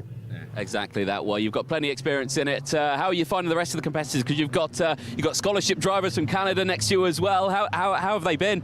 Yeah, I mean, the competition this year seems to be yeah, really high. Just following everyone in the wet over the test days, you can see that everyone's really on top of their game. So there's a few drivers in this race which I haven't raced wheel to wheel with, so it's going to be interesting as you try and suss out exactly how they operate. But you know, we're just looking to go forwards. Excellent, Joey. I'll let you concentrate, mate, and enjoy it out there. Obviously, Joey, like I said earlier, 4 times Walter Haynes Trophy winner. Can he do it again? Lewis Fox is getting himself primed and ready in there. He's looking good. In fact, let's have a quick chat with Lewis, because he's got Joey right behind him. Lewis, I just want to see if I can have a quick chat with you. Nice little track layout you've got there at Silverstone National. It's only got 4 corners, mate. I don't think you could forget it. You've got 4-time Walter Haynes Trophy winner just in front of you here. Are you following him? I'd like to try to. It's difficult to know. I haven't really had time to look at all the other heats, so we'll just try and make some progress and most importantly be in the final. I think that's the game, isn't it? Well, you're in a good spot for that one. You need to be worried about really row 9. That's quite a few rows behind you. So you've got a healthy bunch of cars in front of you here and alongside. But predictions for this race, what are you hoping to achieve? Anywhere in the top 10 would be a bonus. Yeah, and mostly just get to the final. Yeah, that's what we need, mate. Lewis, we'll let you crack on. Cheers for that one. He's got him primers ready. And like you say, they can be technical. You look at some cars and they've got some fancy data in them, but then look at this one. Look at Lewis's steering wheel. Just a nice, simple layout, a Silverstone National in there. You can't go wrong with it, can you? Here we go. Who we got here? I'm Ian, I'm Lewis's dad. Right. But a marshal of 40 years plus standing as well, so... Awesome. But I'm on jump battery duties. Excellent. Right, so if he stalls it, you're on it. Yeah. Excellent. Brilliant. Cheers. Thank you so much. We'll let it crack on. There you go. So it's a family affair, isn't it, this? I do love this. Josh Fisher there getting himself primed and ready. Actually getting a telling off from Pauline, our good master. Right, I want to go to row number 9 because I want to chat to this man here in the number 99. Jordan Kelly. Jordan, if I can have a quick chat with you on this one. You have got a lot riding on your shoulders in this one. You are the last driver in the transfer spot, 18th place. You're wanting to go forward, I suspect. Yeah, we don't want to be finishing 18th and starting last for the finals, so we'll just try and make as many places as we can, make as many clean overtakes and stuff, and hopefully get ourselves in the top 10. Hopefully, that's the aim anyway. So we'll see what we can do. Yeah, exactly. It's always a tense moment in these races, and of course, with these races, they're very competitive as well. How have you been finding it this year? Yeah, the wet's caught me out a few times now on the festival and here, so we didn't get much wet running during the year, so it was kind of a big step to try and get the pace in the wet. But we have the pace, we just need to stop making mistakes. So we'll see what this drying track's going to do now. It could spice things up a bit. Yeah, exactly. Let's hope so, mate. Well, we'll let you carry on and enjoy that one. Another driver starting alongside Richard Tarling, also, who is on the ninth row of the grid. Richard, sorry, you're having a quick chat there. I don't mean to disturb you. Richard, again, you're starting here on the ninth row of the grid. A lot of pressure on the shoulders here to get through into the final later on. How are you feeling? Yeah, we'll be trying to get through into the final if we can, but really I want to stay out of trouble because we've got our separate race for the pre-93 cars later on today. Yeah. I haven't driven in the dry yet. I don't know if it's going to dry at all or not, but I still think it's pretty greasy, so just really do as well as I can and stay out of trouble. Yeah, I can imagine it's going to be a very green track out there because, yeah, there's barely any rubber down on that circuit. But honestly, tense moment for you. How many World Tames is this now for you? Gosh, I think I've done it since I came back and did it in 2014, I think. So it's about, it's nearly 10. Wow, okay. Yeah. A lot of experience in it then. And any drivers here who you're wanting to beat? Is there anyone here that you think, I really want to beat him? Yeah, well, Callum Grant's a couple of rows up, and a couple of the other guys in our class as well are out. I think James Glass a couple of rows behind me, so I'll be looking to sort of gauge myself against them as well for the race later. Awesome, lovely. We'll let you crack on and get ready for the session. Richard Tarling there, starting in the danger zone on that 8th row of the grid. You've got row 9, and look at the rest of the cars that are just behind. All of these drivers here are going to be wanting to get through the rest of this field. This is the sort of tense moment that these drivers have got because, especially for these drivers here, you've got Adam Quatermain just here as well. You've got Chris Acton just there as well. Let's jump into Adam Quatermain, who's just here. Adam, if you're up for a quick word, you have your chance of getting through the final is right there in front of you. Game plan. That car's also in front of us in the garage. Hopefully it won't be after the first lap, and I think we can make it through. The pace of the car's been good all weekend, and these conditions favour it as well, so it should be okay. Obviously, track conditions are now starting to change. It's starting to dry out there. It could change rapidly during the session. How do you feel you could be able to cope with that? I think I'm going to have to keep my eyes very wide open and stay very alert because it'll be a busy race. Yeah, I can certainly imagine so. But yeah, lots of action, lots of competitors out there. Anyone personally you're wanting to beat out on circuit? Richard Tarling would be good, just ahead, yeah, for sure. Excellent, perfect, lovely. We'll let you crack on, enjoy that one. And as you can see there, we're talking about the track conditions changing. The mechanics on nearly every single car are constantly checking the tyre pressures. They're adjusting them each and every time. Very, very tense moment for a lot of the drivers. Here's Adam Fathers, who's just here. Let's see if we can jump in with Adam. Adam, again, transfer spot's just ahead of you. A lot of tense drivers, I think, behind you as well. You're right in that interesting zone on the grid. How are you feeling? Yeah, definitely. I just need to pick off a few in front of me and have a nice clean race, really, is the target. I've put myself in the best position I've ever been in, so see what happens. Hey, whistle's blowing. Let's get going. Here we go then. It's the first of the semi-finals. It's the Walt Haynes Trophy here at Silverstone. Ian and Josh will head back over to you.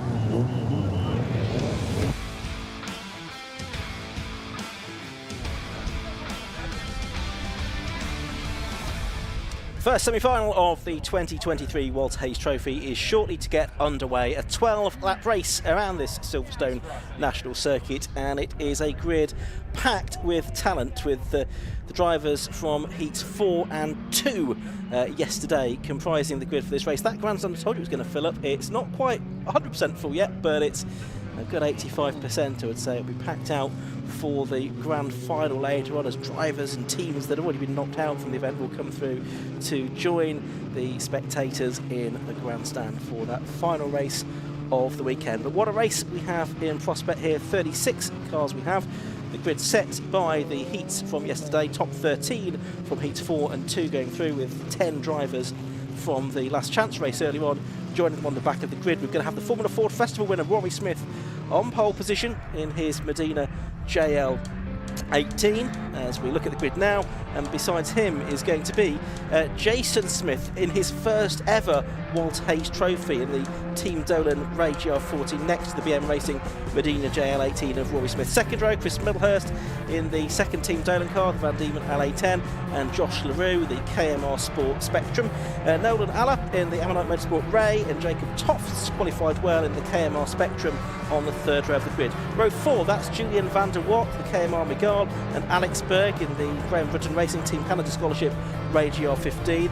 Then on row 5 you've got the 4-time winner of the event, Jerry Foster, the Cornish driver in the Don Hardware Automotive Furman, and next to him Callum Grant in the Nigel Grant Racing Van Diemen RF91. Row 6 you've got Lewis Fox in the Team Fox Racing Ray RGR14, and James Tucker in the Tucker Motorsport Swift SC92.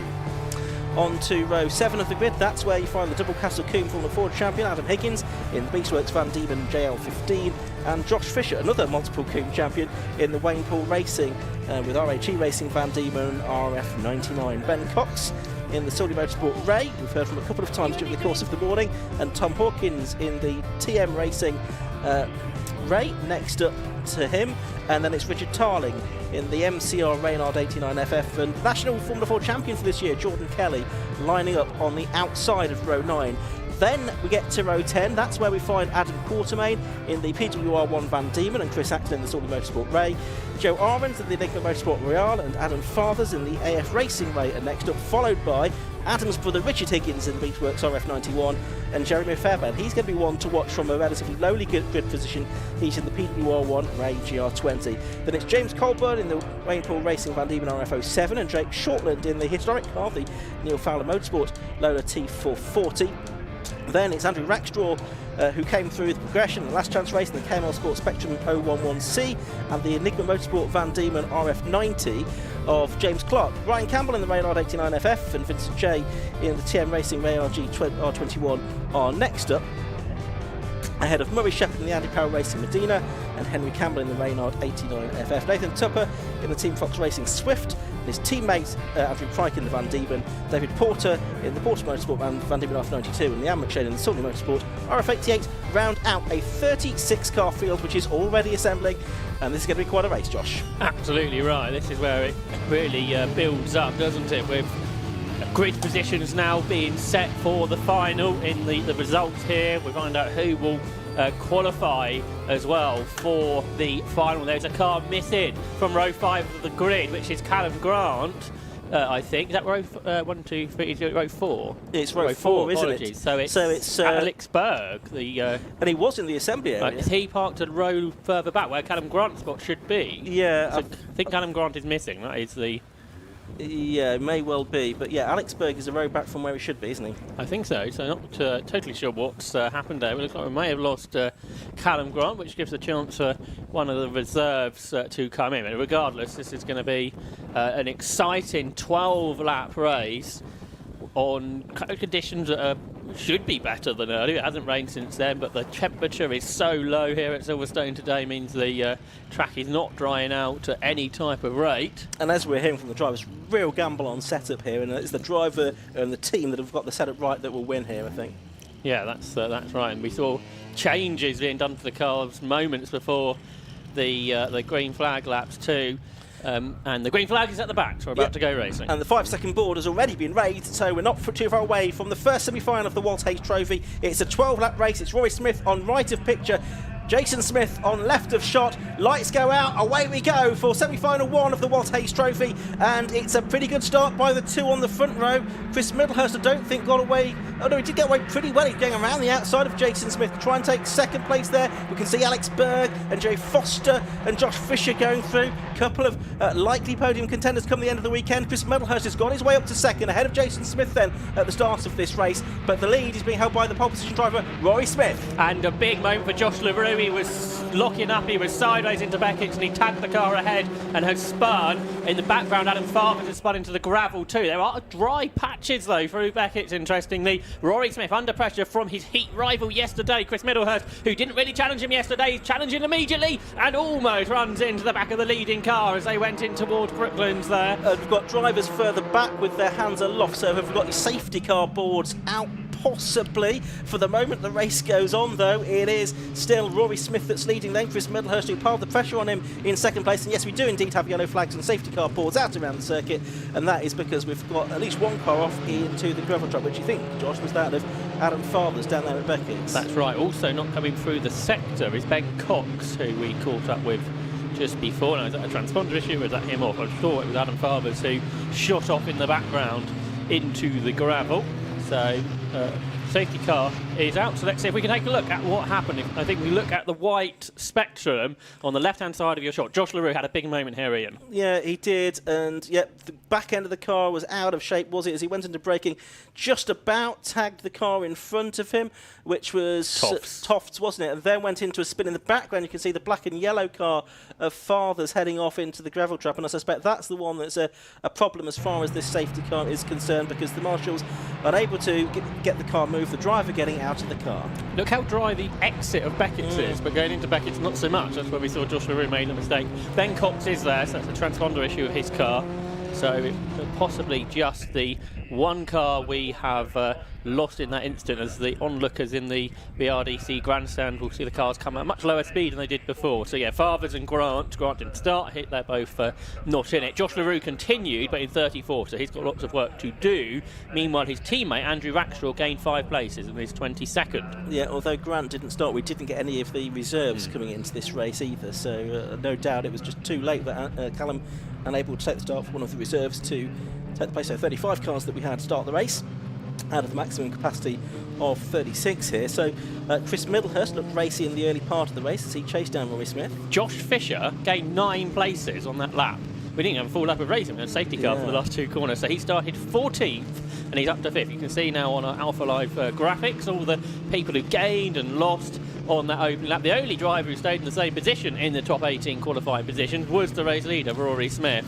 So a good start from him, but Chris Middlehurst made an equally good start, which means he's back into second. So we've got that top 2 from Heat 4 yesterday who are going to be looking to take the win in this one. So a reminder, Josh Fisher, who's made up all of those places, 3rd in the final last year, 5th the year before, 7th the year before that.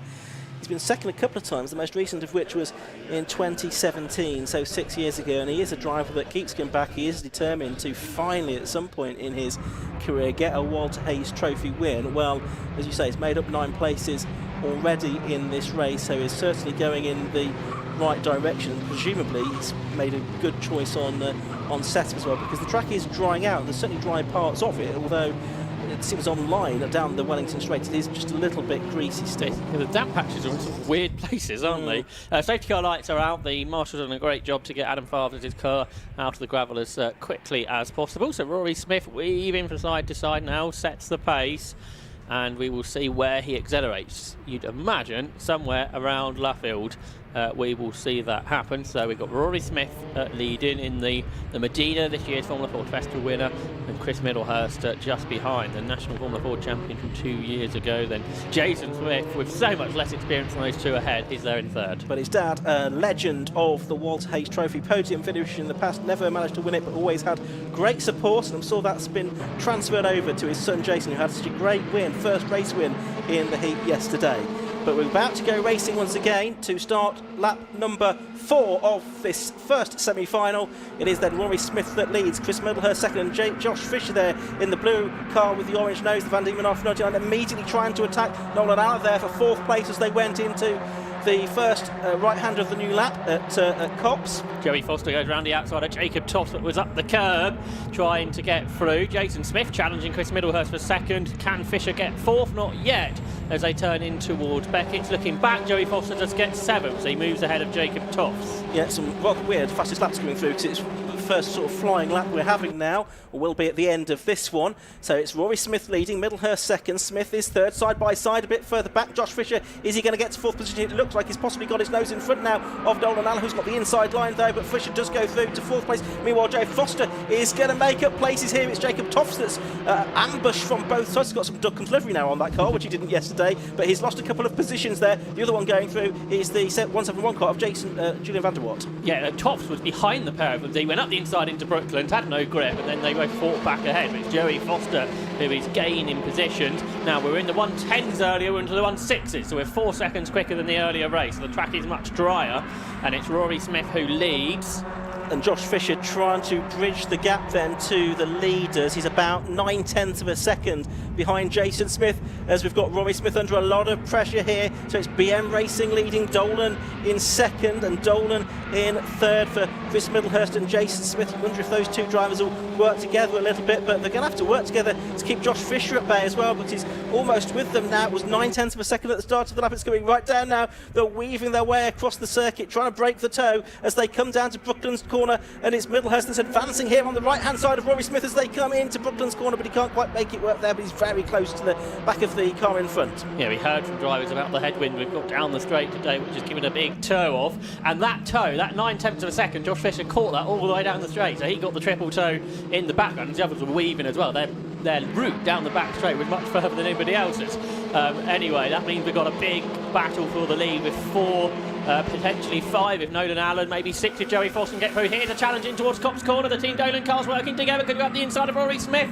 Middlehurst is alongside Smith, who's sliding the Medina around. This could give Jason Smith, could give Josh Fisher a chance. It's going to get hectic down towards Beckett's, I think. So running wide in the background there is Jacob Tofts. It's Middlehurst alongside. Oh, now there's contact. That's Jason Smith and Rory Smith. They both go off, and that's surely WHT Trophy for both of those drivers. 2 of the big names, 2 of the heat winners from yesterday look like they're out of the race. I think that was all started because Josh Fisher hit the back of Jason Smith's car, which triggered all that. I'm sure we might be able to get a replay from our Alpha Live team behind us in a few moments. We want to watch what's happening first. Doesn't look like any damage to the front of Fisher's car, so maybe not. We're perhaps going to get a view of that soon, but that means Nolan Allen has advanced up into 3rd spot. There's a battle here because Jordan Kelly, who started 18th, is up into the top 10.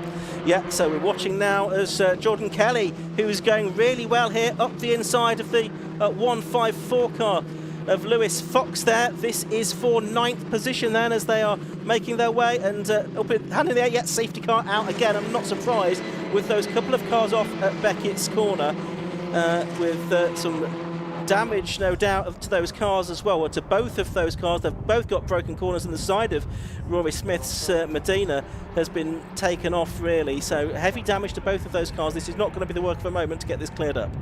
Here's the replay of that incident that we were just alluding to.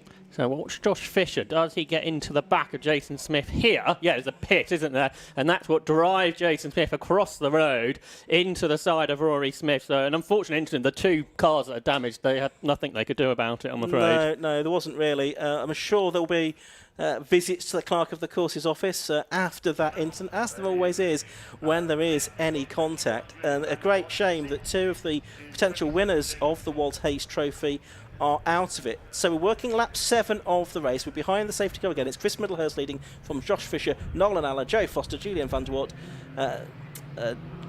Tofts, Jacob Tofts, and then Alex Berg, Adam Higgins, Lewis Fox, and Jordan Kelly inside the top 10. Just behind them is Andrew Rackstraw. He is 12. He hasn't had many racing laps to pass anybody, but he's coming through. Okay, some people are throwing themselves off in front of him, but this is a great drive from Andrew Rackstraw, who started in 27th position, so he's gained 15 places.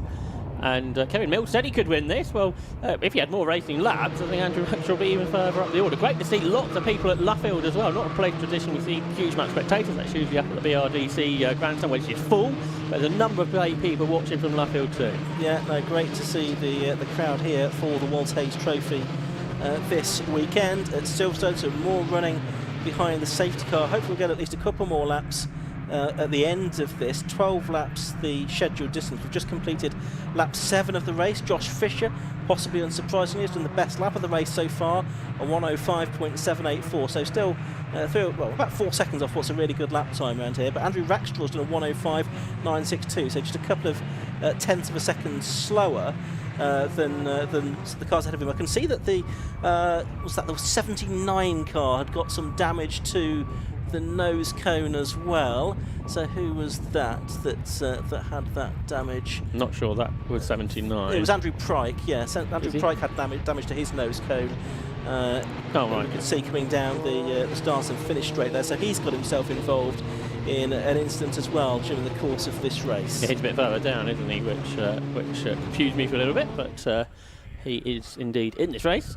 So Andrew Pryke has a bit of damage. This could be his last race because he's in one of the newer cars, isn't he? So he won't be in one of the finals.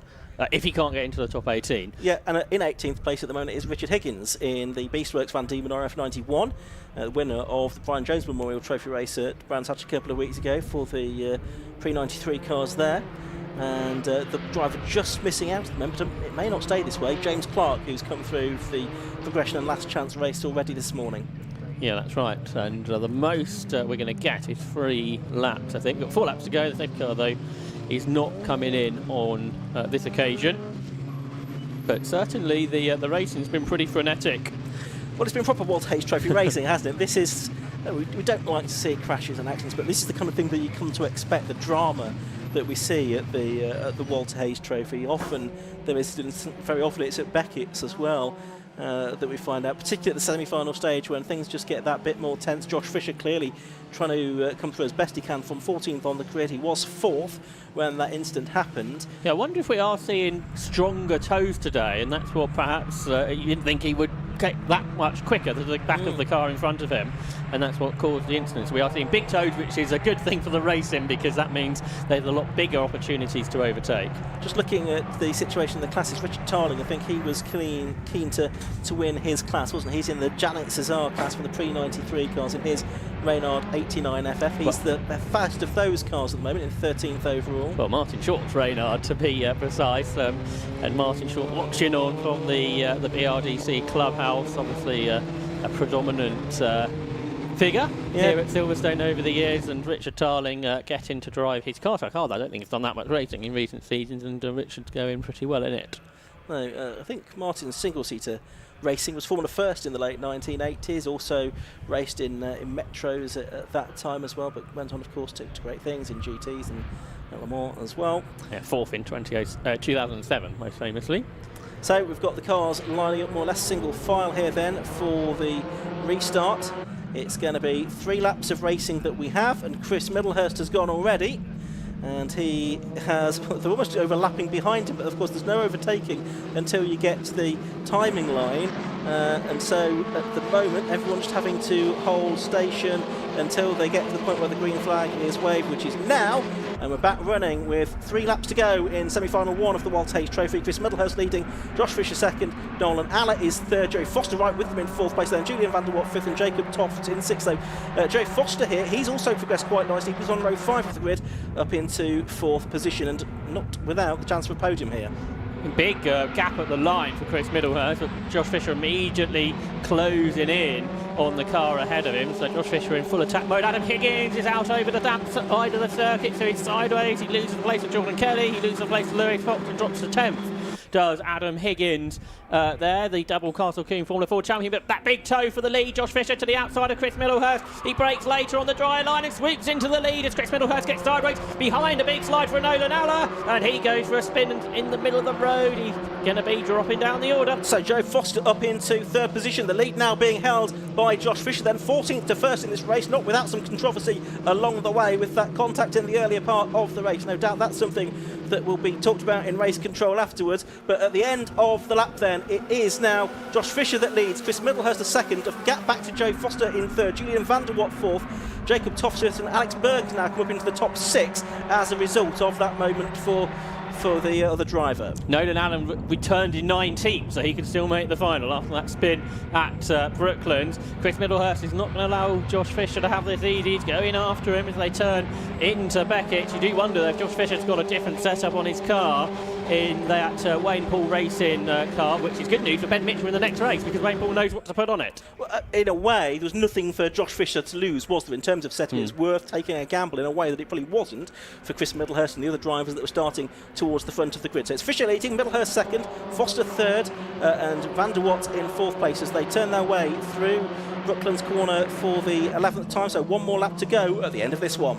Yeah, that's right. Some challenges through Luffield as that line at Luffield is changing. So we haven't got that really wide line anymore. More of a traditional line coming as the track dries out. We're only 2 or 3 seconds away from a dry lap time in these cars around here now. The gap 0.23 of a second. So the victory isn't done yet. Andrew Rackstraw is quick. He's just set the fastest lap in the spectrum, but he's still down there in 10th spot. For the lead of the race, for the front row starting position for the Walter Hayes Trophy final is up for grabs as Chris Middlehurst in the wheel tracks of Josh Fisher as they break down into Beckett, which is treacherous, and Fisher sliding around. Surely it's between these two because there's a gap back to Joey Foster in third. A big battle here though. Yeah, for the minor placings, but the top 4 are well clear of the rest. It's Jacob Toft with Alex Berg, Jordan Kelly, Lewis Fox, and that man Andrew Rackstraw, who's come through very nicely. He's now up to 9th place right behind him. It's still nose to tail for the lead of the race through Brooklands for the final time. Middlehurst carrying a bit more speed through Brooklands that time. He's going to go to the outside line, pushing down to the inside at Luffield, trying to get his car up on the inside of Josh Fisher there as they turn their way through the double apex right-hander. Out of it they come now, accelerating towards Woodcote Corner to end the lap, to end the first semi-final for the 2023 Walter Hayes Trophy, and it is going to be Josh Fisher that takes the win from 14th place on the grid. Chris Middlehurst is second, Joey Foster third from row 5, Julian Van der Watt fourth, Andrew Rackstraw to 5th on the final lap. An awesome effort there from 27th on the grid. He also got the best lap of the race as well. Adam Higgins 6th, Alex Berg 7th, Lewis Fox 8th, Jeremy Fairbairn 9th, and Ben Cox rounding out the top 10, which he'll be pleased with at the end of an absolutely frenetic first semi-final of the Walter Hayes Trophy. 18th across the line has come Gerald, and Jordan Kelly on the last lap has dropped out of the semi-final to final placings. He finished in 19th. He must have had a moment out of the sight of our cameras. So drama there with Jordan Kelly, the National Formula 4 champion. His Walter Hayes Trophy ending a bit earlier than he would have liked. Drama too at the front of the field as Josh Fisher came through to take victory from row 7 of the grid after finishing 7th in his heat yesterday, and they come round on the slowing down lap. I'm sure there'll be some conversations about incidents that happened during the course of that race. Let's have a look at the results then at the end of 12 laps of racing, some of which were behind the safety car. The win at the end of those 12 laps, which took 16.5 minutes, going the way of number 81, Josh Fisher, from in second place Chris Middlehurst. The gap between them at the end of the race was 0.2 of a second. Joe Foster was third in the Furman, ahead of the first of the South Africans, South Africa 4-5 this time, Julian Van der Watt ahead of Andrew Rackstraw. Adam Higgins rounded out the top 6, just ahead of the Team Canada scholarship driver Alex Berg, the son of former Grand Prix driver Alan Berg. Lewis Fox was 8th, Jeremy Fairbairn 9th, Ben Cox, a great drive from him to round out the top 10. Listening to Queen to motivate himself in the ESM area must have done him wonders there. Chris Acton 11th, Tom Hawkins 12th, then Richard Higgins and Nolan Allen, despite his spin at Brooklands towards the end of the race. And then further back, we see that the final qualifiers for the final, James Clark, Richard Tarling, Josh LaRue and Joe Arons in that classic era Royal RP26, missing out by 1 position the national champion Jordan Kelly, with Vincent J, James Colburn, Ryan Campbell, Jake Shortland, Murray Shepherd, Adam Quartermain, Liam McShane and Henry Campbell continuing the finishers. There's more besides, but we're going to hand down to Josh.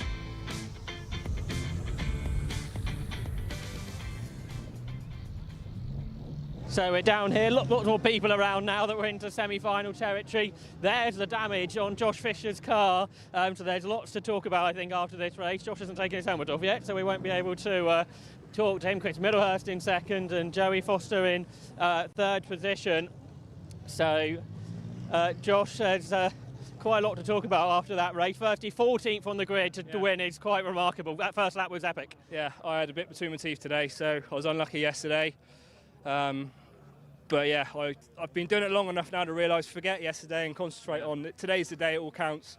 Car was brilliant. The boys have done a brilliant job, and I seen on the outlap that the dry line was on the inside. So on lap 1, I just went to the inside and I overtook so many cars. Yeah, it's all a bit of a blur now, but yeah, I'm really pumped, and thank you to the team. Obviously, you got a really good run out of Cops Corner, and then tell us what happened after that. Well, it was, the 3 in front were jostling. I was right up behind, and then, to be honest, it all happened so quickly in front of me. Yeah, there was contact, and yeah, sadly they went off. I hope they're okay. It's they're fine, good. It's quite quick there in the concrete wall and that, so obviously it's not nice to see that, but it's just one of those things. Yeah. Are you able to tell us what setup you put on the car? A good one for that session. Yeah. And I'm sure the team know what to put on Ben's car now, I'm sure. Yeah, we'll be radioing to Ben. Yeah, radio Ben. So yeah. And now all for the final. The track's drying out. Do we think it might be fully dry by then? I think it will be virtually fully dry by the final. Yeah, I think there's going to be a little patch that can catch people out. But I think it's going to be dry. So. Oh, best of luck with that, and hopefully we see you here again. Hopefully, yeah.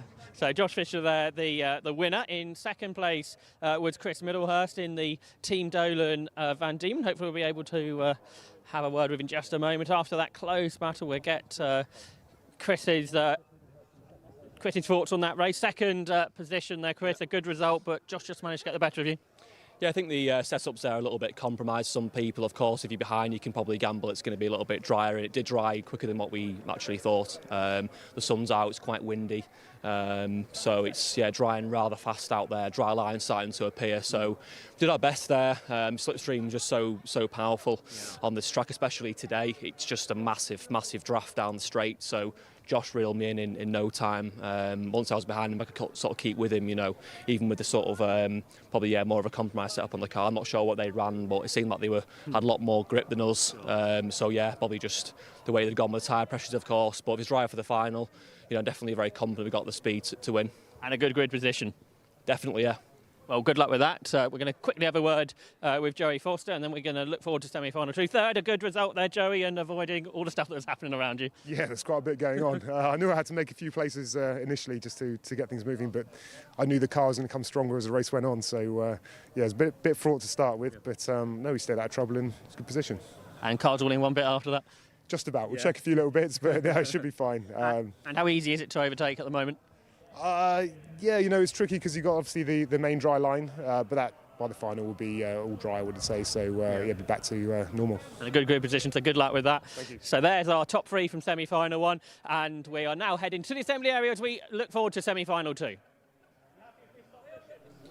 Thanks, Josh. Indeed, a very exciting semi-final 1 here for the Walter Hayes Trophy in 2023, the 23rd instalment, but there is another semi-final to go. The top 18 from this one go through. We've got about 5 or so minutes to get this one sorted out and dialed in, and I want to chat to a man who starts on pole position, Michael Haynes. In fact, Michael, I'm going to come onto the other side here. In fact, no, that's a lie. I'm going to stay on this side because the sun's in the background.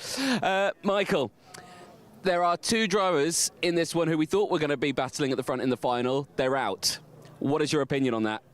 I have no idea. I've got to be honest, I wasn't really taking note of the last race, so I've got no idea what went on. Excellent, good. It's nice that you're paying attention to the racing that's happening here.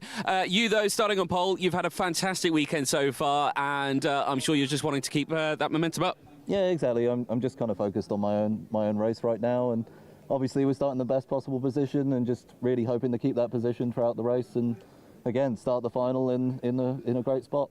I've just clocked the lovely sticker that's on your chassis next to you there. Care to explain? Sexy Pepsi. That is the name of the car. There's a bit of a backstory to that, but we're about to go. We are. I'll explain that another time. Explain after it, mate. Michael, there we go. Battle of the Michaels on this one. Semi-final 2. The top 2 in the semi-final 1. They didn't win. They're out. What's going to happen in this one? We will find out. 30-second board going up now. Ian and Josh, back over to you. Who's making it to that grand final?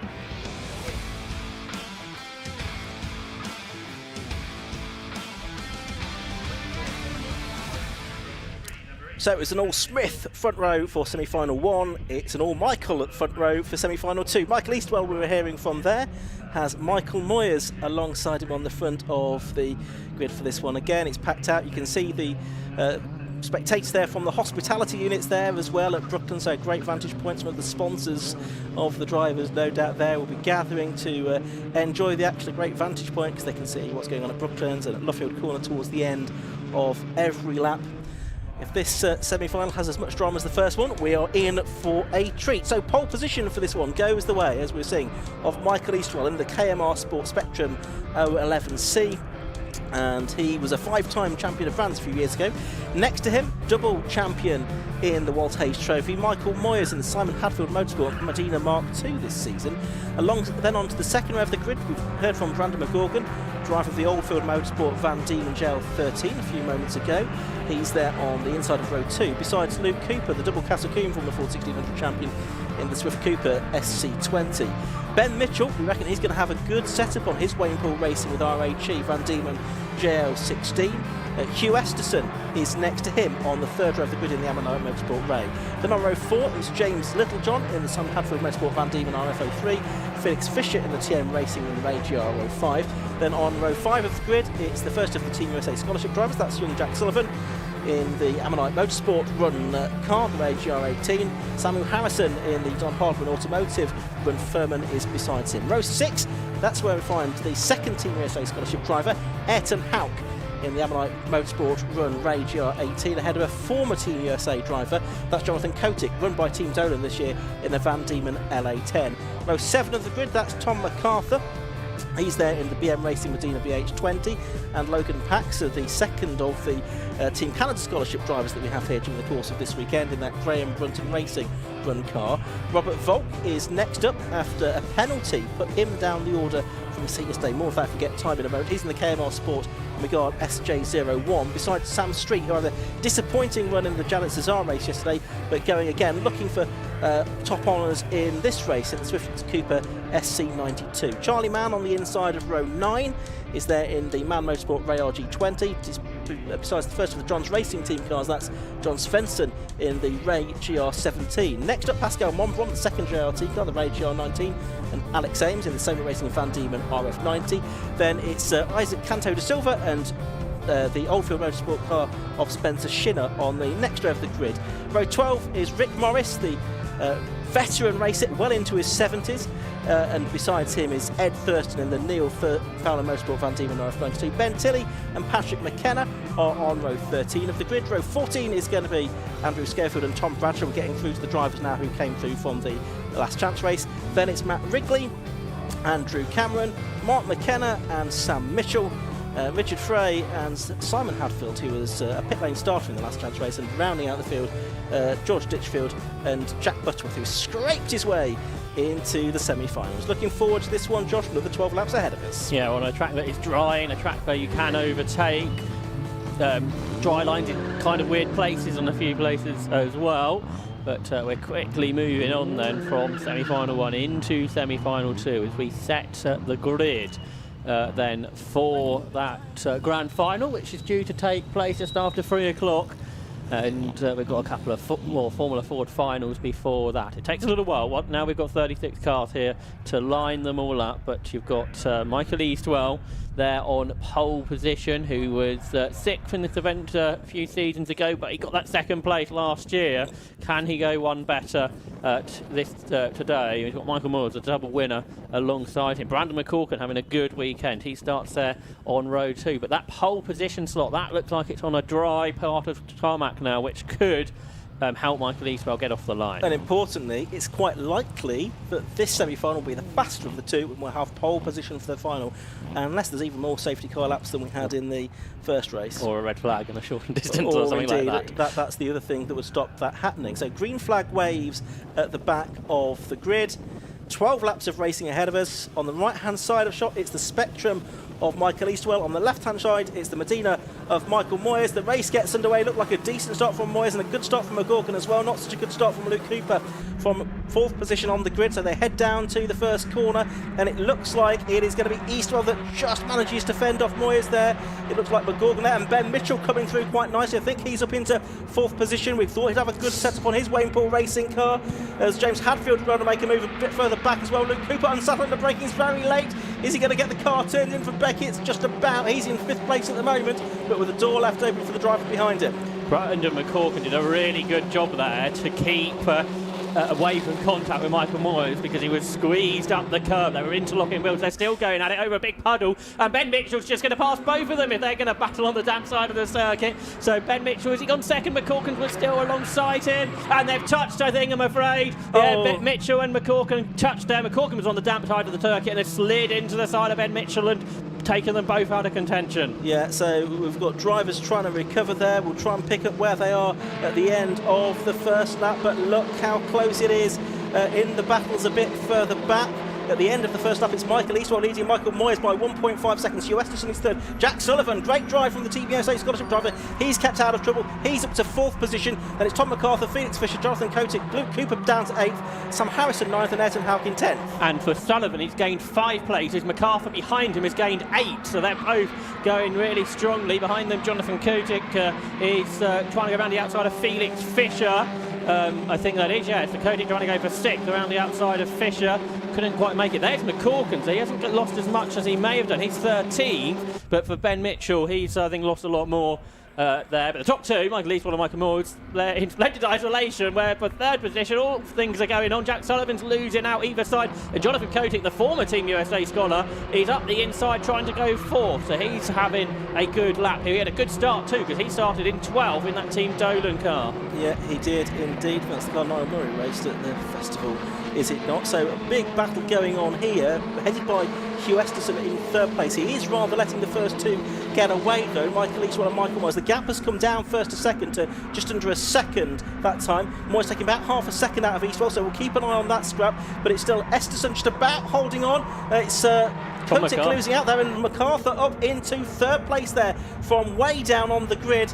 The driver who does a lot of driver coaching these days, he's now up to 3rd place, Esterson 4th, and Kotick down to 5th place. Luke Cooper's got 6th place back, so he's made up a couple of spots. Yeah, Jack Sullivan dropping back. MacArthur started 13th, so it's been an excellent drive from him. Ben Mitchell was 30th at the end of the first lap, but still running, so we'll see if he can qualify for the final. But any real idea of a good result you'd think is out of question. This battle for 3rd is quite extraordinary. Kotick now around the outside of Esterson. Out of shape there is MacArthur. He's out of the race. Well, not out of the race, but out of contention for the moment. He could come back through though. That's a big mistake though. He's lost quite a few places because of that. He's come on behind Felix Fisher and Jack Sullivan there, so I think he's down to 8th place. Something like that. Alex Ames has come through quite nicely as well in the first of the Janet CESAR cars, up into 9th place, I think. From 20th on the grid. That's an awesome drive from Alex Ames. And Moyes has done another best lap of the race. The gap down to 8/10 to race leader Michael Eastwell in the KMR Spectrum. And a 103, so a second quicker, I think, than the previous race. There's MacArthur, so he dropped to 9th in that mistake, but he had to go up to 3rd. Jonathan Kotick is 3rd. He started 12th. Luke Cooper is just failing to get alongside Hugh Esterson, who was really good in the wet, maybe not as quick in the dry, and that's what's causing this big battle.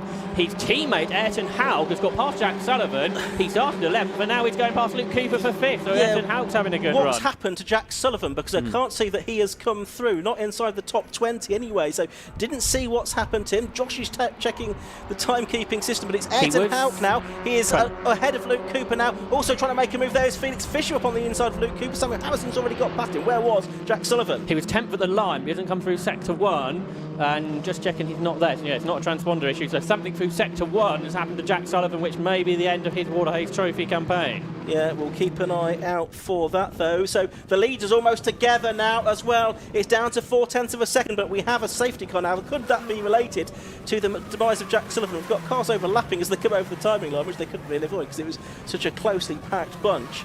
But here is the first lap of safety car running in this race. And that 4-second gap between Moyes and the rest is going to come down to nothing, so that's going to bring everyone else back into contention. Yeah, so don't rule out Kotick, Esterson, Houck even, who perhaps enjoying these dry conditions a bit more. And I wonder if he benefited from whatever happened to Jack Sullivan. Is that his car there? Presumably. Possibly. There we are. There's another view of it. That's on the exit of Cox Corner, just on the tarmac runoff there, not the gravel, but the car seemingly immobile. It looks like the position where he pulled off rather than had a moment. He may have had a moment in the car stalled, but regardless, for Jack Sullivan, I'm afraid that looks to, well, it will be the end of his Waterhays Trophy campaign. He's a lap down though, even if he got back going. A real shame for the 17-year-old from Ohio. And he's hoping to race here in the UK next year, so best of luck to Jack with that. And a real shame that his Waterhays campaign is ended, especially if it was a mechanical problem. Yeah, that's right. So going well here, Alex Ames. So he's leading the Janet CESAR class, if you like, at the moment, in 10th place overall. Samuel Street is in 14th position and second of the cars within that class. I think Ed Thurston third of the pre-93 cars at the moment in 20th position overall. There are prizes as well for the highest placed pre-93 and historic classic car in the overall event, as well as the separate awards for the Janet CESAR and Carl Hamer trophies. I know the lap times behind the top two is not really comparable because of the battle, but Alex Ames was quicker than most of the cars ahead of him, so he is doing brilliantly well there in the top 10. See if he can stay there. For Ben Mitchell, he got back to 22nd. There he is, just going through the shot now.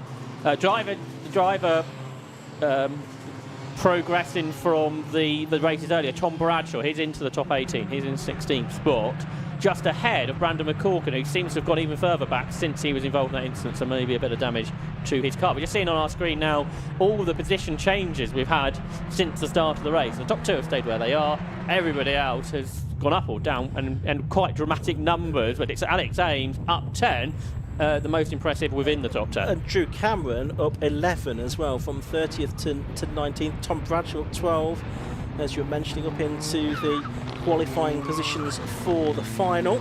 So it'll be mission accomplished as far as he's concerned, if he can stay there.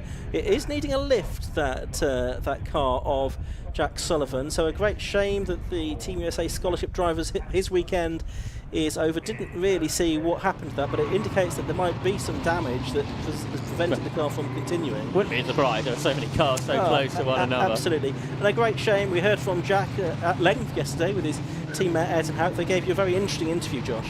Yeah, and they spoke for a long time, which is very impressive. 17 for Jack, and I think Ayrton a few years older. And yeah, they spoke well. Had a few messages from fellow media people saying how well they thought they did. Yeah, they did great, didn't they? And Jack Sullivan, he's keen to stay in the UK. They've both tested a GB3 car, which I think impressed them very much. They're very quick cars, the GB3 machines, almost as quick as the old British Formula 3 cars from 10 years or so ago. So that is a target for Jack, I think. And Max Esterson, of course, has raced that this year. He's had race wins in the past. He's moving on to FI Formula 3 this season, or next season, I think, and doing Macau in a couple of weeks. So it shows you quick progression you can do from a Formula 4 1600 to high levels of the motorsport ladder. So we are just starting lap 7 of this race now, behind the safety car. So it is going to be a little bit of jeopardy as to which of the two semi-finals is the faster. I didn't notice what the winning time was for the early one, and I don't suppose for a minute the result of that has been published as yet.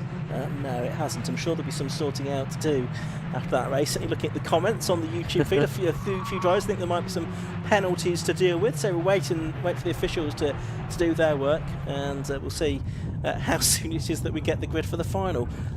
Hopefully when the race is supposed to start, because we've had that issue here in the past. Well, yeah, exactly. It will be right down to the wire, I'm sure, if there's any penalties applied, and then there could be appeals, protests, goodness knows what. Best thing, hope not. Wouldn't surprise me. It's the Walter Hayes, and it happens every year. It's a tradition. So this is, at the moment, we can see Pascal Montbaron. So he's the final car qualifying for the final at the moment. Drew Cameron just behind him. I think he was a little unhappy, to say the least, with how things panned out yesterday when Anthony spoke to him. But he's made good progress so far during the course of this semi-final. Just a few positions behind there, the blue-purple car is Ben Mitchell, and surely he is looking to get into a qualifying spot. But I think we're going to have another lap of safety cars. So. Yeah. But who are the drivers that are going to miss out? Because there's some quick drivers there. Brandon McCorkin, how did he end up down in 17th? He was the one that made contact with Ben Mitchell. That's right. Which triggered all. Then he'd gone backwards since then. I was going to say. I wonder if the car, because he must have hit him at a fair rate on full lock, so I wouldn't be surprised if it's bent at the wishbone and steering arm. He started third, didn't he? So he might be one to lose out in the Oldfield Motorsport car. And then you've got the Spencer Shinner car there as well, the other Oldfield Motorsport car. So both of those potentially in danger, in 15th and 17th position, perhaps. Spencer Shinner, very new to all of this, done a bit of historic racing, a bit of karting, but no modern Formula Ford racing before. So lots to learn over the last few days, I'm sure. Trying to find a space for the that Jack Sullivan car to go. So we're now going on to lap 8 of the race. Hopefully this might be the last lap behind the safety car, in which case we will get 4 more racing laps, won't we, to end this semi-final. Of course, the other driver who's gone from historic, although much more experienced in historics, to modern racing is Sam Harrison, 7th position, which is a really good effort because he's got to learn the car, but even more crucially maybe, he's got to learn a very different style of racing, because this year he has absolutely dominated the historic Formula 3 Championship. He's been winning races by 20-30 seconds, so that's totally different to what he's experiencing here. He had bad luck at the Formula Ford Festival. The car had a misfire while he was in a good position, which took him out of contention. But he's right there, isn't he? Getting some really experienced drivers in this category, Luke Cooper and Tom McCarthy either side of him. Getting some support on the live stream for Logan Paxer as well, the Team Canada Scholarship driver. He's running in 12th position at the moment, so you'd like to think he was safe for a semi-final spot, but you know, you can't rule anything out in the Walter Hayes Trophy. Alex Berg has already gone through. He qualified quite well, didn't he? With I think a top 6 position in the first of the semi-finals. The safety car lights are out, so we are going to get racing underway again with 4 laps left to go. Is Michael Eastwell going to go quite as early as Chris Middlehurst did in the first semi-final when the safety car went in? Well, we're about to find out, because there's 4 laps of racing. He's still weaving around. Is Michael Eastwell? When's he going to push the button and go? Not quite yet. It's not gone quite as early as Middlehurst did then. Of course, there's no overtaking until you get to the timing line at the end of the lap. It looks like he's gone now, though, and he's trying to put a bit of daylight between himself and Michael Moyers as they come up to the line to restart this second semi-final of the Walter Hayes Trophy. The green flag waves, and it's Michael Eastwell leading, Michael Moyers second, and Jonathan Kotick third as they head down to Copse Corner for the 9th time in this race. And then it's Ayrton Houck, he's 5th, Luke Cooper 6th. Lots of experience on this grid. That's right. So let's see how that all develops. You've got the 3 Americans chasing the top 2, and Ayrton Houck also have a bit of rear guard action because he's got Luke Cooper right on his gearbox as they turn their way through Beckett's corner then. Some cars getting more out of shape than others. There's Ben Mitchell. He's just getting himself up ahead of Ed Thurston. He runs very wide there. And a bit of muck as well being flicked up. So Jonathan Kotick's going with the top 2. The rest are falling back as Ayrton Houck goes up the inside of his Ammonite Motorsport teammate, Hugh Esterson, and they're absolutely well to will. Luke Cooper slid out wide out of the curb, so that's allowed Sam Harrison up a spot. He would quite like another. He's up the inside of Hugh Esterson. You wouldn't think he's not raced in this type of racing before, and he's up to 5th. He's going very well indeed. Luke Cooper trying to get one of those places back from Hugh Esterson there to stay inside the top 6 as they come across the line. First 2 close together though, less than 0.2 of a second between Michael Eastwell and Michael Moyers, who's just on the best lap of the race, a 1:03.246. We are getting down towards those dry weather times now, but not quite there yet. Through Copse Corner they go. This is lap 10, 2 more to go at the end of this one, and these 3 have made a break. It's Jonathan Kotick in the car, the Murray Motorsport liveried car, run by Dolan Racing Murray Motorsport, putting cars in the Fiesta 6 out race at Mondano Park this weekend. Top 3 a long way clear of the rest now, and it's Sam Harrison has got up to 4th position, so he's got ahead of Ayrton Houck. And what's going to happen for the lead here is Michael Moyers going to make a bid down the inside into Brooklands Corner in front of his sponsors. He's tried it, he's got very close indeed, and it's not worked out for him there. Amazingly avoided contact, which looked like that was going to happen. And what's happened to Houck here? He's dropped back. Luke Cooper's 5th. He's nowhere. He's nowhere to be seen. We'll get an update on that, where he is or where he is not at the end of the lap. But it's Luke Cooper. He has gone back up to 5th position. And then I think it's Tom McCarthy, 6th, Houck at 13th now on the timing screens. Meanwhile, the gap between Eastwell and Moyers was pretty static at about 0.2 of a second, but they've got Jonathan Kotick right with them. Yeah, he's not raced here for 6 years, and he's alongside Moyers on the outside line. Races in the SDCA in the States, or club type racing in the United States over the last few seasons. He's showing to be really good now the track has dried out. He started 12th in this race and he's challenging potentially the 2 ahead. Yeah, it looked like he was going to get alongside Michael Moyers there. He was 6th in this event in 2017. Moyers has another look at the inside of Eastwell that time as they headed into the left-hander at Brooklands Corner. It looks like Luke Cooper is now up to 4th. So what has happened to the green car of Harrison, Sam Harrison? I'm not sure. Try and pick that up.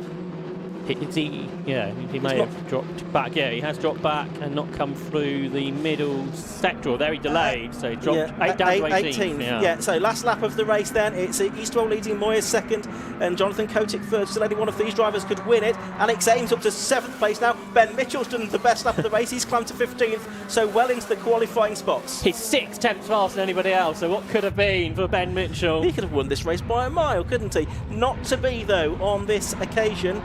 It is Eastwell, Moyes and Kotick. Luke Cooper getting away now from Tom MacArthur in 5th, Felix Fisher in 6th. Cooper and Fisher, who did battle in the Castle Combe Championship this season. If you add all of the gaps between them throughout the whole season, it was less than 2 seconds. As we're watching this battle for the lead here, is it going to be Moyes that is able to take the lead away? He was looking for the outside of Eastwell this time, couldn't find a way through there. He tried the inside on the previous laps, so just Luffield and Woodcote corner to go now. Kotick still with them as well. It's Eastwell, though, that runs a wheel over the grass there almost at Luffield for the final time, accelerating away. Surely he can't lose it from here.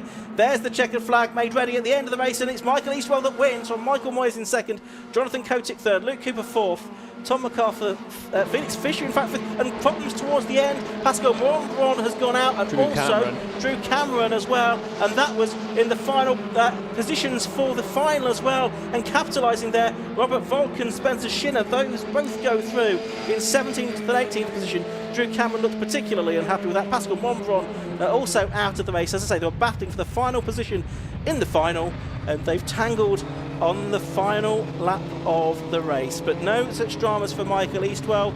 A real determined effort from Michael Moyes, but it didn't come off for him there. He lost out by just under 0.2 of a second. The top 3 covered by less than half a second, because Jonathan Kotick was right there as well. Luke Cooper stayed about the same place. Yeah, started 4th, finished 4th, but at a very full race for the 12 laps in between. As he took 4th position and will therefore start on the 4th row of the grid for the final. Here's the result then of that 12-lap race for the 2nd WHT Trophy semi-final for 2023. Michael Eastwell it was that took victory. 12 laps took 16.5 minutes with those safety car laps in the middle. Still need to try and work out which was the faster of the 2 semi-finals. He was in the Spectrum 011C run by KMR Sport. Michael Moyes in the Simon Hadfield Motorsport Modena Mark II. He was 2nd, 0.175 seconds behind. Then it was Jonathan Kotick in the Dano Motorsport Van Diemen LA10 in 3rd position, the first of the American drivers.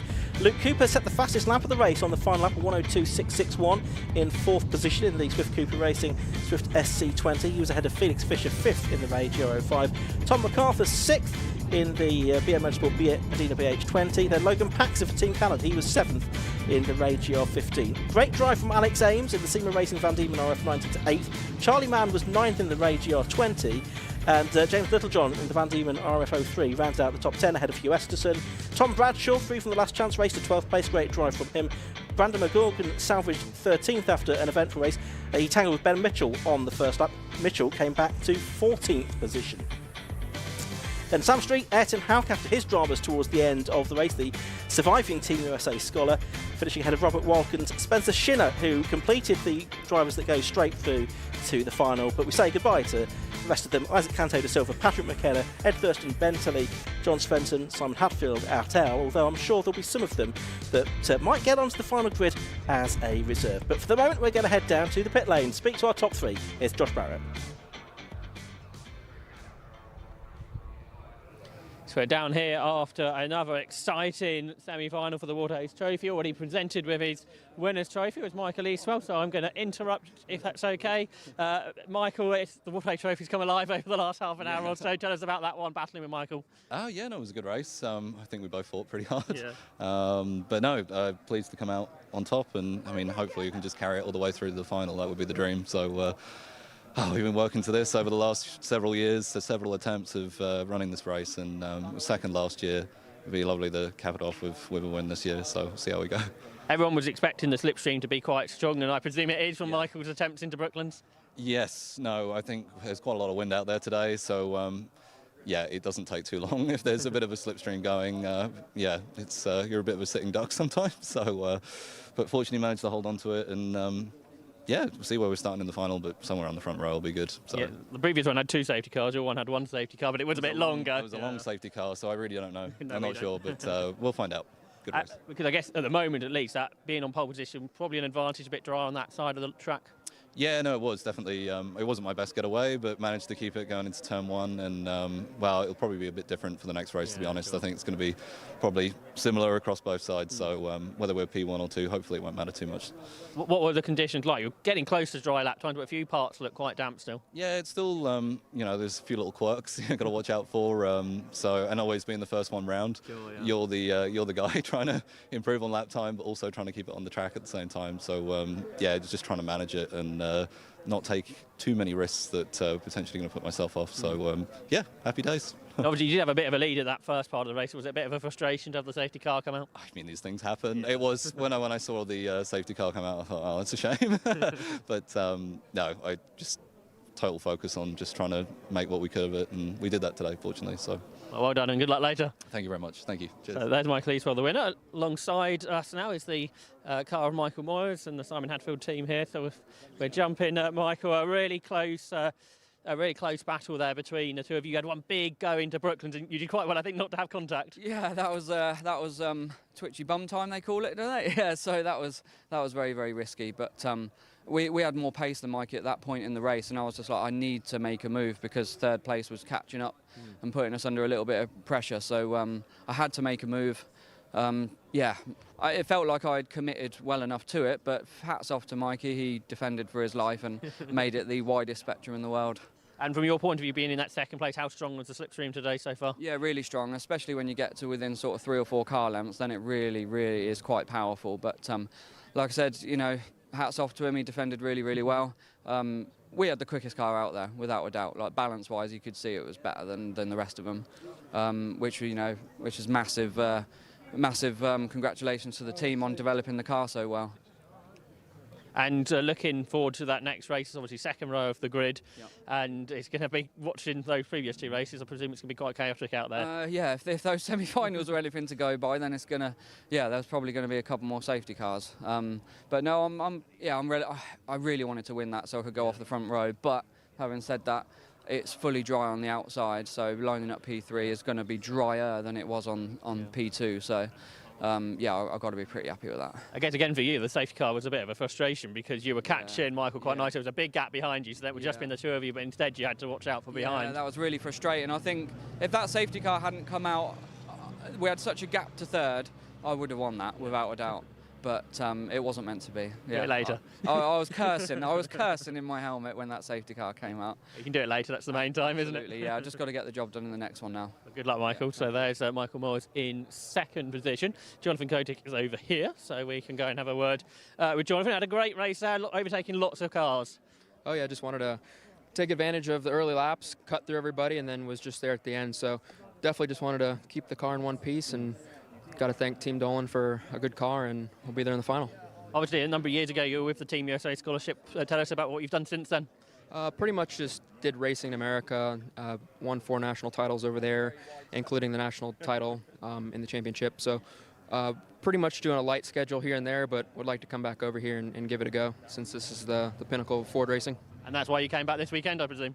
Yes, we actually had this planned out for a few months to come back over, and really enjoying it so far, and come back and see how we do. Was it sort of a reminder of what the racing was like, or did you have a good idea what it was going to be like today? Honestly, kind of forgot what it was like. 6 years ago was quite a long time ago, but just having to acclimate myself to the tire, because the Hoosiers are great in America, but Avons are a little bit different story with grip level. So this is kind of the first time I've been around here in the dry, so it was just learning from Eastwell and Moyers a bit. So should be there for the final and have a good time. So a few times you were taking sort of different lines. Is that just to avoid if something happened, or were you thinking of trying to get the exit speed? I was just trying to keep the car cool, honestly, because we rapidly cut through everybody, but then the car got hot and lost a little bit of power, but that's why we weren't able to attack much at the end. But again, just being there is all it's about in Ford, and taking that skill set from America back over here. So. And in that first part of the race, when you were doing all that overtaking, was there any sketchy moments, any incidents in front of you? Not really. I mean, this is kind of the first time in the dry, so I was just kind of eyeballing what everyone was doing, and then just kind of did my best to watch the first race with my teammate Chris. He did a good job, and just see which place to go since those guys have the track knowledge. But really got to thank the team a lot for giving me a good car. And what's it been like working with Bernard Dolan and his team? Oh, he's fantastic. I mean, he's got so much knowledge. Got to thank Mechanic John as well. I mean, everyone there is just amazing to work with. First weekend with those guys, and I mean, I can't say anything better about them. Well, best of luck for the final. Thank you so much.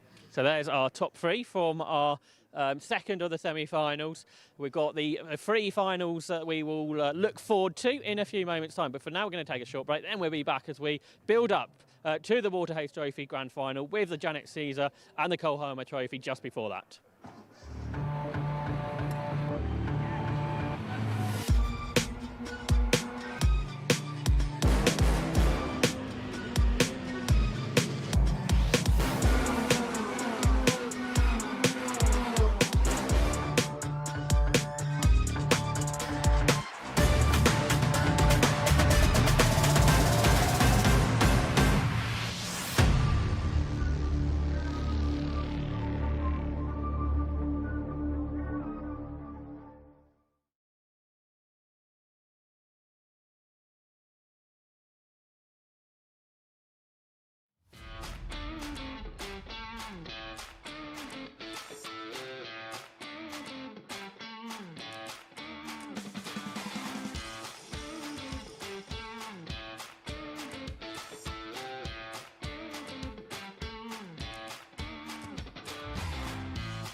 Welcome back, ladies and gentlemen, to the Walter Hayes Trophy here at Silverstone in 2023. Myself, Anthony Jordan, Joshua Barrett and Ian Soman on the comms this weekend.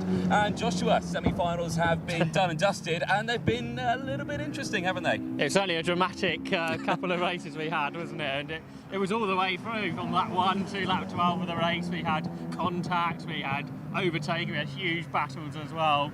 And the dramas may not be over yet, I suspect. No, I suspect. I think for Josh Fisher, who won the first semi-final on track, might, and I say provisionally, of course, don't take anything I say into concrete, might not win that race on paper. Well, there's lots of discussions going on, we believe, but what will be made of that, we will yet to see, because as you were sort of referencing, it's all fair. It's not a championship, it's a one event, so it's all going about winning this. So, it's all about winning, therefore you're eliminated, you're out immediately, and that means if you're excluded, you're out immediately, so that's very harsh. Yeah. But then it's very harsh that 2 drivers are out of the race too, so it's not a decision, and this is why we're not stewards, Anthony. It's not a decision that we would like to make. No, being a steward is something that I very much do not ever want to have to do as a job, but yeah, no, exactly that. If you're a quick driver, yeah, you could have a fantastic qualifying heat, come to the pre-final and you're out, and then, yeah, for the drivers who don't do so well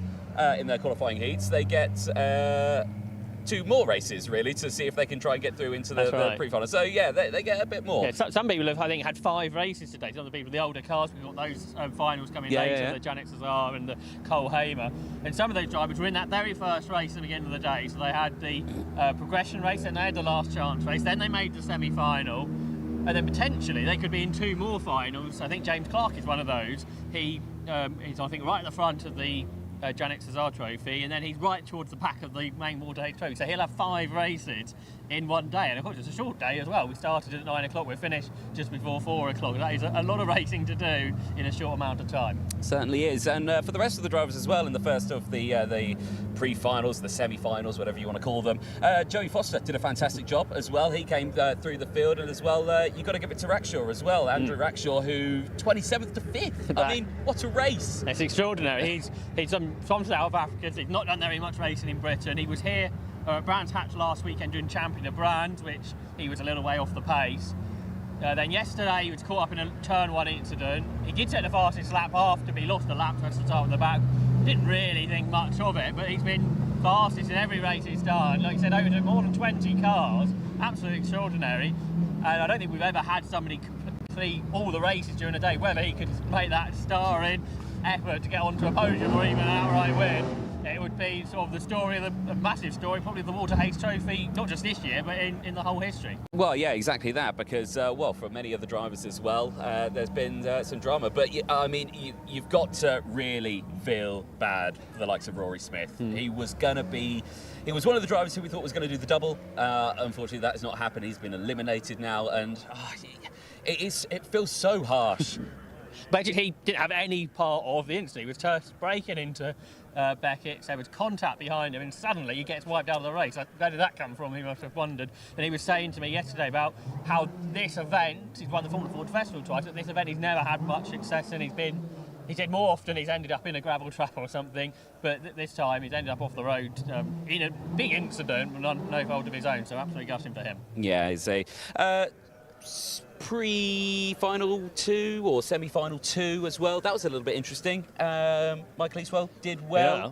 Touchy moment between 2 of them. I think it was Michael Moyers. Yeah, he said the words twitchy bum moment, I think was what he referred to. Yeah, he was up the curve into Brooklyn. I thought that was going to be contact. Well, there's no way these 2 are going to survive here because it's slippery on that inside line. It hasn't dried out properly, and I thought we were losing the 2 of them there. They both did very well to survive that moment and make it out the other side. Yeah, no, exactly that. But for Eastwell as well, in the sexy Pepsi car, as he said. We need to find out about that still, don't we? No, there you go. He took a win in that one. A brilliant result for him. Looked really quick. He actually broke away as well from the rest of the field. So, come the final, do you reckon that's a sign that we might see him break away from the rest of the field? It's unlikely, I think. We've heard from drivers saying how big the tow is today because of this strong wind that we are enjoying every time we come out here. He was saying in the heat and the warmth of the commentary box. But out here it's pretty chilly, but that's because of this big wind, which means you get a much larger slipstream because the cars are putting a bigger hole through the air, which means they catch each other a lot quicker, so therefore making a gap is very difficult, and staying ahead of anybody is even more difficult. So I think that is going to be quite the final. We're in for a real treat, I hope. Hopefully it's not sort of safety car stricken, but we did have 3 safety cars in those semi-finals. That's the only thing that can cause a few issues. Exactly. I think we, personally, ourselves, not the cameraman because he's not allowed, we should dip into a garage and get out of the wind, because we've already spoken in this garage, but there's a couple of drivers here who we've not actually spoken to. Yeah, I can see someone I know. Okay, you go over and speak to them and see if you can grab an interview. There's a beautiful heater in the background there. I don't know if you can get the camera in there. I'm very jealous. I really want that heater. But while we're talking about heaters, you have a driver, Josh. That's right, I have Callum Grant. And Callum, we thought you weren't out in the semi-final, and it was not a plan. No, unfortunately, we're starting 10th. I thought this is a great opportunity, especially seeing Alex finish 7th. Came out of the pits and no revs, nothing. It's flat spot. So we think the ignition module went down. So unfortunately, all those days testing and getting all the way up there, it's all failed. But at least we got the Janet CESAR. Is it all fixable? You were looking at the car just then. We changed dizzy, we changed leads, changed plugs, changed the battery. We think it's cured, but I'm going to see if I can take it up the runway out the back. Yeah. and see if it still does it. But yeah, I just hope we sort it and we can have a good run in the CESAR. Well, best of luck with that. Hopefully we see you after that one. Cheers, Josh. Thank you. So the news from Callum Grant, why we didn't see him in the semi-final. The team, you can say they got the bodywork off. Callum's father, Nigel, there standing next to him trying to get that sorted. Meanwhile, I think Anthony has got Tom MacArthur with him. I do indeed, yeah. Thanks, Josh. Tom MacArthur on this one. 6th in your semi-final 2. Best result that you've had over how many, Walter Hayes, you said? Many? Too many? Too many. You're looking for a good result here this weekend. Do you reckon you could achieve it? Don't see why not. Yeah, it's Walter Hayes, anything can happen.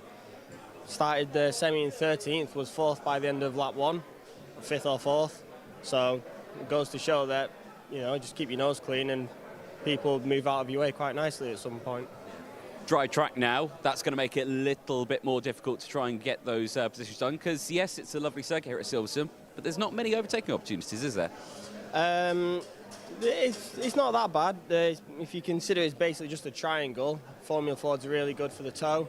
So if you can get a good run out the corner, get in the toe, pull out alongside them, and if you're behind 3 or 4 cars, the toe's even better. So that's why when it's fully dry, like it's probably going to be in the final, you're probably going to see 4 or 5 abreast going into Brooklands, which is always interesting. I think interesting is an understatement, I think, on that one. I'm sure there are many other words that would describe that one. But for you here and here, it seems to be a good weekend and the results have been coming your way. It was, until Rory was quite unceremoniously thrown off the circuit, not by his own accord, which is very unfortunate. But before that, he was going well.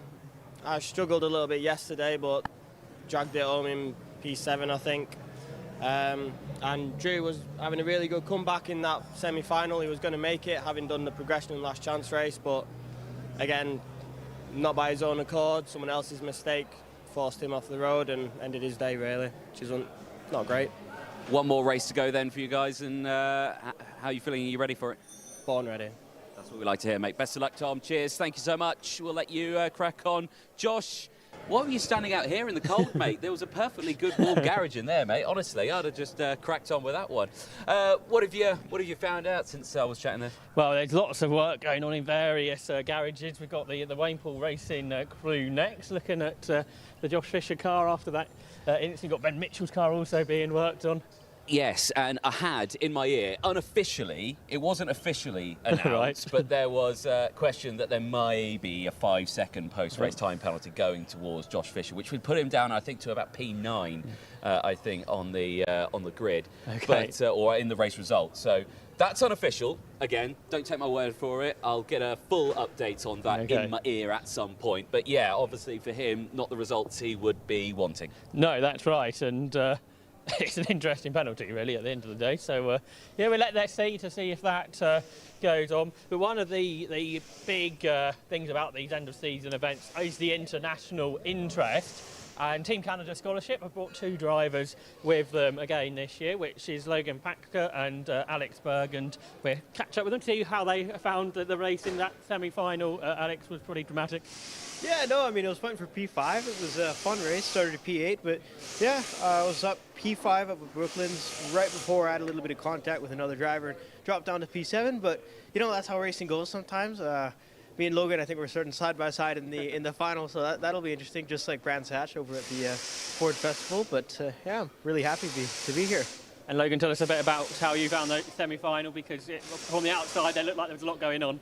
Yeah, he was fun. Started P14, and I was at the back of a massive gaggle of cars, so it was hard to get past, especially when you're trying to figure out the dry line, because this is the first dry session I've had all weekend. So it was nice in some ways to have the safety car come out, because I got to think about where I can make moves. I had sort of had that line solidified in my head, so I wasn't thinking about it as I was racing.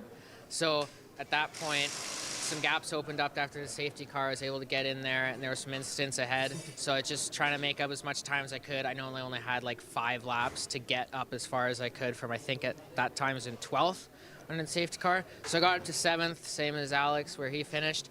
And like you said, we'll be starting side by side for the final. It should be dry by the looks of it, so that'll be nice. It's always better. Yesterday with all the rain, you can't really pass. It's just one line. But dry session should be good to make up some more spots. Alex, obviously your father did a lot of races. Been able to give you some tips going forward into coming to Britain. Yeah, he has. He's raced on the circuit back a long time ago when it was a little bit of a different circuit. But yeah, he's given me some tips and about Formula Ford and everything. But yeah, it's really cool to be here to kind of follow in the footsteps of my dad. A lot of people have come up to me and like, oh, I know your dad. Yeah. I saw him race in British F3 back in 1983 and 84. So it's kind of a proud feeling to be here. And but more importantly, I'm really honored and grateful to be able to represent Team Canada. Having the weight of a country on your shoulders is something like no other. I'd like to give a huge thanks to Brian Graham and Kelly Nielsen for the opportunity to be here. I can't say how much fun that I've had and how much learning I've done as well. And finally, Logan, tell us about the differences of racing at Brands Hatch to here at Silverstone, because a lot more overtaking opportunities here.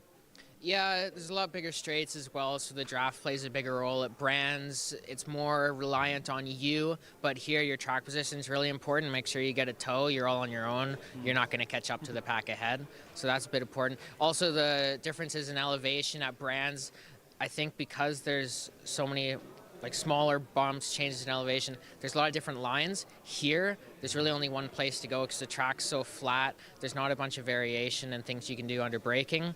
It's pretty much just very straightforward corners all the time, whereas you have strange angles and elevation at Brands, and you can do more with it. So it's sort of more like single file racing, and the draft plays a bigger role. But I'd say those are the 2 main differences. Driving's the same, pretty aggressive, but calculated, which is always nice. So, yeah. Well, hope you both have a good final, and best of luck. Hope all goes well. Thank you.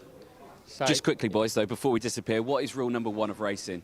Don't hit your teammate. Exactly. Best of luck. Cheers, boys. I'm glad you know that one. Lovely. Josh, we'll move on.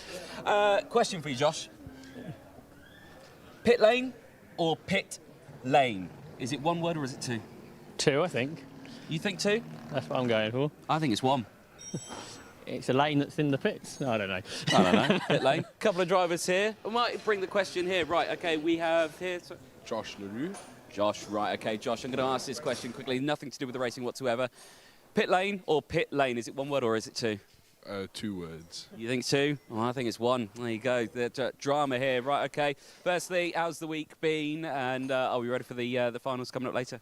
Yeah, the whole week's been great so far. The heat went really well. And then I got a bad start in my semi, spun in turn 2.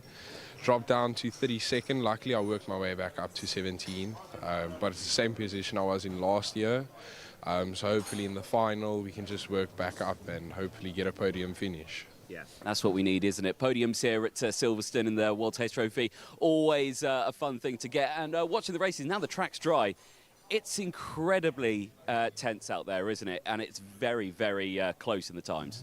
Yeah, I mean, the times, even in practice, all the times were very close, and today it's even closer, especially in racing now. We all nose to tail. Slipstream has a big effect here as well, especially going down into Brooklands. So I think it's going to be some proper tight racing. Tight racing, elbows out through the corners as well. Oh yeah, no, definitely. That's what we need, isn't it? Elbows out all the way. And fellow teammate, or fellow... Right, who do we have here? Andrew Rackstraw. Andrew, right, okay. I think we spoke to you earlier on as well, didn't we, Andrew, on one of the races? You won earlier on as well, I believe. Well, yeah, the progression and the last chance race, obviously that's not the one we want to win. Yesterday didn't go our way. Yeah, obviously we want to win the final. Yes. Well, it just shows that you've got some pace out there. You know what you need to do. Come the final as well. Lots needs to happen. There's plenty of quick drivers out there. And how are you feeling it's going to go? I think it's a lottery. You need luck on your side, you do. We're starting 9th or 10th, so it's not too bad. We can fight from there. And like us South Africans, we never give up. We'll keep fighting until the checkered flag. And then I think we just play it by ear. We know we have the pace, and then pick people off one by one. Yeah. It's always a challenge, isn't it? Especially with a grid of 36. It's quite a busy grid when you whittle it all down from, I think we had just shy of 100 drivers enter this weekend. So, you know, the fact that you make it even into the final is a great achievement in itself. Oh, agreed. And I think, like you said earlier, it's starting to dry up, which actually makes it a bit more difficult because there's only one dry line. And if you want to overtake, you're going to have to overtake on the slippery thing. So, yeah, but we'll see what happens. Again, super, super excited. Yeah, it is going to be amazing. Well, I'll leave you one final question. The same question I asked Josh at the start. This time I've got 3 options for you. Is it pit lane, 1 word, pit lane, 2 words, or is it pit-lane? What do you think? Pit-lane. Pit-lane. There you go. There you go. Josh, there you go. These guys seem to be exciting. We've got pit lane for me, 1 word. Your pit lane. Josh's pit lane, and then we've got pit-lane as well. So we've got 2, or is it a Josh thing? Is that? It must be a Josh thing. Oh, there's something in the water, clearly. So right. We've heard from lots of international drivers, but of course there's a lot of British race drivers here too, and Tom Hawkins is one of those. And we caught up with your dad earlier on, Tom. He was having a good time. How's your weekend been? Yeah, got a bit better than his. I think he got taken out in the last chance race on the first lap, which was a bit disappointing for him. But yeah, we had a better time of it. Semi-final, I made a terrible start actually. I went back to about 20th. I lost about 5 places on the start and worked back up to 12th. So yeah, which was got sort of positions back and actually gained a few. So pretty happy with that. Yeah. Tell us what it was like to be in those races, because watching them on the TV screen, there was stuff happening all over the place. Oh, it's just every time we race here, it's the same thing. It's just cars going everywhere, like, you know, off in the runoff, and then usually you sort of see about 3 or 4 cars in front, sort of in the gravel trap, and you think to yourself, oh, that's another win for me there, and sort of work my way up. So yeah, it should be. I think the final is going to be very similar to that, to be honest with you. Yeah. Yeah. So you'll be starting sort of in the 2nd, 3rd, I guess, of the grid on road 12. Yeah, about around the 23rd, 24th, I think. So I think my teammate Felix, he's in the top 10. So I'll try and see if I can get a bit closer to him, and yeah, see if I can get in a bit more in the fight. But yeah, it should be. I'm quite looking forward to it. Yeah, it's my first final for I think 3 years. Yeah. So yeah, it should be exciting. Yeah. Do you sort of have a plan going into it? Do you look to attack all the time, or just trying to stay out of anybody else's incidents? I just try and brake later than the car in front, to be honest with you. Yeah, you know, when the car in front goes in, I just sort of, you know, try and go in a little bit faster, a little bit harder, hope to get a run on them, and 1 car at a time. That's all you can do. Yeah. And like Felix, obviously you regularly race at Castle Combe. This circuit's so different, you've got so much more room to work with. Yeah, oh, it's really wide. I think that's one of the problems I find with this track is the line. You know, there's about 3 or 4 different lines that you could take, especially when it's greasy. So, and that's where you see the really fast drivers. They pick the line they pick it up very quickly. Yeah, so that's one of the things I've been working all weekend actually. So. And those lines you talk about, particularly at Luffield, the last corner, that's changed over the course of the day. Where it was wet, it was a really wide line, but now you're obviously taking a tighter line, now it's dry. Yeah, and it was knowing, especially in that semi-final, it was knowing sort of when to do it, you know, because the first lap you see a few go wide, a few go inside, and then I was sort of looking at my rev counter thinking, you know, I've got my predictive time on there, and I was thinking, was that a good exit? Was that a bad exit? Should I do that next lap? Or, you know, and just trying to work it like that, basically. Yeah, so. Well, I hope you have a really good final. I hope you have a good time out there and get to the end. Thank you very much. Cheers. So there was Tom Hawkins from the TM Racing team. Back to the internationals. Team USA Scholarship didn't have the greatest of semi-finals, and Anthony has more on that. Thank you very much, Josh. Yes, here with Ayrton Hook. Am I saying that right? Hauk. Sorry, Ayrton Hauk. Right, Ayrton, what happened in your race out there? Unfortunate, you're tumbling down the order a little bit. Yeah, I mean, I wouldn't call it unfortunate. An amazing race, a ton of learning there. I had a bit of a scuffle off the start. Not really with anybody. I just wasn't in it right there from the go. I think I dropped to 17th is what I heard from the go. And then through the race, I just put my head down. I knew I had a lot of work ahead of me, only one person behind me or else I'm not transferring in, but just kept my head down, kept pushing, and they're really clicking off lap times, making good moves. I was up to 4th for a second there after the restart. So, I had an amazing race going, and then got into a bit of a touch with somebody in Brooklands and bent the rear control arm pretty bad, and I knew I just had to keep going because I wanted to transfer the final. I think just from the bump, I dropped to maybe 14th or 15th, and then dropped 3 or 4 more spots after, just keeping the car on track and really bringing it home for the checkered because I knew I needed to transfer to the final today. It certainly is a challenging race out there, isn't it? So much can happen so quickly. If anything, it feels more like karting when you watch it from the outside. So much is happening in such a short amount of time. And for you, you were very, very lucky to keep it within that top 18 as well. You certainly had to fight back for it. Plan for the final, of course, so many positions you're going to have to make up on it. But do you reckon you could do it? Oh, yeah. If I was able to go from 17th up to 4th in that race, then I think 30 seconds not too much further back. No, exactly. That's the sort of can-do spirit we like to hear, isn't it? So how many is this for you? Is this your first Walter Hayes? This is my first time in the Walter Hayes. This is our 4th race weekend in these cars. So, I'm loving the cars. I'm loving the tracks over here. The racing's super tight. You got to be on it. You got to have your head in it. So, going to put my head down, really grind out in the final this afternoon, and just keep an eye on the American flag car because that one's going forward. Excellent. Like to hear it. Cheers, Ayrton. Thank you so much. We'll let you crack on there with the team. And they're filled with confidence there, Josh. I like it. There you go. That's why I like to chat to the drivers from America. They've always got something punchy to say. And there's lots of them here. It's an event that they always want to come over and be successful in. And we heard from the Team USA Scholarship crew and how that's all put together. But there's a lot of other Americans as well. Some, like we saw Jonathan Kotick coming back 6 years ago. He was here. He's always wanted to come back and have a go at it again after lots more experience because they're so young. You respect to it, and I think he's 20, not done huge amounts of car racing before, compared to some of the other guys. Joey Foster you spoke to, who's been doing this basically since the World Hayes Trophy started. And Ashton wasn't even born then. No, exactly. This is his first one. Only his 4th time in the fourth session, 4th weekend in the car as well, which just shows that that's not inexperience, that just shows new to the car, but showing that the fact that he can really push that car through this field. I'm very curious to see what he's going to do in the final, and you will be able to catch that up a little bit later on.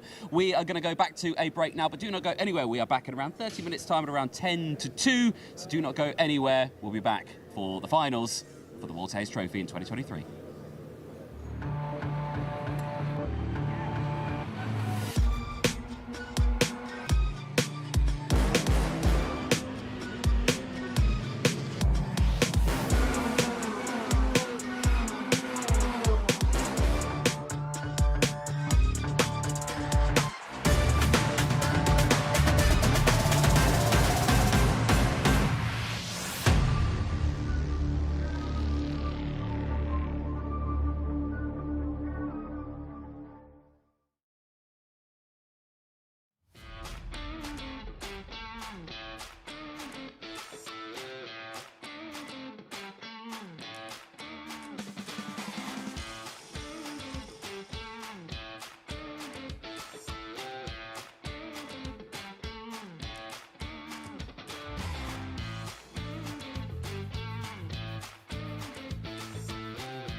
Welcome back, ladies and gentlemen, to Silverstone. We're live here for the Walter Haynes Trophy in 2023, and the finals are coming up next. And I find myself stuck in the grandstand here at Silverstone, looking at the Brooklands corner. It's absolutely fabulous. The crowd here ready to get going for the first of the finals, and of course that will be the Janet CESAR final that is getting itself gridded up, as you can see just there. And obviously the crowd here ready to go.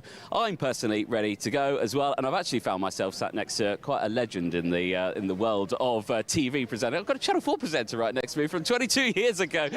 What a load of luck that is, finding us. Well, introduce yourself to the ladies and gentlemen. It was quite a career you had. Yeah, it was one of those weird situations where somebody said, do you want to be a TV presenter? Well, yeah, go on then. Why not? It's going to be fun, but this is my love. Motorsport's my love. So this is where I was brought up. This is what I've always been doing. We're now third generation, and in fact, my son's out in the CESAR.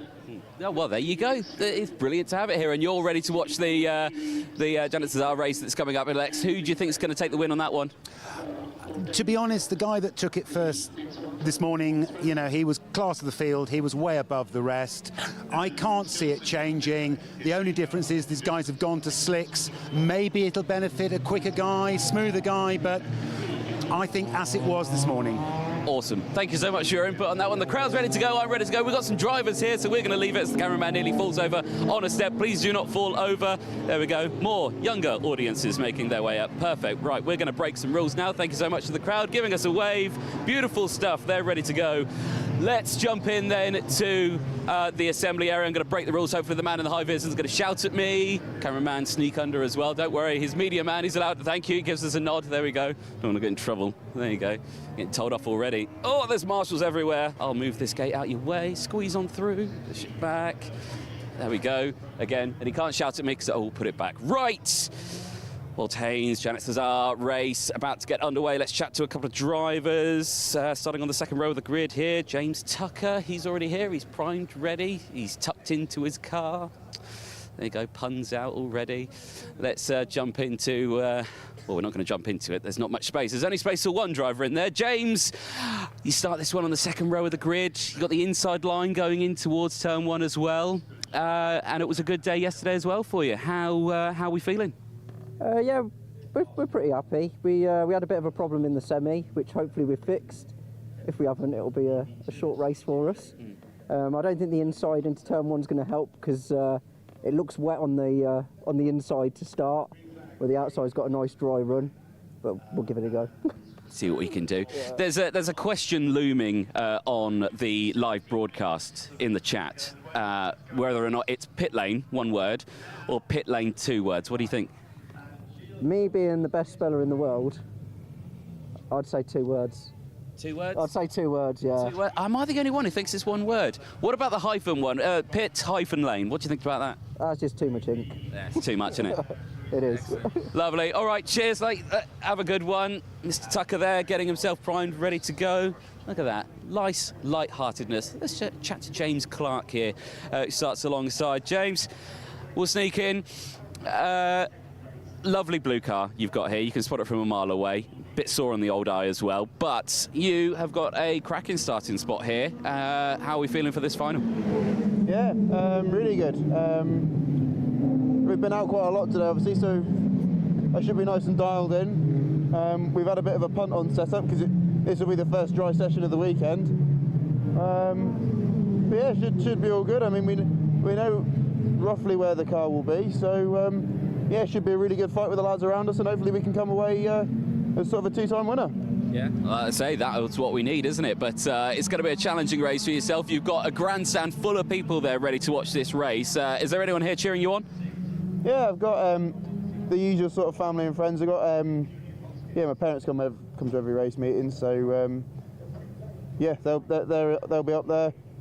Don Brown, as he won the festival races over in America, is made the trip across from Dublin to come and watch. Girlfriend's here. There's a couple of Paul Taff, my old instructors, also come along. So hopefully can give everyone a bit of a show. And yeah, I have no doubt it will be a good race because obviously the pre-final was such a good event, and there wasn't even a trophy on the line. So I think it'll be a good one to watch. Yeah, excellent. It was a third then. Let's see if you can get it to a number one in this one. Best of luck. Thank you very much. Cheers, guys. Excellent there for Mr. James Clark. See what he can do. Rest of the field as well, just behind. It's going to be good. Ed Thurston here. Ed, let's see if we can jump in. Ed, you're looking pretty good here in this spot. P5 for you. Good results earlier on in the weekend. And what do you reckon you could do now with a nice dry track for you? We will have to see. I'm not quite sure how it's going to go. We had a misfire in the semi-final, which put us out of contention there. We think we fixed it, but as electrical problems go, you never quite know for sure. So I think the boys right at the front are looking slightly racier than me, but hopefully they have a battle and it allows me to hang on. Yeah, exactly. I'm just looking in the cockpit of your car there, and I can see a threatening red button there. Should I be concerned? What does that deploy down there on the chassis? I know that one's just rain light. Oh, okay. Very safe. Very safe. It wasn't like spikes out the back of the car. Absolutely not. But if I can make a good start, I might need some. well, best of luck to you. Enjoy the racing, Ed. We'll see what you can do there. There you go. So it's not spikes, confirmation there. Just the rain light. Right, our driver starting second on the road is here. Mr. Alex Ames. Let's see if we can speak to him because he was racing earlier on. I'll come around this side of the wagon. Alex, you were racing earlier on. Yep. You've got used to the track conditions that are out there. Is that going to give you a competitive advantage against the drivers who have not been out in these dry conditions? Well, I hope so. It was at the very end of the semi-final. It's just starting to get quite dry, and our car was still set pretty soft, so it had really good traction out of the corners. But then we were starting to have a bit of understeer. So now we've been able to work out where we were then. So we've been able to go change the setup a little bit more for now. So I hope that we can actually do well. I just think we'll have to play it by ear and see what happens, really. So, but yeah, we're up for a good one. Callum's going to be close as well to us, so we'll see where we are. Yeah, exactly. We're looking at these cars. Is it a challenge to determine where the front of the car is when you're battling so close, and now they've got the dry conditions? It's going to be very close. It's going to be close. Yeah, I sort of, once you've got used to driving them, you sort of have enough reference point where you know where the front is. So you can, and also, funny enough, when you get that close to them, you can feel the heat from the exhaust from some of the cars. So, but I think it's going to be close as long as everybody is fair. I think we should. We'll all hopefully have a good race. And I did really well in the semi-final, so I'd like to get to the grand final as well and see what we can do there. But yeah, let's see what happens. Best of luck, mate, to you. Enjoy. Great to see there for Mr. Ames. Now, crucially, our pole sitter, Callum Grant, not here. Don't know where he is, but his wagon is missing. It should be there, and it isn't. There you go. Even the masters don't know where he is. Where is he? No one knows. Well, hopefully he's on his way, because that wouldn't be too great. Well, there you go. That's good. Let's chat a little further back. Let's chat to Richard Tarling on this one, because he's got a good shot of doing this. Richard, let's jump in. I'm loving the livery, by the way. Are you a Las Vegas fan as well? Yeah, well, that's the legacy of Steve Deeks Promotions. So, yeah, we do some driver training and stuff with him for like young drivers. So yeah, that's for that. So it did quite well in the semi until near the end, and then had a bit of an engine problem, which I think we've solved now. Yeah. So it should be going forward. Best of luck in this one. Best of luck in this way. Right, so just going to look under your neck. I didn't spot this. Well, there you go. You need to be one of those to race in these cars, because you've got to have to make sure your head stays below it. Right, pole sitter's here. Let's chat to him. Let's make sure he's all good, and the reason why he was late, because Callum Grant, who's been racing in other things as well, it'll be crucial to see how he is. Callum, sorry to interrupt there. I'll just butt in. What took you so long? Did you have a picnic on the way to the assembly area? We're still trying to sort out the issues with the car. We didn't start the semi-final due to ignition module failing. So just getting it back together, and then this was still running, so I thought I'd take my time. Yeah. No concerns then with it? You're feeling that the car can make it to the end of this one? I hope so. We've pulled another engine apart to put the Dizzy in out of that and into this. it'll be what it'll be. Yeah. Team seem very supportive though around you, so looks like you've got some good company ready for this one, and plan just get it to the end and see what you can do. Yeah, team have been great all year, especially Dad. Always puts 100% in. He's the one that's with me in the garage till 2 o'clock every morning. So shame we couldn't get to the final due to the issues, and it's our only reliability issue in the last 4 years. So unfortunately it happened when he really needed it. But yeah, looking forward to it. It'll be a good clean race. Yeah. Let's hope for the best for you, mate, and hopefully the wagon gets you to the end. Best of luck. Thank you. Excellent stuff there for Callum Grant, starting this one on pole position, like you say.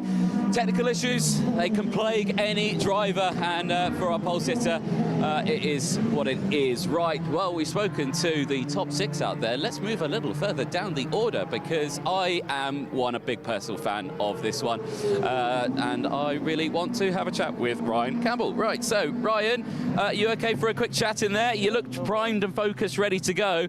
Ryan, the car looking beautiful at the moment, loving the colour scheme. Yeah, well, it's just the same colour scheme when we got the car, so we never changed it. Stands out well on track, so yeah. This weekend's been a bit of a challenge for, I think, many a driver, but for you, it's still a good starting spot, but you've got a bit of work ahead of you. Yeah, look, happy enough with the start position. We'll give it a good go here now and see. Hopefully stay with the front runners and get a good challenge at the end of the race. Yeah, tow's really important around here, and does this car have the waft to get it out of the corner and join in that tow? Yeah, it does, yeah. It's got a good motor, so we should be strong to go, yeah. Excellent stuff, mate. We'll let you crack on and enjoy that one. Brilliant stuff there for Ryan Campbell. Curious to see what he can do. Beast works for Higgins there, starting alongside him as well. Nice bright white cars as well, looking always fabulous. Mr. Tilley, Ben Tilley there as well. Now, Nigel Thompson, I want to see if we can quickly grab a word with Nigel, because he's got some... Nigel, let's chat to you. You got some young mechanics around you there. Who have you got here? Yeah, I've got my young son here with me today, who's slowly getting into the understanding of the cars. Excellent. And how's your weekend been? It's a relatively decent starting spot. You're kind of just a bit higher than mid-pack, so a bit of work ahead of you, but are you feeling confident? We're in a reasonable position at the moment. So we've had a couple of collisions that I've not been involved in, but I've just been collected in, so passenger again. So hopefully the car should be all right, and see where we get. We've got the pace. We're where we should be. That's what you need, isn't it? A good bit of pace. And, you know, these races are so unpredictable, like you say. And do you reckon you could come out on top somewhat? Sorry, couldn't hear you. Oh, you couldn't hear me. Cars go past. Like you say, these races are unpredictable, but do you still feel like you've got it in you to really get some positions in this one? Yeah. We can keep going with this at the moment. We have a chance. We've known this car for 20 years. Unfortunately, we know where we are. Excellent, mate. We'll leave you to it. Nigel, thank you so much. Thank you so much. Right, jump a little further back. Got Neil Hunt just here, who's getting himself primed and ready. Engine's on. They're just looking at something on the dash there. We'll leave them to it. But yeah, maybe some teething issues there for Neil Hunt. But they're just checking that one, and it seems okay. I'll quickly jump in and ask a quick question. Neil, just a quick word. You are the only person with the engine on at the moment. Everything okay? Oh yeah, just getting a bit of heat into it. So it's all nice and warm, ready to go out. All good though. All good. Purring like a kitten, and you're ready to go racing. As ready as I ever get, yeah.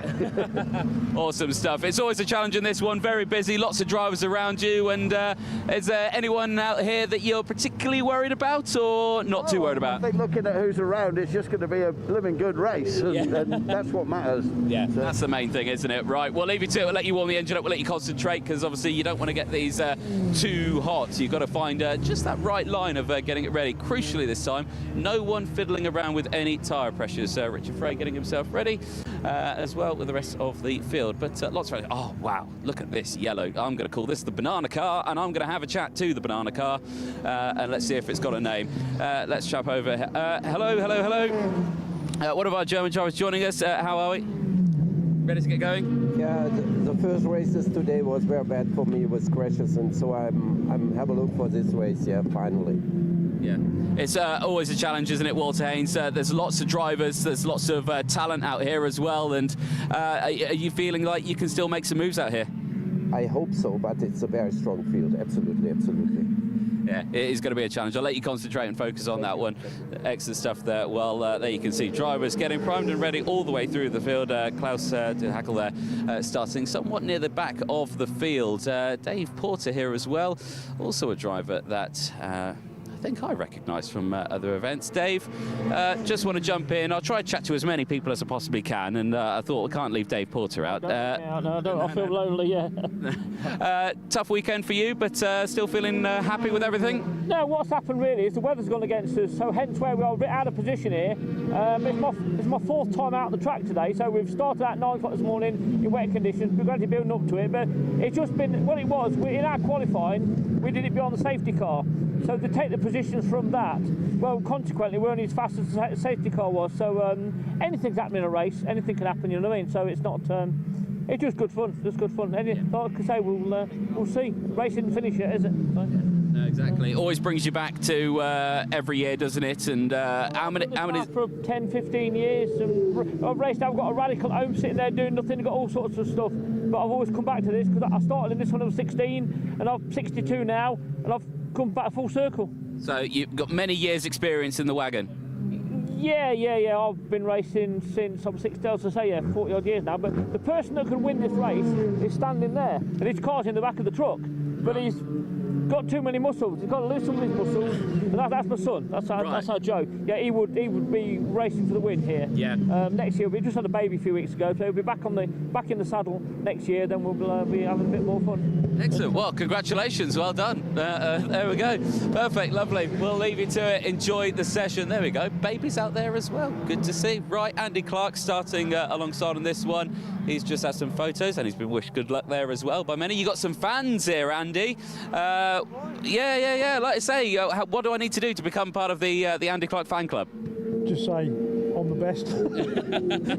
Are you ready to go racing in this one? There's lots of action ahead of you. There's not much action behind you at the moment, so effectively you can just let it all happen in front of you and pick up the pieces. I've got a bit to do, that's for sure. You do, yeah. I'll just get a shift on hopefully and just make it all come together. I haven't dried out from yesterday yet, but all the family are watching somewhere on YouTube or somewhere. So yeah.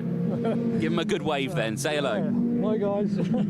Perfect stuff. Cheers, Andy. Enjoy the session. Nice to see that the drivers have got nice big smiles on the face. It's always nice to come to the back of the grid as well, because yes, you can talk about the front of the grid all day long and say, yeah, I'm the fastest, I'm the best on here, but the true drivers all the way at the back here. We've got Steve Roberts just here. Steve, you must be a familiar name in the world of karting because you've got Sodi written on your helmet. You've got F100 UK 90 Series there on your car. Keen karter then as well, are you? I am, yeah. I've got a race at Swiss Atlas with Jay, the team at F100, and I do a bit of Formula 20,000 in France as well now and again, so do enjoy my karting. How do you reckon Formula Ford and karting compare? Do you reckon they're roughly similar? Yeah, it's not so in your face in the Formula Ford. It comes at you thick and fast in the kart, but yeah, it's similar with the racecraft. Yeah, definitely. Every time I watch it, it's always like 5 karts going into a corner, wheel to wheel, getting close action. It looks so much fun, but a challenge at the same time. Absolutely, yeah, absolutely. But that's the similarity as well with the Formula Ford, when you, especially at Silverstone with the width of the track, you can get 4 or 5 abreast at Silverstone on the Wellington Straight, and yeah, very similar to the karting, yeah. Are we going 4 wide in this race here? I don't know. I had a bit of a coming together in the last race in the actual Walter Hayes Trophy itself. Yeah. So, and this is my first dry race of the weekend. So, yeah, but we'll see. We'll get stuck in and. Yeah, get stuck in and we'll wish you luck, mate. Thank you very much. Excellent stuff there. Crack on with that one. Great to see that one. Nice little message on the front of the car as well. Ouchie written on there as well. Who's written this? So his daughter, Hannah, his wife, Jill. Yeah. Roro. And then the rest of the team, myself, team. There you go. The best DJ in town. Who's the best DJ in town? Is it Steve? No, that's Jojo. Oh, that's right. Oh, right. Okay. Well, we're from France to see. And you allowed them to graffiti the car? Yeah, why not? Oh, why not? Exactly. Why not? Perfect stuff. Great to see it. Cheers there to Steve Sutton alongside Sam Street. I do want to have a chat with Sam Street, because Sam, you're not slow in this car, are you? You're pretty rapid. You've just had a bit of bad luck here and there, haven't you? Yeah, I may have tried a bit too hard yesterday after a little driver error to work my way up the grid, so now let's try it out a bit more. Hopefully I can push as hard as I want and move my way through the field basically now. Yeah. That's the main goal, see how far up we can catch up with those guys. A few incidents happening in the race maybe we can get back in the battle. Yeah. Yesterday, I think it was Luffield was your Achilles heel out there. You found the gravel, I think, twice. I think big shame on that one. What is it about the corner, or was it just the wet conditions? It's kind of frustrating because the car feels great through that section of the track. Actually, in our heat, we were the second fastest car through the last sector, and I think I was just probably asking for a bit too much in that instance in the race yesterday, wanting to get back to the front of the field and get ahead of, at the time I think it was Mr. Ames. Yes, exactly. But yeah, very keen to get back up there today. I can imagine so. You've been scything yourself through the field as well, so you know how to get through the field. For this one, is it just a case of take them one at a time? I mean, I think there's 12 laps. I think I'm 22nd, so if my math is right, I think I need to do a couple of laps or something. Yeah, 2 a lap and then you're good. Yeah, no problem.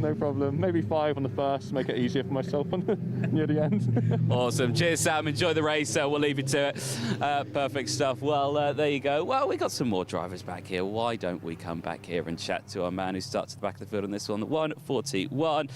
Right, are you in the next race? I don't even see your number on my grid. They've made a mistake. I should be in this one, but yesterday I withdrew out. I didn't do this race, so I should have been starting on the back of the grid, but I think they got me down in the next one in the historic race, but they've sorted it all out now anyway, so all good. Starting at the back of the grid. See Awesome. How we go. See how you go. There you go. Nice, clear part. Well, not so clear in front of you, but I'm sure you'll be there ready to pick up the pieces. Yes, there's a few in front of me and no one behind, so there's only one way to go. Exactly. The only way is up, mate. Well done. We'll look forward to seeing how you do in that one. There you go. Admin error, starting at the back of the grid. Always good to see. Right, there we go. Well, there has been developments in the World Haynes Trophy. That 5-second time penalty that I alluded to earlier on has now gone through. So, yeah, from the second of the semi-finals, your race winner from that one, unfortunately, dropping down to, I think, about P9. So, oh no, the first semi-final, top of my head, yeah, first semi-final. So, unfortunately, for Mr. Fisher, he drops down the field just a little bit. Right, well, we've chatted to quite a few drivers, but the race that's out on track has just finished, so we are going to be nearly ready to go. Let's see if we can chat to a few more drivers. Now, we've chatted to Andrew Schofield earlier on in the garages. He is ready to get going, which is good to see as well.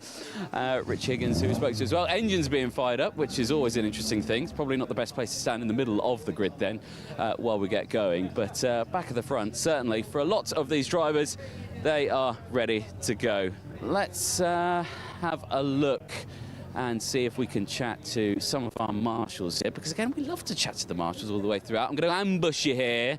I'm going to ambush you if you're all right with it. Is it Keith by any chance? Yeah, it is Keith. Yeah, good. It says it there on your jacket. Pretty obvious, isn't it? It's a bit obvious on that one. Keith, I see you got the whistle there. You're the man with the whistle. I have a whistle, but I'm not the man with the whistle. You're not the man with the whistle? There's the man with the whistle. All right, what's his name?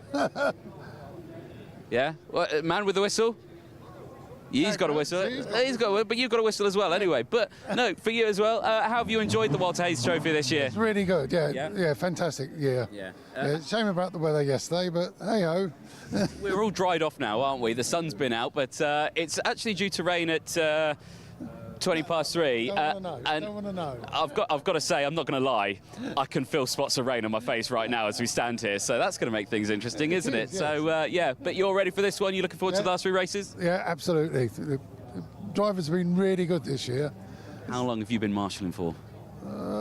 14 years, 13 years, something like that. Yeah. Excellent. There you go, man with the whistle telling us off. Get out of the way. Get out of the way. I think we're going to get out of the way as well. Right, here we go then. The first of the finals about to get underway. Guys, we'll head over to you. Walter Haynes Trophy, the Janet CESAR final is about to get underway.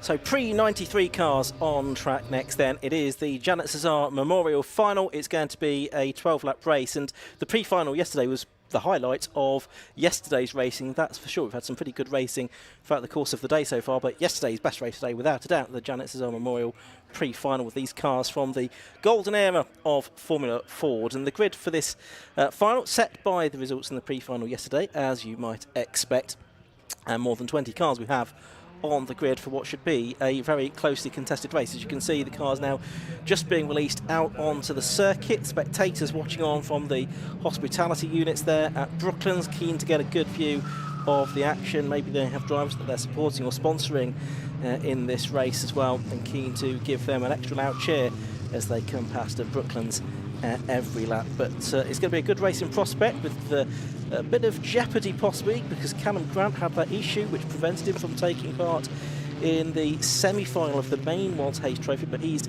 set to line up on pole position for this one in the Nigel Grant Racing Van Diemen RF91, and alongside him will be Alex Ames, who went so well in the semi-finals of the main Walter Hayes Trophy earlier on this morning. And we'll see the grand final for the Walter Hayes Trophy very shortly. Just have a look then at the grid for this race.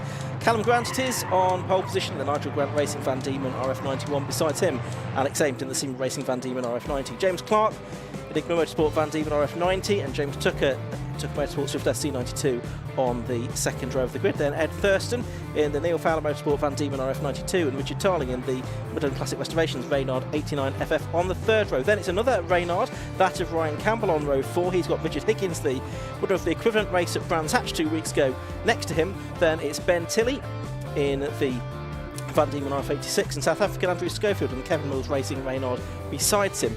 Then it's Nigel Thompson and Nathan Tupper in Van Diemen and Swift respectively on row 6. Row 7, the only Mondial here this weekend, that's Neil Hunt, long-time racer in the Star of the Midlands as well.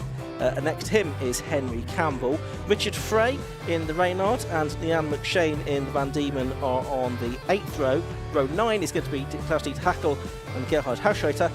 Then on to row 10, that's where we find Dave Porter and the number 6 car, which is that of Andy Clark, Steve Roberts and Sam Street, one to watch from the back, having had his various mishaps during the pre-final yesterday.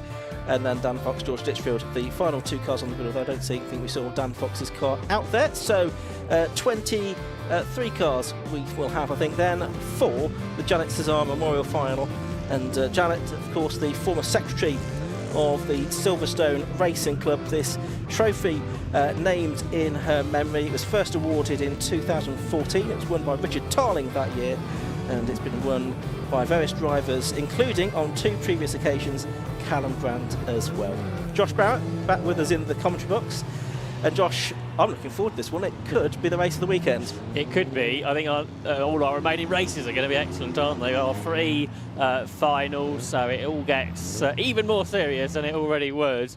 It's no longer about setting grids, it's about the finishing positions. And the last 2 days, it's all come now to the next hour and a half or so, building up to the main Walter Hayes Trophy winner. But you've got these 2 finals coming up first. In this race particularly, it's got maybe not as many cars as we had 1 year ago, but probably a stronger quality of driver. And it's going to be really exciting if yesterday's anything to go by. We've got the big slipstream effect. See, got a number of people in the Cox Grandstand at Silverstone have opened this weekend, which is good to see. So there's a lot of people all around the Silverstone venue today to watch these Formula Ford races. But yeah, there's a number of drivers who could win this. At least 5 drivers, I would suggest, could be in contention. And it's all new now. The track is dry for the first time. And let's see what Sam Street can do as well from towards the back of the grid. Didn't go well from yesterday, ended the race in the gravel trap for a second time during the course of the race. And I know that he, as we heard, was very frustrated with himself because he certainly had the pace to win that race earlier on. So we're almost set then for this final for the Janet CESAR Memorial Trophy. As Andy Clark, green flags waving at the back then, 12 laps ahead of us.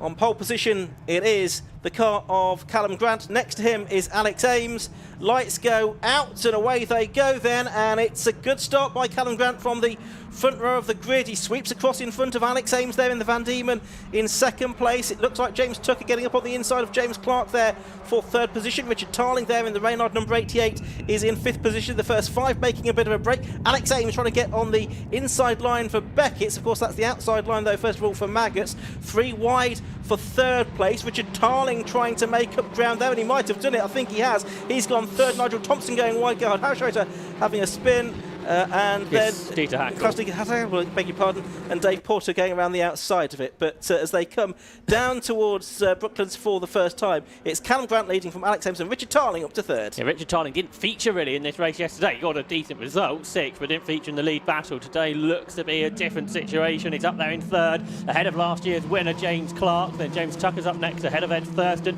Ben Tilley around the outside there is getting to grips with this car. Didn't particularly enjoy the wet conditions, perhaps in the dry. He will be going quicker. Good battle here. That's just away from the leaders, being led by Ed Thurston, with the Brian Jones Memorial winner Richard Higgins and Ryan Campbell all in that battle too. Sam Street up to 12th at the end of the first lap. He started the race in 22nd position, so 10 places made up by Sam Street on the opening lap of the race. He said he thought he might get past 5. He's more than doubled what he expected. Down into Beckett. It's Callum Grant ahead of Alex Ames, the opposite way to earlier. Richard Tarling slow into Beckett, trying to get a good exit, but that almost caught James Clark out. He almost run into the back of him, but just about avoided it. But it's 5 for the lead. It's about a second separating the 5 cars down towards Brooklands, and Callum Grant defending early on in this race, taking the tight line, forcing Alex Ames to go wide, which is going to give Richard Tarling the chance to dive up the inside in the Reynard, and he goes through. James Clark has to ride the curb to avoid running into the back of Alex Ames, and that will give James Tucker a chance to squeeze up the inside for last year's winner James Clark. He has dropped down to potentially 5th place.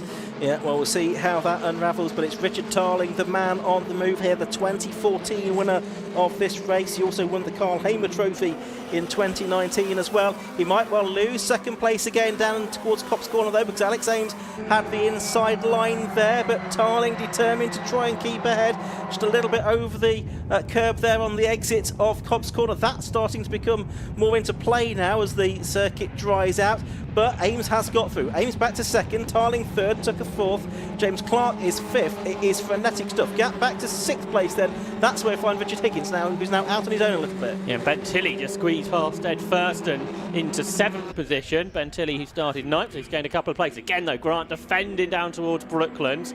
Alex Ames, who went really well in his semi-final there in P2, ahead of Tarling, and Tucker, who just set the fastest lap of the race at 1:03.4. Sam Street up to 8th now, who was 11th across the line. He's made up 3 places on this lap already. So excellent stuff there from Sam Street. There he is, just behind Ben Tilley in 71. So he's ahead of Ryan Campbell. Ed Thurston's the one who's losing now. He went well in the wet yesterday in 5th, but I think he's just dropped outside the top 10. So Sam Street will be interesting to see. He's about 4 seconds behind the leads at the moment. If he can catch and then latch on to this leading group. Meanwhile, you've got James Tucker alongside Richard Tarling as they headed down towards Copse Corner that time, that being for third position. Tucker with the best lap of the race there, a 1:03.494. About the same lap times we were seeing eventually in the semi-finals earlier on in the day. And of course, these are the pre-93 cars. There's Tarling, so he's back to 4th now. He's got Clark behind him. Then it's Higgins, and then now it's Sam Street up to P7. Yeah, ahead of Ben Tilley in the RF86, the Simon Hatfield prepared car, but. It's 3 abreast for the lead. James Tucker's had an epic exit to Beckett. He's on the outside of Alex Ames, who's on the outside of Callum Grant, who is defending really well here, the 3-time historic Formula Ford champion. But James Tucker, who's got the speed seemingly in the Swift, the ex-British Formula Ford racer, moving up the order. He's up into 2nd and now chasing after the double winner of this race, Callum Grant, who leads in the RF91. So coming through to end lap number 4 of this race there. We're at 1/3 distance and it's side by side for the lead of the race. It's James Tucker on the inside of Callum Grant for Copse Corner now, and he goes through to take the lead. Grant trying to ride it out all the way around the outside. He goes wide onto the rumble strip. He drops back, so it is now Tucker that takes the lead. Another new fastest lap of the race that time through, but now he's going to be on the inside line. Is he? No. Grant loses another place to Alex Ames in the camel liveried car. The Van Diemen in 2nd place, so it's now Tucker leading from Litchfield. Ames in 2nd. third is Callum Grant, the pole position driver, starting to slip back down the order. That's right, just got forced out, I think, over the curb, and that's what's lost in momentum. James Tucker, who's had the pace to the front, but is he going to stay there? Alex Ames looks to the outside. That gives Callum Grant a chance to buy back into this. He's not just going to gain one place, he's going to gain 2 positions. That's why Callum Grant's won 3 historic Formula 4 championships. Epic driving there. Yeah, absolutely didn't let the fact that he lost a couple of places discourage him. Meanwhile, there's Sam Street, up to 6th place now. He's clear of Richard Higgins. And he's taking Ben Tilley with him. Tilley also passed Higgins. Yeah, so Higgins down to 8th place now. There's about 3 seconds, though, between 5th and 6th at the moment, so a little bit of work for Sam Street to do. He's got another 7 laps to do it in. We're on to lap 6 of this race now. Grant is that leads, Tucker 2nd, Ames 3rd. Any one of these 5 could win the race. Richard Tarley, he was on a move in the early stages. He's dropped back down to 4th. And James Clark, he's just playing a bit of a waiting game of feeling 5th. He's got the similar pace to the 4 cars in front of him, but he's not quite there on pace. It's side by side again for the lead around Beckett's. And I think it's going to be Grant that just about holds on. The danger is that Tucker runs a little bit wide, doesn't run too wide though, so they're going to run side by side down the Wellington Straight. Not really sure how much these two have raced against each other, James Tucker and Callum Grant. So they're sort of feeding each other out. Here comes Tarling down the inside. He squeezes between Ames and the 2 in front. You can see that Richard Tarling's done lots of racing in the past. And now Grant's gone past Tucker again around the outside at Brooklands, and buying into this as well is James Clark. He's now level pegging for 4th place with Alex Ames here, who might drop back to 5th if he's not careful. No, Ames holds on to 4th place, and he's got up on the inside of Tarling as they come through Woodcote Corner this time. It's side by side for the lead of the race. The lead is changing innumerable times. Half the race gone, half the race to go. And we've had 3 laps where we've had the 2 leaders absolutely side by side at the line, so that might be one to watch at the end, but we've still got half the race to go. This is proving to be even better than I expected, I think. This is absolutely brilliant Formula Ford racing. James Tucker to the left-hand side of the circuit, which is the inside for Maggots, the outside for Beckett, but he's slotted ahead. Alex Ames is fighting back on Richard Tarling. He's gone back into 3rd spot. And Sam Street is gaining on this group as well. He took 7/10 out of them on the previous lap. Ben Tilley in the RF86, one of the older cars in the race, is closing on him as well as they head down towards Brooklands. It's Tucker on the left-hand side of the circuit, right-hand side of the pitch, but Grant around the outside of him there, so Grant from Tucker, but he spins it. Callum Grant, his hopes now are surely shot because he has dropped back down to about 7th place. It was just all a little bit too much in the end. And that shows you how much on the edge that front group have been driving these cars. We've seen some big moves into Brooklands, and obviously Callum Grant just braked a little bit too late, couldn't get the car turned in as he would have liked, and it just snapped away from him. I don't think I've seen Callum Grant ever spin a Formula 4, to be honest, but he has now, I'm afraid, and that's dropped him down to 8th spot. Does that mean James Tucker can start to pull away now he hasn't got Callum Grant to battle with? Or can Alex Ames, Richard Tarling or James Clark, or perhaps Sam Street and Ben Tilley join in the battle up front? Yeah, because Sam Street's only 9/10 of a second behind James Clark now. It's about 4/10 between Tucker and Ames, and here is Street. He is on a mission. He is closing in on this leading group. He started on row 11 of the grid, don't forget, after problems yesterday. He was twice in the gravel, ultimately a non-finish from yesterday's race. He was very frustrated with himself. Here, he's got 4.5 laps to try and win the Janet CESAR Memorial Race. And James Clark to the outside of Richard Tarling. They're wheel to wheel, but it looks like James Clark has gone right around the outside and ahead of Richard Tarling. So the 1999 Formula Palmer Audi champion, Richard Tarling, loses a spot. He's off the podium for now, and if he checks his mirrors, he'll see that our car's catching him rather than him pulling clear as they were earlier in the race.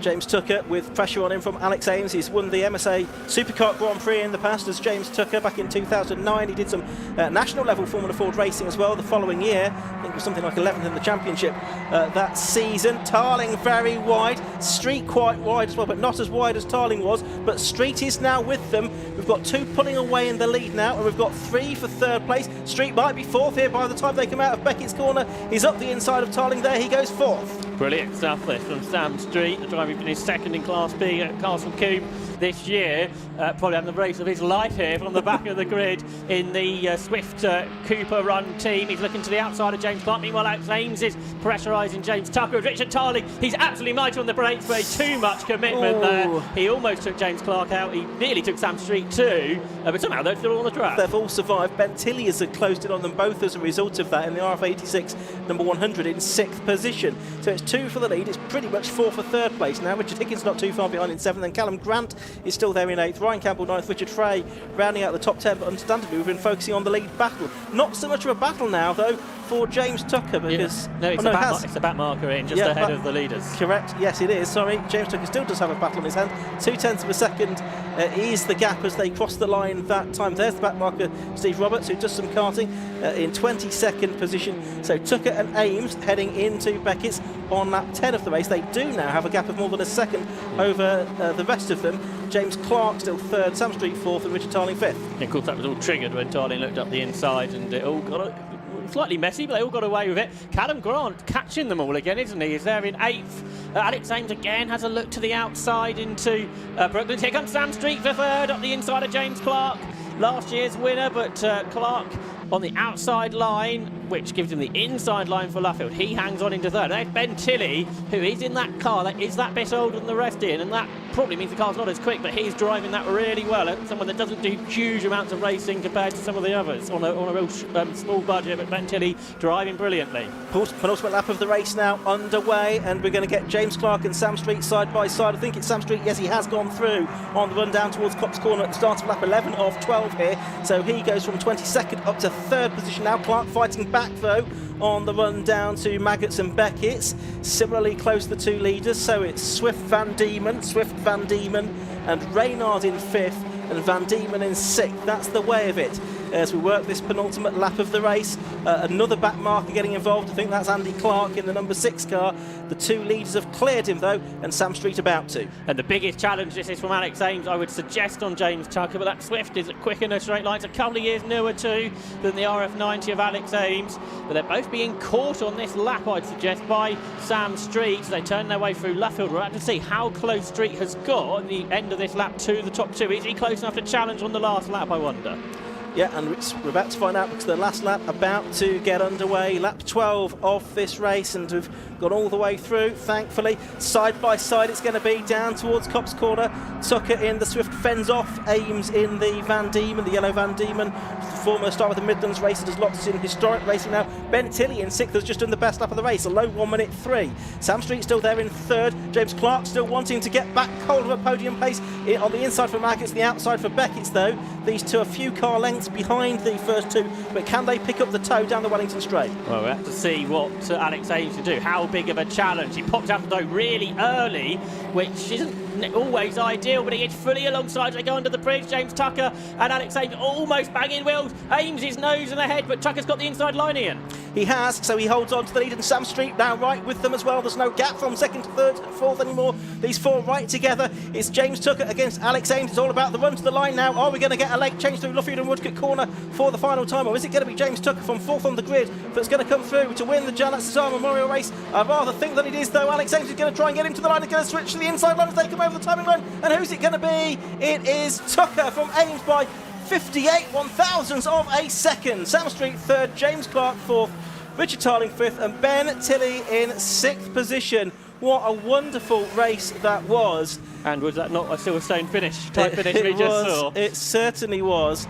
0.058 seconds covering the top 2, less than half a second covering the top 4. Sam Street waving like an absolute maniac. I think he's very pleased to have come through from the back of the grid to take 3rd place, so the emotion's high there. He did really well in that race, but they all put on an absolutely fantastic show. You can see them there. Callum Grant, who got back to 7th. There's your top 7 or 8 cars. And what a treat they have given us. The marshals are waving as well. I think they enjoyed that every bit as much as we did here in the commentary box, and I'm sure the drivers did as well. I think we'll hear from some very pleased drivers. The 34-year-old from Lichfield though, Tucker Motorsport man, James Tucker, runs cars in a variety of championships and now is a winner in the Janet CESAR Memorial Race as well. So let's take a look at the results then.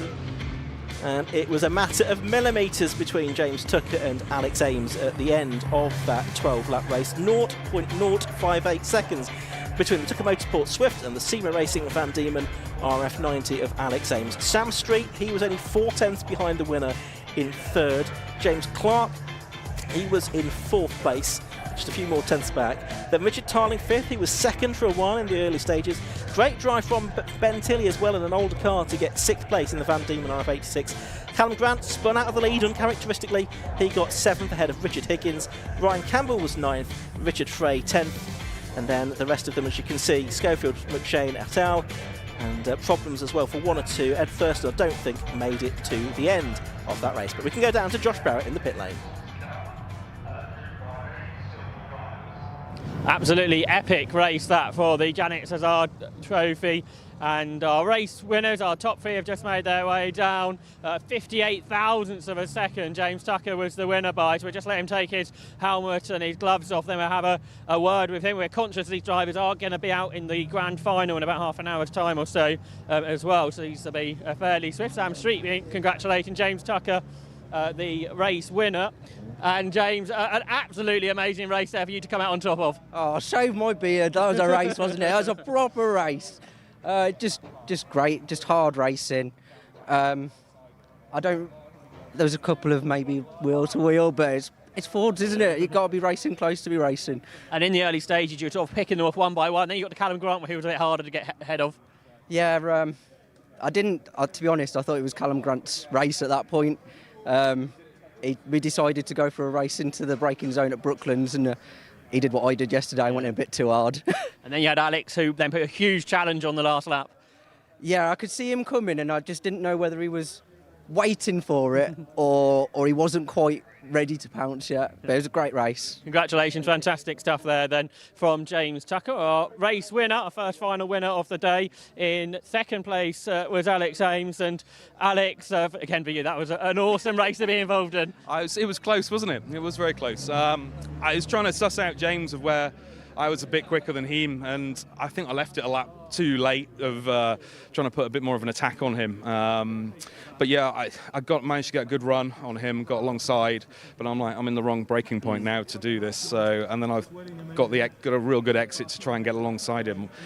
So yeah, it was pretty close, wasn't it? And then at the end, you tried everything, took the tightest line out of Woodcote to see if that's a short run to the line, isn't it? Well, I tried everything, but no, unfortunately, it wasn't to be this time. But yeah, looking forward to the grand final now. It's all got the corners still on it, so yeah, we'll see what we can do. Quick word about your result in the semi-final, because that was amazing. It was conditions really suited the car. It had lots of traction. Like I said, the car went away a little bit towards the end, but I think we've got a real good setup now, as long as nothing happens. Well, got a few spots. Yeah, a few spots as we were going round. So yeah, we'll see if we can see how far we can get up and not get taken out. That'd be good. Well done on Thank your you. second position. So there's Alex Ames, who was second, and try and grab a word with James, with Sam Street, who took third. I think so. We're going to go straight to the assembly area now, to the next race. So we're going straight to the next race, the Cole Harmer Trophy, coming up next.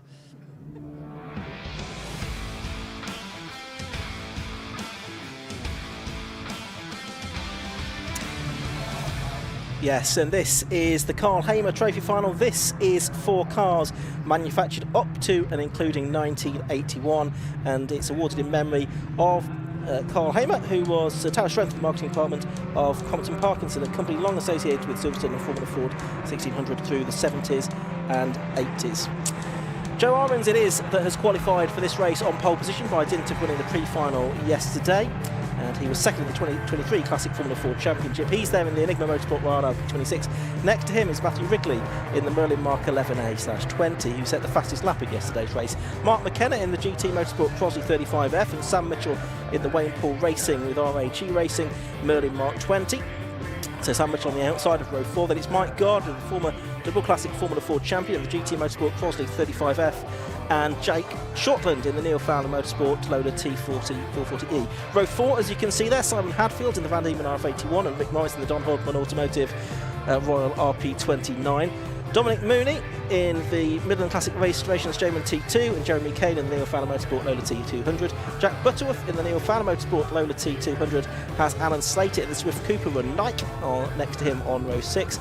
Row 7, that's Westy Mitchell in the Merlin Mark 20 and Peter Hannum in the TM Racing Night Mark 4. Then Colin Turner in the Merlin Mark 20 run by Nigel Grant Racing, Ollie Plale in the Hawk, and Ian Fernyhoe in the Titan Mark 6 completing the field. And it's great to have Colin Turner back racing with us this weekend. He had that terrible accident here in 2020 and sadly as a result of that lost both of his legs, and now double amputee, but he is back racing again in the WHT Trophy in this car run by Nigel Grant's team. But we've got the cars coming back towards the grid at the end of the green flag lap. These cars from the earliest era of Formula Ford 1600, which was launched in the UK back in 1967, so there's a sort of 14 or 15 year span of cars here up to 1981, which is the last year that these cars are eligible for. So these are the type of cars that race regularly at Historic Sports Car Club race meetings in the Classic and Historic Championships, Josh. Yeah, that's right, and they give off a big toe, these older cars. You can see they're a bit bulkier than the more modern machines, so there's no reason why this race shouldn't be any as good as the last one, although the last one was about as good as you're going to get from a Formula Ford race. We're missing Sam Mitchell on the second row of the grid for an unknown reason. Don't know if he got caught up in an incident in his semi-final. So the Wayne Paul racing car not taking the start of the race here, Ian. Yeah, looks like it, as we have the cars forming up on the grid. It's another 12-lap race then, as it was for the Janet CESAR race. Not quite as full a grid as we've seen for some of the races, but should still be a very good race that we have in prospect for this Karl Hamer Trophy. Final few cars in position. There's the green flag at the back of the grid. 5-second board will be shown. Revs will be rising. And so we're about to get underway. And it's Joe Ahrens there from the front of the grid in the Royale, but it's a good start made by Matthew Wrigley, I think, from the right-hand side of the circuit. Is he going to have the lead down in towards Copse Corner? Pretty much side by side between the two of them. Ahrens on the outside line, of course, which is where pole position is here. Is he going to hold on to it? Looks like he has done. So Ahrens leading, Wrigley in second, and then it's Mike Gardner third. Mark McKenna up to fourth position, I think, as they head their way through Beckett's for the first time. Simon Hadfield behind alongside Jake Shortland, who was quick yesterday but got caught up in an incident in the first part of it. So the rest of the field head their way through Beckett's corner. Rick Morris there going free wide on the right-hand side of the circuit, and Simon Hadfield squeezes him towards the grass, so Rick Morris has to get out of that. But it's free back for the lead because Mike Gardner's going up the inside of Matt Wrigley and Joe Ahrens, and the Crosley takes the lead. Where did that come from? So Mike Gardner started fifth. This is absolutely extraordinary first lap from him. Yeah, and he's got the lead away. Wrigley trying to fight back, so it's Crosley leading the race now as they turn their way through Luffield, through Woodcote Corner now. It is still Wrigley in second place. Ahrens from pole position down to third spot. Mark McKenna in fourth. It's side by side for fifth and sixth as well. Simon Hadfield trying to get ahead of Rick Morris there for that position. Meanwhile, Ahrens trying to fight back. Can he get to P2 at Copse? Can he get into the lead at Copse Corner? He's wheel to wheel with Mike Gardner, and he's just about done it, I think, Josh. Have you ever seen someone going for third for the lead into Copse Corner? Absolutely amazing this race is turning into. Here comes Rick Morris. He started the lap in sixth, and he's about to pass the driver who was leading a moment ago. And Simon Hadfield, oh my goodness, what a move that was. I thought that was going to be a big accident. This is absolutely mighty stuff, this from the pre-82 race. We said these cars give off big toes, and now we've got Joe Ahrens ahead of a driver who's a little bit more older than he is, and Rick Morris is going for the lead. He's probably about the oldest driver racing this weekend, but Rick Morris, who won the SO Formula Ford Championship, which was based here at Silverstone 41 years ago, now leads again at Silverstone, part of the WHT Trophy weekend, Ian. A regular on the podium in the Formula Ford Festival in the 70s and 80s as well, though never actually managed to win it, as we watched them head through Luffield now, and out through Woodcote Corner to complete lap 2 then. I'm sure this race isn't over yet. Joe Ahrens trying to fight back. He took the lead here at Copse a lap ago. Is he going to do the same here? He went from third to first. This time it's just one place he's made up. No less impressive, though, to get ahead of Rick Morris in second place. There was a slight gap opening up to third. There's one car going very wide. Which one was that? I think it was Jake Shortland, wasn't it, in fifth place, the number 93 car. He went wide through Copse Corner that time. So it's Ahrens leading, Morris second, Hadfield's now third. And Rick Morris, I think he's driving the type of car he won that championship, isn't he? The Royal RP26 in Team Royale colours too. And it's the slightly older car, the RP26 ahead of him at Joe Ahrens. You can see the huge toe these cars get. And Rick Morris is going back through on the inside of Joe Ahrens. I think he's the only driver in this who's also in the grand final, which takes place immediately afterwards. Then you've got Hadfield in third. So three very similar aged cars. Then the much older car of Matt Wrigley, about 10 years older than the three ahead of him. And the only one of the historic championship cars in this lead battle now. That's right. Someone to look out for, just like Westy Mitchell up to 8th from 13th on the grid, so he's having a much better day than he had yesterday. That's good to see. Good run here for Westy Mitchell then, as the drivers again look like they're going to change places. It's getting a little bit boring now, this, isn't it? Rain. Is there some rain now as well out there? We'll keep an eye on that. But anyway, we've just had a new fastest lap, so it can't be that bad. Mike Gardner now with the fastest lap of the race. Oren's got the lead back. Hadfield trying to get past the number 2 car of Rick Morris now. Can't quite make that work. But so Hadfield there in 3rd. 4th is Matt Wrigley. 5th is Mike Gardner. 6th is Jake Shortland. Mark McKenna's just a little bit further back in 7th place. We're pretty sure it is raining now, although it's still reasonably bright out there, so let's see if it amounts to very much. Only at Copse Corner. I thought that was quite a bit of rain there. Anyway, we watched this fantastic race. Rick Morris is down the inside. He's past Joe Ahrens. Simon Hadfield is trying to follow him through. He's had to hop over the curb. Concerned, I think, that Ahrens was coming across the front of his car, so that gives Matt Wrigley a chance to go up the inside of Simon Hadfield, which he has done. So the Numenair Van Diemen, or Simon Hadfield now out over the gravel, so he will lose momentum. Then behind them, you've got Mike Gardner, who led early in the race. Jake Shortland up next. This is absolutely extraordinary stuff from these oldest cars of the weekend. Right, Joe Ahrens there hasn't done what he's done on previous laps and got up the inside at Copse Corner, which is interesting. And it rained stopped. That was a very quick shower we had. I didn't think it was going to amount to very much, but there may be more on its way. We'll keep an eye out for that. Certainly not much forecast. Morris it is then from Ahrens and Wrigley, and then Hadfield 4th. Gardner 5th and Shortland 6th, and so it was really 6 cars for the lead here. Jake Shortland in that Neil Fowler Motorsport Lola T440E, a spinner further back. Oh, we were talking Westy Mitchell up, and I'm afraid he's had a spin, but I don't think he's lost a place. Oh, he might lose one. There's lots of rain here, Ian. What were you saying 20 seconds ago? Huge amounts of rain down towards Brooklands. It won't last long though, will it, as we've seen, but it will confuse the drivers in terms of the amount of grip that they have at this part of the circuit, but I think it will go through fairly quickly by the looks of it. There is a big black cloud over Luffield. Obviously you can't see that from in here, but when I'm outside you can, so let's see what does happen. But it's very slippery all of a sudden. It is, and Joe Ahrens has got back into the lead of the race. Rick Morris is second now. We can see the spray being kicked up again at this end of the circuit, so it is different conditions all the way around the lap. You can see they're coming through the spray here. There's rain falling now at Copse Corner as well, once again by the looks of it. Yeah, it rained, then it didn't rain, then it rained again at Copse in 3 laps. Quite amazing stuff. Matt Wrigley was hoping for a wet race. Not sure if he was hoping it was going to rain halfway through the race, to be honest. So this is really tricky now. It's such a shame because this is going to break up what was an extraordinary first 4 laps of the race. But you can see the gaps now developing because of this change of conditions. Yeah, and then it's who's got cars that are well set up to run in these conditions. The tyres that they run, they'll be pretty well tuned for the wet on these older cars. But as you say, it's going to mean the gaps are elongated, but there's still quite a lot of drama to be had in this race. We're not at half distance yet. A bit further back, you can see Jake Shortland making a place on the inside of Mike Gardner there, so he's going to go 5th. Gardner did have the best lap of the race, but the lap times had already dropped off to 1:05 on the previous lap, and they're going to drop more away further this time round. Huge amounts of understeer for Joe Ahrens into Luffield. This Luffield line has been developing over the course of the day, and it's going back to where we started, a wide line. There's a lot of rain falling on some parts of the track, which I say is a real shame. This isn't how we had hoped the afternoon would develop. And imagine what's going on in the assembly area or on the garages for the final now, the main grand final of the Walt Hayes Trophy as well. The teams will not know what to do. There'll be lots of head scratching here as to exactly what the conditions are going to be like. But Ahrens it is that continues to lead this Carl Hamer Trophy final. 1.1 seconds he was ahead of Rick Morris. Still this battle going on for 5th and 6th. Jake Shortland has now got through ahead of Mike Gardner, so the number 93 car of Shortland ahead of Gardner, and then it's his teammate Mark McKenna, who looks a little bit closer than he was on the previous lap possibly.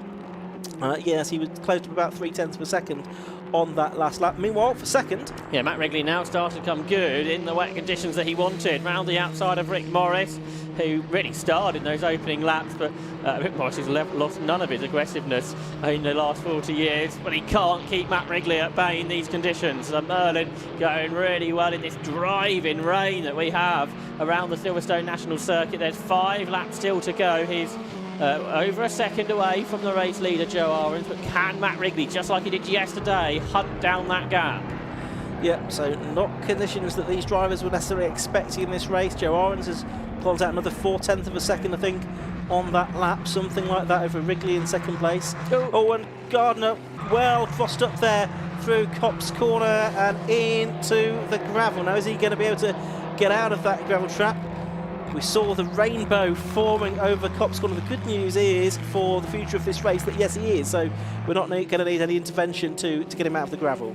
Yeah, Mike Gardner spinning under the rainbow, seemingly at Copse Corner there. There's Mark McKenna, the driver who finished 8th in the Formula Ford Festival in 1998, a race which was won by Jenson Button, also featured Dan Weldon, 2 stars of World of Motorsport. Great to have Mark back racing. It's somebody that's obviously raced Formula Fords, but not for a quarter of a century ago, really. So great to have him back, and he went well in the wet conditions yesterday. See if he's able to catch the cars in front. Possibly not. He's about 3 seconds behind Jake Shortland, who's 5th. Yeah, absolutely right. So we're working lap 8. That's about to come to an end, and then we will. It's getting worse, isn't it, this rain as well? As we go on to lap 9 of the race, it is still Joe Ahrens leading from Matt Wrigley in second place, but the drivers now, we're into the 1:12 from minute 13, so about 10 seconds off what they were doing earlier on in the race. Huge amounts of spray there on the exit of Copse Corner. But I'm not sure it's wet everywhere, is it? Because at Beckett's it's dry, there's no spray down here. Remarkable stuck, and Simon Hadfield get on the podium. He's caught Rick Morris. Mike Gardner's exceeded the track limits. Well, we just saw him in the gravel. That's certainly exceeding track limits. He's getting a penalty, but a battle for the podium on between Rick Morris, Simon Hadfield and Jake Shortland. So you've got the Royale, Van Diemen and Lola, all of a similar era, but for the lead of the race, a gap which was 1.3 seconds.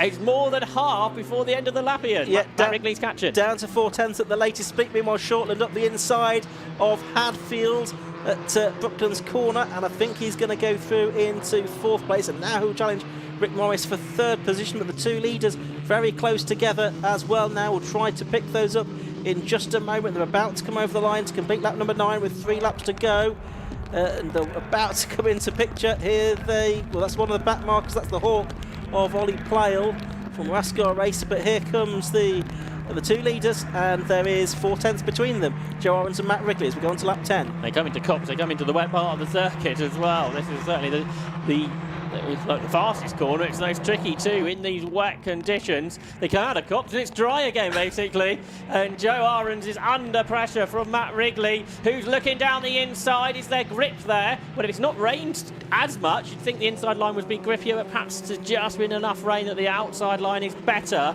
and that's where Joe Ahrens used, and yeah, he's picked up a lot of time, so that challenge from Matt Wrigley did not work, and he's lost time to the leading car. Past the Hawk they go then. So 2 more laps to go at the end of this one. Fight for 3rd place still ongoing. It's still Rick Morris there in 3rd. Simon Hadfield back up on the inside of Jake Shortland for 4th place at Brooklands Corner, but he can't make it through there. And so it is still Shortland in 4th position at the moment, ahead of the Don Hardman Automotive run Royale of Rick Morris. And sliding around there is the car of Jake Shortland in 4th position. The leaders are just now going on to their penultimate lap of the race. And the gap coming back down again, so Matt Wrigley re-catching Joe Ahrens. He's certainly got the pace. He had the pace yesterday, but he couldn't quite convert that into a win, which would have been for pole today. More importantly, can he convert it into a win here in the final for the Cole Harmer Trophy? It's a great battle for 3rd, but now the battle developing for the lead. A lap ago, Wrigley tried the inside line. That didn't work. He's learnt that from that here, and he's not going down the inside this time. No, not this time. So those to tell still between these 2 leaders on this circuit of contrasting conditions. It's most unusual to have this. There is still a bit of dampness there, isn't there, particularly offline. Some of that will be from earlier on, of course, during the course of the weekend. Side by side, they're going to go for the lead down into Brooklands for the penultimate time. It's going to be Wrigley on the outside line, though. Further back, you could see there was side by side Jake Shortland attacking Rick Morris as well. He was going to be on the outside line for Brooklands Corner, but for the lead, Wrigley looks left, looks right, looks left again, and he can't yet find a way through, but Shortland has found a way through to 3rd place. Yeah, and Simon Hadfield was following him through, so I wonder if Morris went off. But for the lead, I think Wrigley's much better out of the corner using that wider line. But the newer car of Ahrens has just got the momentum as they start the final lap of the race. Can Matt Wrigley then squeeze his way past into the lead of the race? He looks up towards Copse Corner, but can't wriggle through there, Ian. No, he can't, so Ahrens is going to hold on through Copse Corner for the final time. Straight being kicked up over the curb there by Matthew Wrigley, who has been within 0.4 of a second of Joe Ahrens for the last few laps now. Can he mount an attack in the very late stages of this race? Matthew Wrigley in that number 15 car, the Merlin, behind the Royale RP26, the Enigma Motorsport 1 car of Joe Ahrens. There's Rick Morris, he's dropped back to 5th, was in the lead of the race earlier on. Of course, that seems like a long while ago now, doesn't it? But it's been less than 12 laps. And Matt Wrigley going to challenge here into the complex for the final time. He looks up the inside of Joe Ahrens. The outside is grippier, but Wrigley's going to try and give it a go, but there's no grip there. He's sliding around. One corner, well, one real corner to go. 2 turns to go in total, Ian. That's right, and Wrigley just made a bit of a mistake there, I thought, going into Luffield as well, but he might yet do it because different lines being taken through Luffield Corner by the two of them. Oh, and very sideways is the race leader, Joe Ahrens, but I think a bit out of shape too is Matthew Wrigley in second place. So the net of that is it's going to be Joe Ahrens that wins the Carl Hamer Trophy here at Silverstone by just half a second from Matthew Wrigley. Jake Shortland, a fine podium finish from him. He started the race, I think, in 6th position, so great drive from him. Simon Hadfield taking 4th place. Rick Morris 5th after leading in the early stages. Mark McKenna 6th. Mike Gunn across the line in 7th. Or he's not yet across the line, I should say, in 7th place. He's going to have a 5-second penalty to be added to his time as well. So there he goes across the line now. And, well, that looked like it might be more than 5 seconds back to Dominic Mooney, who's going to be the next car through. Indeed, there's still no more cars through. So I think Mike Gardner will hold on to 7th place. Yes, Mooney now across the line, 6.3 seconds behind. So he's going to take 8th place. Jack Butterworth 9th and Jeremy Kane rounding out the top 10. But we've had 2 absolutely splendid historic races there. The Carl Hamer Trophy there being won by Joe Ahrens. We saw James Tucker win the Janet CESAR Trophy just before that, and a very pleased Joe Ahrens there at the end of that race. And he's waving to all and sundry on the slowing down lap. Here's the result then of the Carl Hamer Trophy for 2023. It was a win for Joe Ahrens. 12 laps he completed in just 40 minutes, almost exactly, from Matt Wrigley in second place. Half a second between them, so Royale from Merlin. Then a very good drive from the number 93 car, Jake Shortland, and the Neil Fowler and Lola T440. He was 4 seconds behind the 2 leaders. Then Simon Hadfield in the Van Diemen RF81 was 4th. Rick Morris in the Royale RP29 was 5th. Struggled a bit more as the rain came down, I thought. Mark McKenna, the Irish driver, in 6th position in the Quality 35F, just ahead of his teammate Mike Gardner. Then Dominic Mooney, Jack Butterworth and Jeremy Kane rounded that top 10. Despite that spin, Westy Mitchell came 11th, Peter Hallam 12th, Alan Slater 13th, and Ian Fernyhoe 14th. As we go down to Josh Barrett, see who he's got to talk to. I don't think we'll get the winner though. So we're down here after that race. Unfortunately, we're not going to get to talk to one driver because the other 2, Joe Ahrens and Matt Wrigley, have headed back to their garage because they're out in the next race. So we'll have a quick word with Jake Shortland, if that's okay. Jake, you're not out in the grand final, are you? No, I'm not. So we can have a word with you. Yeah, 3rd position there in a most extraordinary race, a race of 2 parts. Yeah, definitely. Yeah, it was an exciting race, and it sort of, made it a bit more exciting for everybody here, I'm sure. So, no, it was. Apart from that, it was a good race, though, really. And then those conditions at the end, it was wet on some corners, not as wet on others. Yeah, coming basically from Beckett's up to Brooklands, that was the worst bit. But yeah, there didn't seem like a lot of rain out there, but you sort of knew it was there. Yeah. So. And just talk about those first few laps, because it was 3-4 abreast at times. It was extraordinary to watch. Yeah, the racing is good. We all respect each other. We race with each other all year, so it's nice that you can do that, and you give each other room, and you're not going to have an accident. So great to watch. Right on 3rd place. Thank you very much. So that is the only drive we've got to speak to. The rain starts to fall. I think we're going to go to the assembly area, hopefully, for the next race. It's the Walter Hayes Trophy Grand Final that's up next.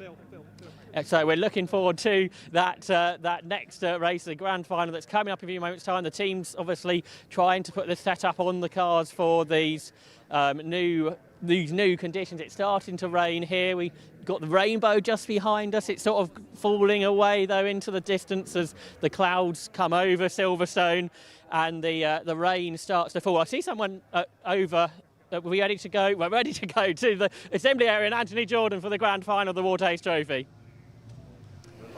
Thank you very much, guys. It all whittles down to this. The rain is still falling here at Silverstone, and what a shake-up for the grand final here for the Walter Hayes Trophy. What a disaster. It's my fault, apparently. I'm sorry, Keith. I'm sorry. I'll keep my mouth shut, I swear. There you can see Michael Eastwell. He's getting himself buckled in, ready to go. As you can see, Brolly's over the top, and the team working furiously hard here to make sure the car is ready. No, it's already enough pressure starting on pole position in one of these races, but to start on pole position and then suddenly the rain starts to fall on a driver, never something you want to see. Michael Moyes as well, just starting behind. Joey Foster, though, he's looking for his 5th title win this weekend. Can he do it? He starts with the 2nd row of the grid in P4. He's got a very good shot of doing it. He knows how to drive this track in all conditions. Julian van der Waard as well, the South African, starting as well in a very good spot here. The team working on the back of the car just to make sure it's all ready to go. Looks like he is all fine and ready. Couple of cars missing from this one, actually. Our 2nd place sitter at the moment, Chris Middlehurst, not there. Now, he was promoted to the race win in his pre-final after actually a 10-second time penalty for causing a collision went out to Josh Fisher. Josh finds himself all the way back on the 9th row on the grid. He's right in that mid-pack there. I want to see if we can track to some drivers. I want to chat to this man just here, Mr. Rackshaw, who's got a good chance of coming away with this one. Andrew, you have been on form this weekend with fighting your way through this field. It's not been the greatest results, but you've been quick and you've been battling through it. Do you reckon you come away with a race win in this one? That's a plan. That's the reason we all come racing. Obviously, the rain gave a bit of span in the works. So we'll see if our setup is right. If someone else is better, we'll try as hard as we can to be on their pace and even beat them. But we'll see. And hopefully for the spectators and the fans watching all around the world, that's just an awesome race. Yeah, let's hope so. Best of luck to you. Safe drive and enjoy the racing. Thank you so much. Excellent stuff there to Adam Rackshaw. Honestly, really looking forward to seeing what he can do. Let's chat to Luke Cooper here. He's one driver, well, many others who haven't got a brolly on his helmet. Luke, right to have a quick chat. I know you want to get your visor closed because it's raining, but how are you feeling ahead of this one? Do you feel like the setup's there and you feel confident? Because this sudden rain, no one wanted this, did they? Yeah, it's definitely throwing a spanner in the works. I'm really happy with how the car's been in both the wet and the dry. We have really good pace, but now we're starting a little bit further back. It's going to be a lot about visibility and well, staying out of trouble on the first few laps and see where we are after that. Yeah. The spray didn't look too bad watching the final and that last one, so it should be okay. And as we're talking now, the rain's dying off, so it might dry out, it might not, but fingers crossed, eh? Yeah, it should be an interesting one, definitely, for all of us and everyone watching as well. Exactly. Yeah, it should be hopefully good fun. Good fun indeed. Safe drive, best of luck. We'll see you at the end of it. Good stuff there for Luke Cooper. Very curious to see what he can do. Now, obviously, I want to chat to a couple of drivers in this one. There we can see Felix Fischer getting himself sorted out. Felix, of course, multiple winners in this one. Let's chat to Felix, just jumping in there. Felix, sudden rain that's now disappeared now as we talk. Up and down, isn't it, all the way throughout? How are we feeling? Yeah, do you know, we sort of mentally prepped and thought, right, it's going to be a dry race, and then literally putting the helmet on, the heavens have opened. So it's a gamble for everyone, but yeah, fine. You know, a competitive field, but we're in the top 10 for a start, so we're in with the shout. Do you feel like you and the boys have done a good enough job with setup-wise to be able to make sure this is good for a change in possible conditions out there? Yeah, I think so. I think so. Awesome. Best of luck, mate. Safe drive. We'll see you at the end.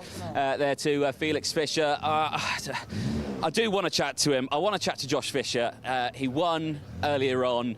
I just want to see what he's thinking because he starts this one nearer the back. I'll see if he's up for chatting. The number 81, which actually at the moment on the 9th row of the grid, I don't actually see. That's Ben Cox, and I don't actually see his car here. Actually, it's a little further down. It's actually on the 12th row of the grid.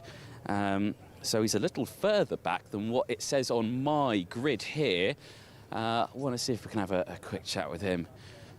I'll be delicate, I swear. Josh, I'll be delicate with you on this one. Not the place you were expecting to start here, was it? No. Yeah. Lots happened. Talk to us about that pre-final. What did you think to it? I'd rather not talk about it, to be honest. I'm just focused on the final now. So yeah, it is what it is. It's going to be a tough one, changing conditions as well, but you feeling confident still? I'm just going to go out and have some fun. Yeah. Yeah. Awesome, mate. Thank you so much, Josh. Yeah, for chatting to us. Obviously, yeah, you can imagine a lot of pressure on a driver's shoulders, and not the result he would have wanted at the end of that one as well. But really curious to see what he can do. I'm going to dip back down to the front here because there's a couple more drivers at the front who I want to quickly chat to while we wait for the whistles to blow, because that could blow at any moment now. Out on the circuit, but I've got to say, wind's picked up now, as you can see. Brolly's gone awry there. There you go. Wild Thing. Is it Wild Thing the car, or is it the Wild Thing the Brolly? Is it a bit of both? There we go. And the song, yeah, exactly. There you go. Don't grab one of those umbrellas. They seem to be quite weak. Right, okay. Mr. Ames, he's there again. Obviously, did very well earlier on. And curious to see what he can do. Alex, well done. Good to see. We're going to get run over. Mind your back. Here we go. Jonathan Hood going through as well. He is one of our front runners. Why did he take so long to get to the grid? He's due to start P5. So let's see if we can have a quick word with him out on track. Right, while we are here, actually, let's see if we can track to Mr. Adam Higgins, who is here. Is Adam up for a word? Are we up for a quick word? As another car's coming through. That's our man starting on second place. Adam, how are we feeling? Are we ready to go? Are we looking forward to this one? I have no idea. That's always good to hear. Changing conditions, teams working there on the tyre pressures, but yeah, have we enjoyed the weekend? Absolutely. This is the furthest we've ever been for the semi-final. We've always had rubbish luck here. It's actually gone right for a change for us. So could have done without that bit of rain just now, but it's the same for everybody. What would it mean to you to become Walter Hayes Trophy winner, the champion, at the end of this race? I mean, that's like winning 5 championships in one go, really, isn't it? But like I say, if I can make the top 10, I'm happy against the likes of the people that are in this. I'm just happy to be sat here, to be honest. Yeah. Normally I'm right at the back or not even in the final.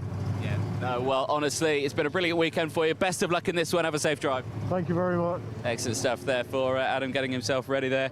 Well, there you go. Sticker on the nose says it all there, doesn't it?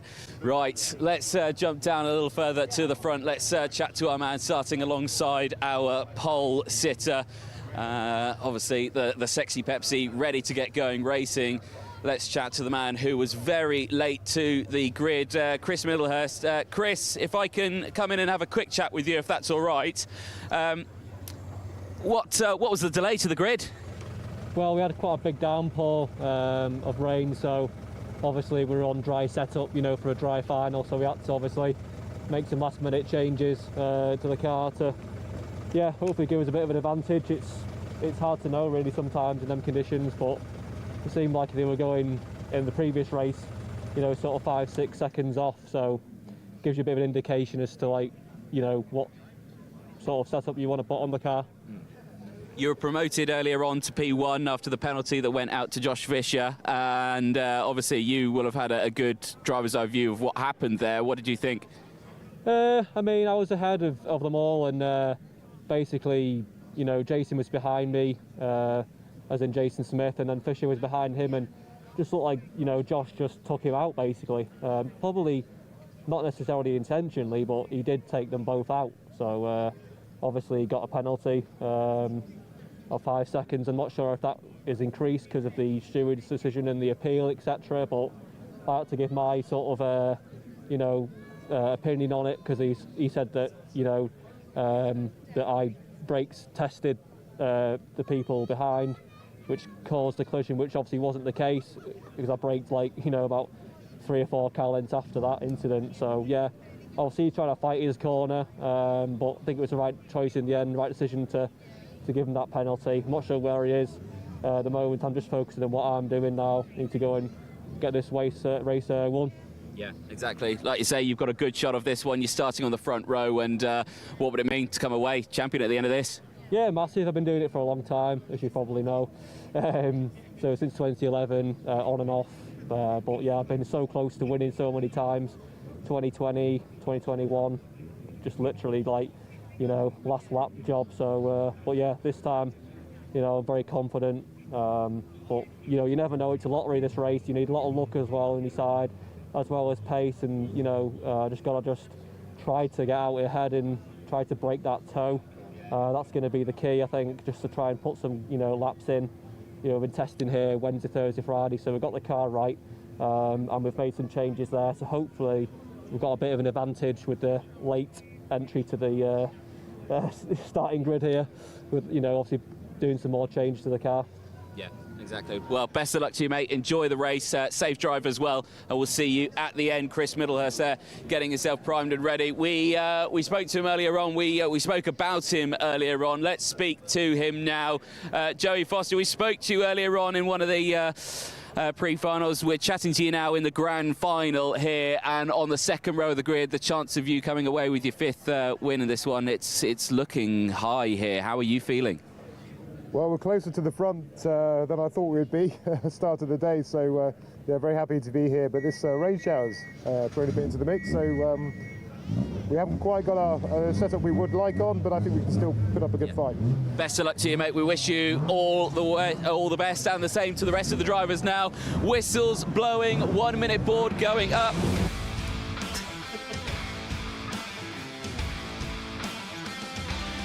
Ian Zoman and Joshua. And we are ready then for the grand final of the Walter Hayes Trophy for 2023. And it is going to be a cracking race that we have in prospect. We had that semi-final 1 win, which was taken away from Josh Fisher because of his part in that incident, which resulted in the elimination of Jason Smith and Rory Smith. And that puts him 9th in the end. Originally, that 5-second penalty, that was then increased by another 5 seconds to 10 seconds. So that dropped into 12th in the results, and he starts on row 12 of the grid for this one.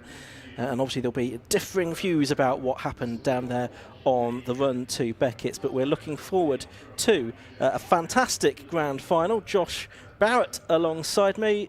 We'll go through the grid in a moment. It should be a good race. Yes, absolutely. And the conditions that it's drying up at this part of the track, what's Cop like?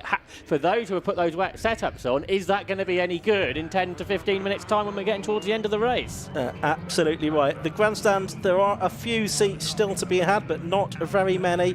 The Canadian flag is being waved there for the Canadian drivers, Alex Berg and Logan Paxer, who start on, I think, 12th and 13th positions on the grid for this race, so they have a very good chance of making it up to the top 10 in the grand final of the 2023 Walter Hayes Trophy. The car's coming out now onto the green flag lap, and this is where they'll see what the track surface is like, because we've had that rain just 20 minutes or so ago. Here they are then, and this is how they are going to line up. Pole position is the number 92, Michael Eastwell, in the KMR Sport Spectrum 011C. He was 2nd in last year's Walter Hayes Trophy Grand Final. Chris Middlehurst, he was 4th 2 years ago. That was his best result.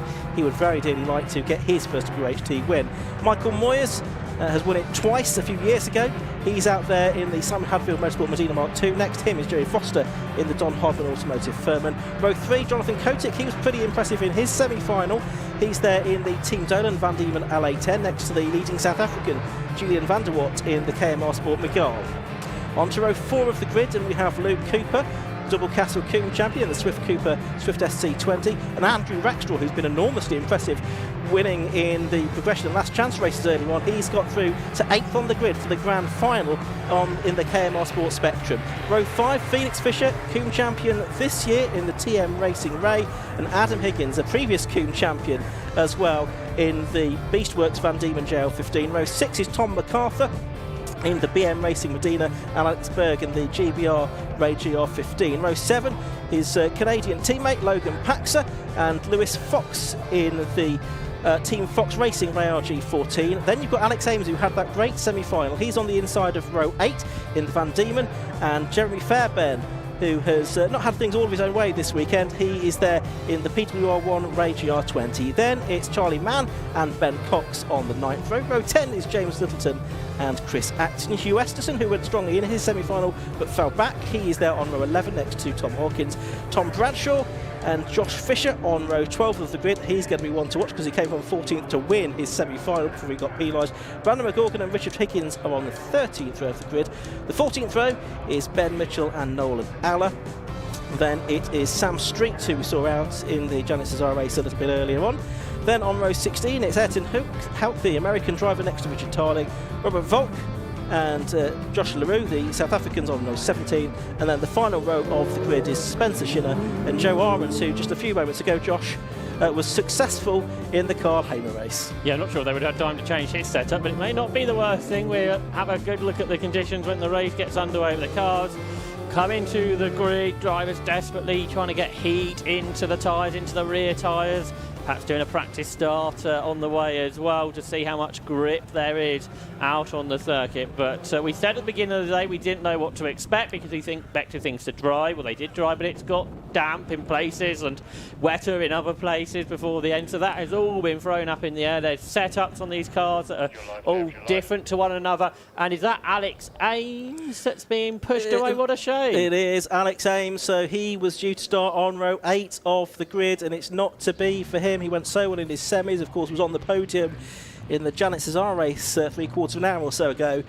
But he's not going to make the grand final. That might mean one of the reserves can get in to join, possibly from the pit lane, for this grand final. One of the lucky losers, potentially. There is the number 24 car on screen. That, of course, is Brandon McGurk, and he's further back on the grid than he would have liked to have been. He got tangled up with Ben Mitchell early on in his semi-final. So last few cars coming into position. The grid is being cleared. And we are going to be underway. It's going to be a 15-lap race for the grand final. Lots of people on the live stream predicting their winners. I'm surprised that Chris Middlehurst hasn't won this event before. I think maybe today is the day, as we are about to see this WHT Trophy grand final get underway. Sun's back out again. And a bit of confusion. So we've got Isaac Canto, who was a reserve. We've got Jordan Kelly, who was a reserve. So there's another car that is missing, I reckon. We've got 2 extras at the back. And particularly with Jordan Kelly at the back of the grid, what can he do? Yeah, it's a little bit congested, that final part of the grid at the moment. But yes, we did have those couple of reserves and two of the Dolan team drivers as well coming in at the last minute. So green flag waved at the back. We're getting the 5-second board now. The race about to get underway.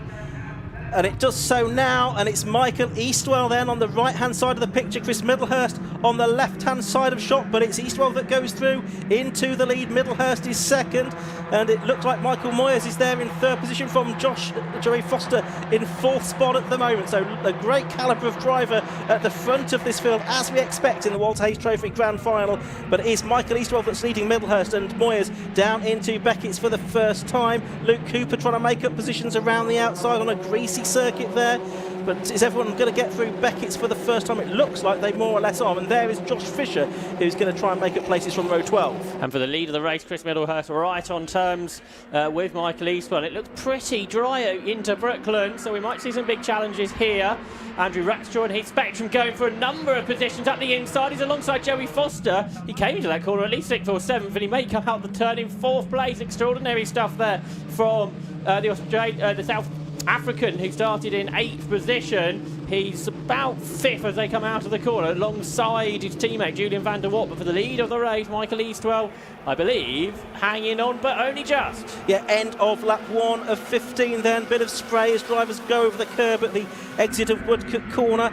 But it is now the number, is that the Julian van der Watt car looking to show its nose as well on the inside line there. So he's one to watch out for as well. He's 4th as they came across the line, but he's lost out to Joe Foster again now. Back down to 5th position he has gone. Andrew Rackstraw right behind him in 6th, but Chris Middlehurst mounting an attack on Michael Eastwell for the lead of the race as they come through Beckett's for the second time. Different line there being taken by Michael Moyes. Is this going to stand him in good stead up the Wellington Straight? I think Chris Middlehurst got sideways, and that's what meant he was out over the curve, but now he's got some traction and he's been able to keep Moyes at bay. Josh Fisher got to 18th on that first lap. Ben Mitchell up to 22nd. They're both gaining places as Chris Middlehurst gets sideways Moyes under braking. Joey Foster looks up the inside of Moyes, who's got lots of speed, so he's going around the outside of Middlehurst, and he's sideways. He's squeezing through though into P2. The cars are everywhere. Oh, and that's Julian van der Watt that's off from 5th place, the South African. He is going to try and avoid the gravel trap and try and get back into this race, but he's no longer going to be a contender. You've got Joey Foster and Michael Moyes. They've won 6 Walter Hayes trophies between them, going side by side,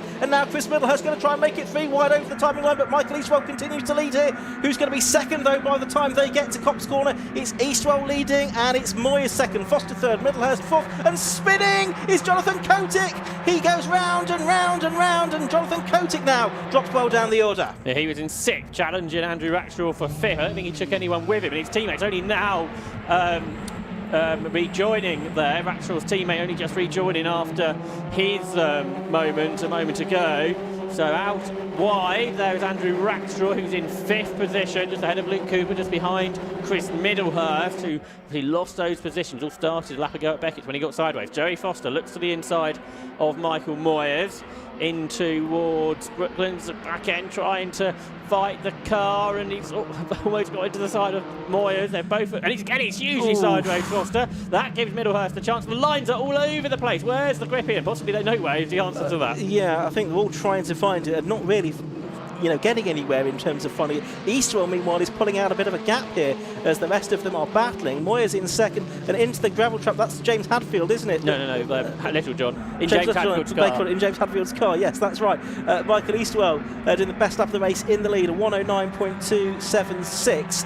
As there is Andrew Rackstraw then, so he's in 5th place, right behind Chris Middlehurst, and he's the last driver in the lead pack at the moment because there's a little bit of a gap back to Luke Cooper 6th, Alex Berg is 7th, Felix Fisher is 8th, but Moyes, Foster, Middlehurst and Rackstraw here making their way through Beckett's. Rackstraw trying to go around the outside of Middlehurst this time. Luke Cooper's bridged that gap that was ahead of him, and Logan Paxson now making a move upon the inside of Felix Fisher as the Little John car is recovered. Yeah, great stuff there from the marshals to keep things going, but Michael Eastwell has a lead of about a second over the pack though, who are trying to re-catch him, being led by Michael Moyes, who said earlier he felt he could beat Michael Eastwell. He wasn't able to on that occasion. Can he this time? But he's got a little gap to catch, and he's got lots of cars right behind him. Luke Cooper there in 112. He finished 6th here 5 years ago. Is his best result at the Walter Hayes. He's in that position again, but he's in this lead squabble where Chris Middlehurst is potentially going to challenge Joey Foster into Copse. Yep, so down towards Copse they come. Luke Cooper in 6th place has just done the best lap of the race though, a 108.961, as off into the gravel, I'm afraid, goes the number 42 car. That is Hugh Esterton, the brother of the winner of 2 years ago, the brother of the winner of the road on the road last year, Max Esterton, who lost out after a penalty was applied, but Hugh Esterton not able to emulate his brother this year at least. Meanwhile, the leaders are right together again, the top 6 of them, and that's Jordan Kelly, I think, is it? Isaac Canto. Isaac Canto is off. And also, Lewis Fox. Also the 154 car of Lewis Fox, so quite a bit of drama here. That's up at Brooklands, the car being pushed away. Yellow flags waving then as the leaders head down to Brooklands. Yeah, so everyone's pretty sensible here. Again, very brave marshals here at Silverstone, trying to keep this race under green flag conditions where it can. But Eastwell's lead of a second is absolutely gone. He's taken a tighter line. The Moyes is out of shape into another yellow flag zone. Drivers have really got to be careful here. How about Alex Berg? He's doing a great job, isn't he? The Canadian. There's more yellow flags here. That's to cover Lewis Fox's car, perhaps. But Alex Berg in 7th. He started 12th. He's having a great race here. The 17-year-old. Yeah, yellow flags for much of the second half of the lap then here, so only really overtaking possible, I think, at Copse and maybe Beckett's as well. Josh Fisher up to 12th now, so he's made up 12 places. Admittedly, some of the cars ahead of him have fallen out. Jordan Kelly is there in 20th from the back row of the grid. Meanwhile, Chris Middlehurst challenging Joey Foster for 3rd place. He's going to be on the outside line for Beckett's though. Eastwell, Moyes still the order. Eastwell making his return to racing, a one-off outing for him, and it's gone pretty well so far. Last year he was 2nd in the final, as we've now got the safety car coming out onto the circuit. With so many cars sprinkled liberally around the circuit, I'm not too surprised by that, Josh. No, that's right. And they probably saw people having moments as well under yellow flags, and at that point it's, I think, sensible to go safety car, which I think everybody has seen. So not sure if there's any. Yeah, I mean, that car probably at Luffield is a long way away from where the snatch vehicle was based, so I suspect it's the car off at Luffield is the cause of the safety car, because I think the others were cleared, but that was all quite hectic, wasn't it, those 5 or so laps? Yeah, so we just completed lap 6 of the race. We had 5.5 laps before the safety car was brought into play. Best lap of the race, a 1:08 for Luke Cooper. Looks like we also lost Jeremy Fairbairn with the others. We haven't seen him. There's James Littlejohn, who was in the gravel, having a chat with Simon Hadfield, who runs the car. Their other car, though, up in second place, Michael Moyers. I guess James Littlejohn doesn't really see the point carrying on, even regardless if the car wasn't damaged, because if you're at the back of the grid, you're not really getting anywhere here. You're not likely to pick up, well, you're not going to pick up points, are you? It's not like a championship race where you might want to continue. How about Robert Volk and Josh LaRue from pretty much the back of the grid? They're up to 15th and 16th, so they've made excellent progress. That's certainly a very good effort from them. Michael Eastwell, though, but he's done really well, Michael Eastwell, because he's led this race all the way so far under some. He did get a bit of a break, but then he's had some pressure on him from Moyers as well, but it's been really tight amongst the first 6 cars, really, hasn't it? Moyers, Foster, Medalhurst, Rackstraw, who's done a great job today. Real big shout out to him. We were talking earlier on, just weren't we, about drivers who've come all the way through the progression race to succeed in the main race. I think we worked out that, was it 2019? I think you worked out Michael Moyers effectively got to 2nd in the final. Yeah, red flag's now out, so the race being stopped here. He did the same as Rackstraw, but got to 2nd in the final. So while the red flag's up, we've got time to have a look at all the action that happened. Starting with the beginning. Yeah, so let's have a look at the start of the race once again. So it's a good start from Eastwell, really. I think they all made reasonably solid starts, didn't they? The first drive from the sort of first 3 rows of the grid.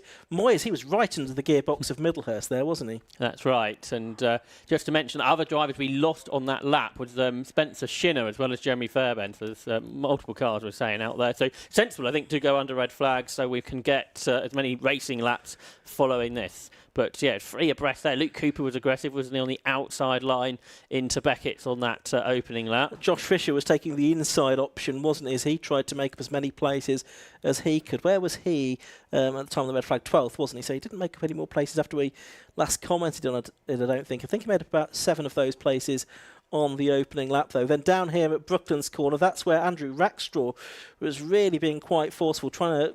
And he very nearly made it up into the top 4, didn't he, briefly, alongside Joey Foster there through Luffield for the first time.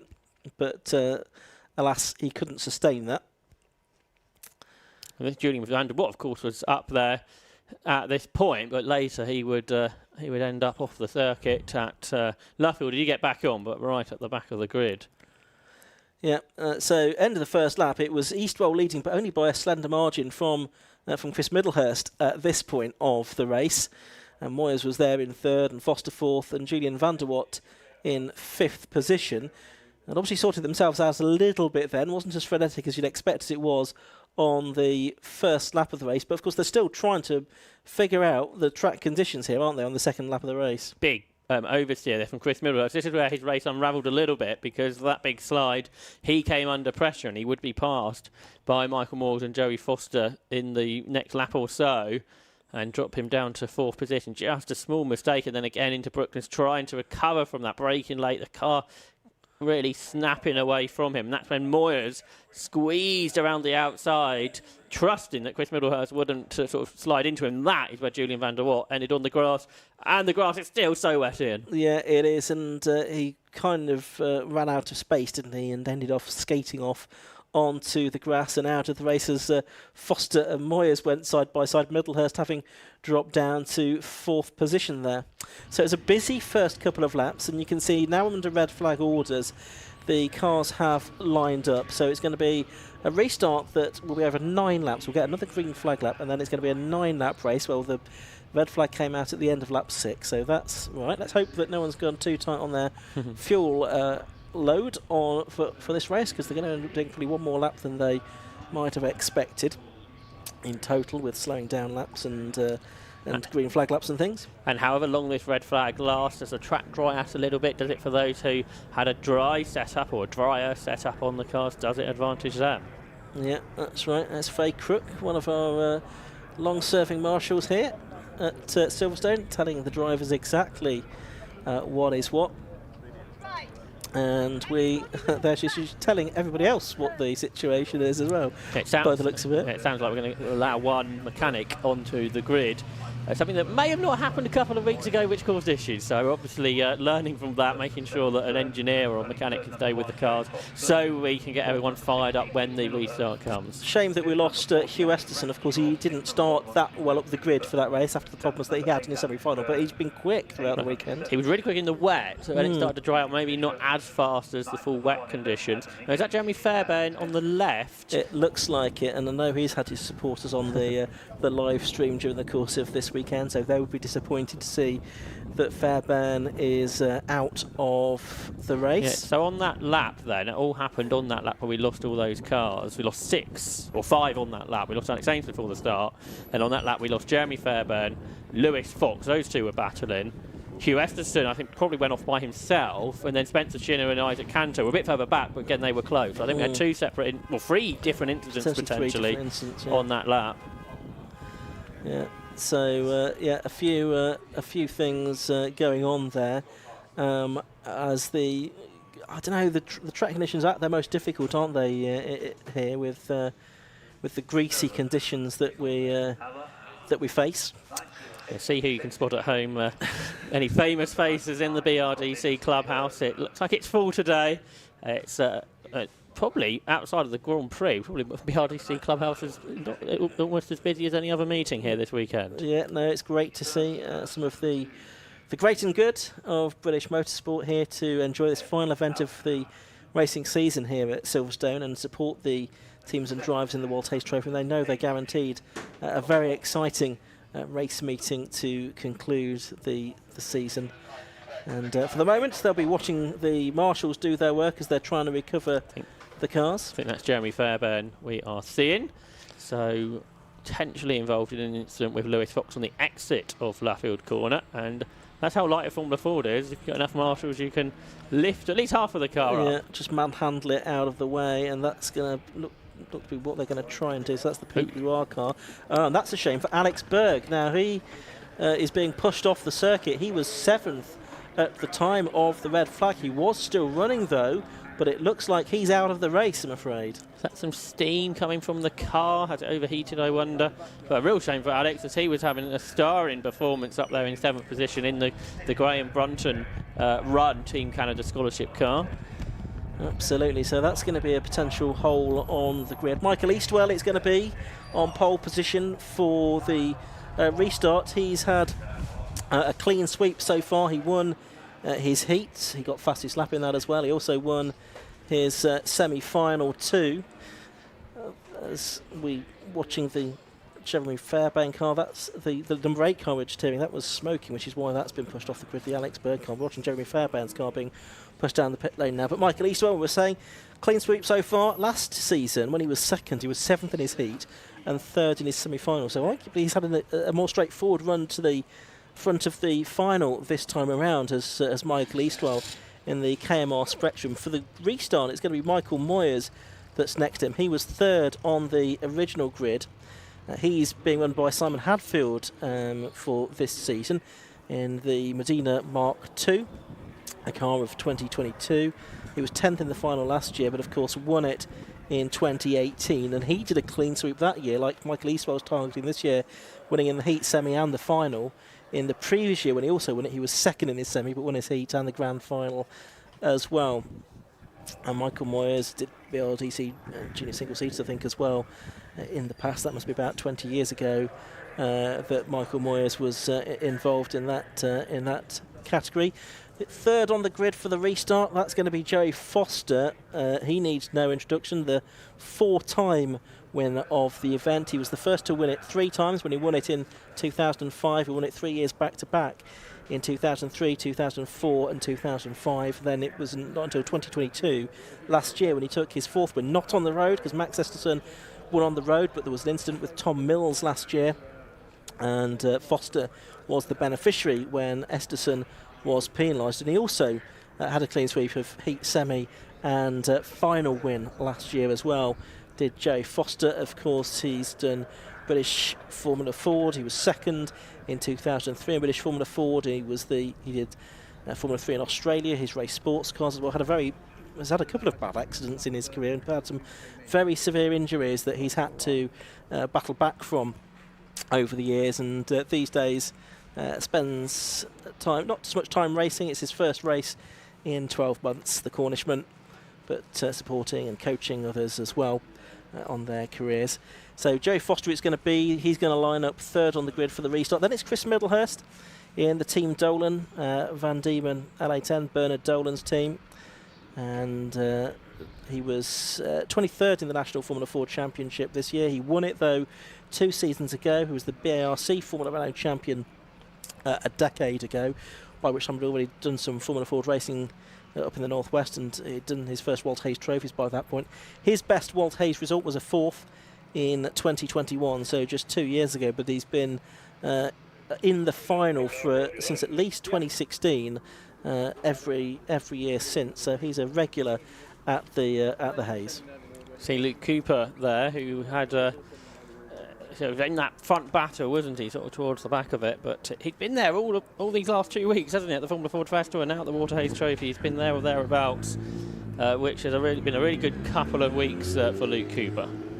Yeah, so he's going to line up 6th for the restart. The 2018 and 2020 Castle Combe Formula Ford champion. He was 3rd in National Formula Ford in 2017 as well. His best result at the Walt Hayes Trophy was back in 2018 when he was 6th. Ahead of him on the grid for the restart, by the way, is going to be Andrew Rackstraw, who having his 2nd visit to the Walt Hayes Trophy. We'll give you the full grid in a moment, but he dominated South African Formula Ford in 2021. He's done global touring cars for the last couple of years, and of course he's had a checkered weekend so far as he bids to take the Walt Hayes Trophy. And of course a grid position now on the 3rd row will, and a restart might not be the worst thing for him. Let's see if we can have a look at the grid then for the restart. As we say, it's going to be a 9-lap race once we've got the green flag lap out of the way. Pole position then is going to go the way of Michael Eastwell, with Michael Moyers alongside him on the front row of the grid. Then it's going to be Joey Foster and Chris Middlehurst on the 2nd row of the grid. Andrew Rackstraw and Luke Cooper on row 3. We've just been talking about all of them. Row 4 of the grid, well, it was going to be Alex Berg, but he was pushed off the grid, we saw, I'm afraid, in the Graham Brunton Racing run car. So Felix Fisher, I think, will be on his own on row 4 of the grid in the TM Racing car. Then it's going to be his fellow Castle Combe racer, Adam Higgins, on the inside of row 5, with the surviving Canadian Logan Paxer next to him. Tom McCarthy on row 6 with Josh Fisher, having made his way from 24th to 12th on the original start. Then Charlie Mann on row 7, Ben Cox next to him. Robert Volk and Josh LaRue, the 2 South Africans, lining up on row 8 of the grid, ahead of Brandon McCorgan and Nolan Allett, who again made a little bit of progress from a relatively lowly grid position for him. Row 10, that's going to be Ben Mitchell and the 99 car of Jordan Kelly, who only got into this race as a lucky loser. He didn't quite qualify as of right the national champion after a couple of incidents in his semi-final. Then it is the 22 car, the surviving Team USA scholarship driver, that's Ayrton Hauck, and next to him is going to be Tom Hawkins, another Combe regular, ahead of Sam Street, who had a great drive to the podium in the Janet CESAR Memorial race early on. He has Tom Bradshaw next to him, the sometime Porsche racer and Formula Prima Audi racer. Then row 13 is going to be Chris Acton and Jonathan Kotick, who had dramas in the early part of that race, although he started upon row 3. Then Joe Ahrens, James Clark and Julian Vanderwatt after his early spin or early trip onto the grass, rounding out a slightly reduced field, Josh. Yeah, that's right. I just wonder again, for those who started on the initial grid further back, they've come forward, they're on a better grid position. I wonder if they're the ones that gambled on perhaps a dry setup more than some further forward, and whether we'll see the likes of Josh LaRue and Robert Volk, who made pretty good progress. Can they make further progress now on what you'd think would be better conditions than when we stopped, because it hasn't rained since the red flag. Obviously the track has dried quite slowly today. The grid has been reformed. The hard-working marshals here at Silverstone have been out in wet conditions yesterday, cold conditions today, somewhat damp this afternoon as well. They've worked hard to get those, I think, 5 cars to be cleared from the circuit. But I think a good decision there from race control, rather than have a really long safety car. Let's get the cars all re-gridded and have a proper race. I was just about to make the same point, because there'd be nothing more tedious than watching the safety car go around for 6 or 7 laps and then have a 3-lap sprint to the checkered flag at the end, or whatever we might have had. Had that been the case, in the end, we're going to have a semi-normal race, which is a 9-lap race. So 9 laps it's going to be. I know we were speculating earlier on about whether cars would have enough fuel on board, and I think we may not be alone on that. I think some of the teams might also share that concern. They'll have gone very tight on fuel. I'm sure the teams will have wanted to cut it as fine as possible to carry as little weight as possible. Josh, could that come into play as we have this 9-lap restart? Some teams would never protest anything, would they? No, not at all. Not at all. But 9 laps it's going to be, and which will have meant to have had sort of 15 racing laps in total, but we've had, of course, an extra slowing down lap, and there'll be another green flag lap as well. I think Josh Fisher overtook something like 11 cars on his first start. He starts 12th. If he does that again, we could see a remarkable turnaround, but it's obviously going to be a lot harder now with the cars who's in front. This is a really impressive row. We've got Charlie Mann and Ben Cox on, I think, row 7 or 8 of that was, I think. That's an awesome effort there from 2 drivers who've got much less experience. They, I think, both are sort of family-run teams as well. And both would be their first or second season of Formula 4 1600. So that's a great job from the pair of them. Yep, so sun starting to set over the Walt Hayes Trophy as the cars go back off onto their green flag lap then for the, what we hope will be the final time in this season's Walt Hayes Trophy. 9 laps is the race distance. As you say, Michael Eastwell lining up on the front row of the grid for this time, and it's his namesake Michael Moyers alongside him on the grid. Eastwell did really well in the first part of the race to keep the others at bay. That's right. Did we not have this front row about 3 or 4 hours ago whenever the semi-final was happening? Yeah, it was the same grid, same front row of the grid. This top 3 is all from that semi-final, is it not, with Joey Foster? Or was he from the other one? Joey Foster, yeah, he was also in that particular semi-final as well. So, interesting how that's worked out. There's Tom MacArthur, who I think just outside the top 10. Adam Higgins is still inside the top 10, isn't he? He hasn't done that much racing this year. No, he's not. So he's having a good effort. As he said to Anthony, he was just happy to be there, more or less, wasn't he? And yeah, he's someone who's sort of not been really that noticeable during the course of the weekend, but he's had some very good results out of it, and puts himself in a good position here for, who knows, maybe even a top 6 for the final. You know, he finished as, I think, a non-finisher in this equivalent race last year, and he hasn't really featured in the finals as he was mentioning in past seasons.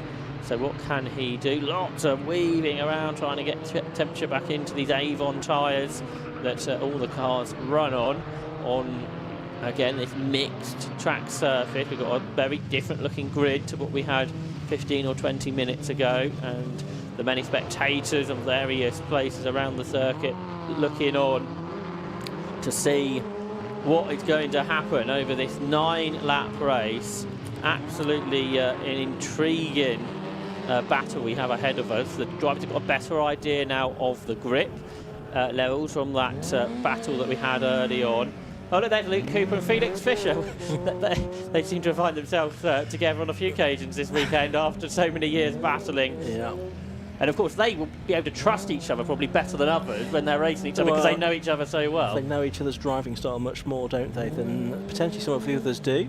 Yeah, of course, Michael Eastwell on pole, who hasn't raced all season. Michael Moore, the top 3 haven't actually raced all season, have they? Moores maybe did 1 round. He did 1 round here in the Nationals, yeah. But those top 3 have done basically no racing all season. Eastwell, who hadn't done any, Moore just done that 1 round, and then Foster's not done any either. So that's quite impressive. Doing a championship's overrated, I reckon. Look at Jordan Kelly. He's not had the greatest of the knockout events this season, although he did go home with the National Formula Ford, and many congratulations to him for taking that championship title this year. There's Marilyn Allen of the American races, just alongside Brandon McCorkin, who's got caught up in that incident earlier as well.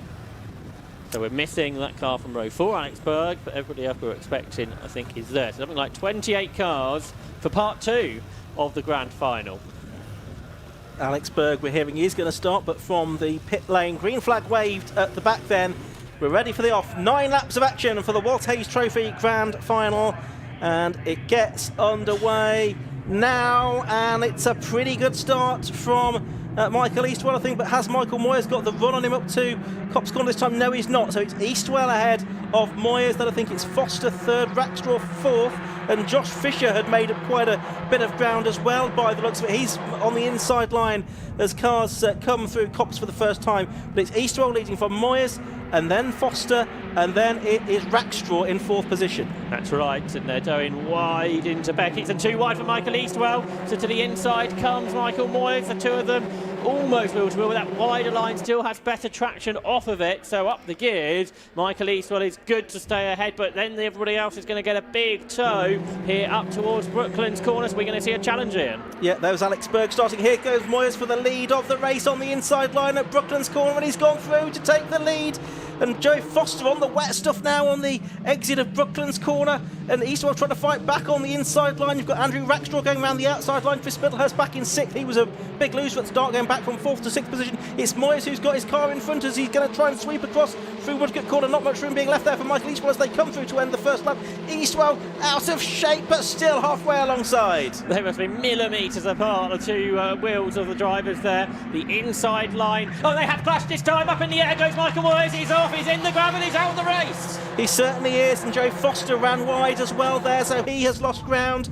There is Moyers in the barrier, and now it's Luke Cooper who's coming through as well. And Middlehurst, who was 6th, he's in the lead of the race. Josh Fisher coming up to 3rd as well. But it's Eastwell from Middlehurst now. He's out of straight, and it's Fisher that goes through to the lead of the race at Beckett. From 24th on the initial grid, it's far from over though. That's a secondary car who's been caught up in an incident. Is that Sam Street, possibly? Might be. But for the lead of the race, and Josh Fisher, absolutely remarkable start to this restart. They're free abreast behind. Middlehurst has got his arm out the cockpit. Is there yellow flags here? Was somebody off at Luffield? But possibly, yes. So it's Fisher now with his hand aloft as well. I think they've spotted some yellow flags there, and a safety car is back out again. So a couple of incidents to be dealt with there. Safety car being scrambled from the pit lane. So as they're going to come through at the end of lap 2 of this race, we'll get an update on our timing screen to confirm the order, because it has changed quite significantly. Let's have a look at the replay of what happened at turn 1 there, Josh. So this is when Eastwell and Moyers wheel to wheel. Here they were so close to touching. They did touch, so down here on the tighter, slipperier line, Michael Eastwell turned into the corner, and yeah, they touched front wheels in. The rear wheel of Moyers touched the back of Eastwell's car.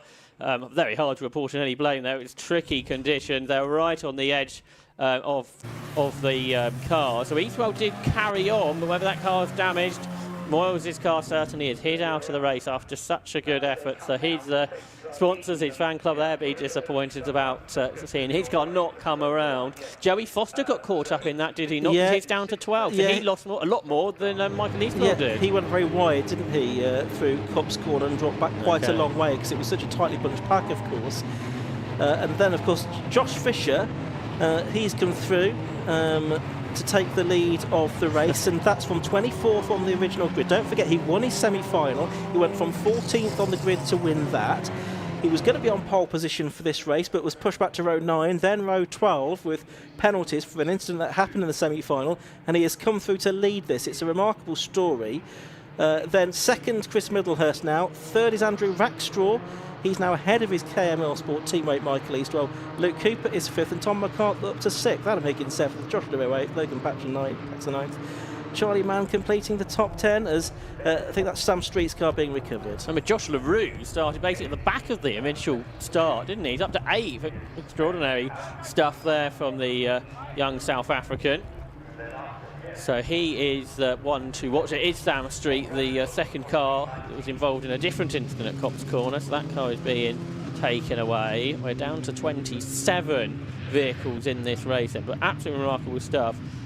Over the course of the day, those top 3, only 2 of them have had I'm sorry, only one of them, Chris Middlehurst, has had a simple day because Josh Fisher's been overtaking people, he's been spending time up in the clerk's office.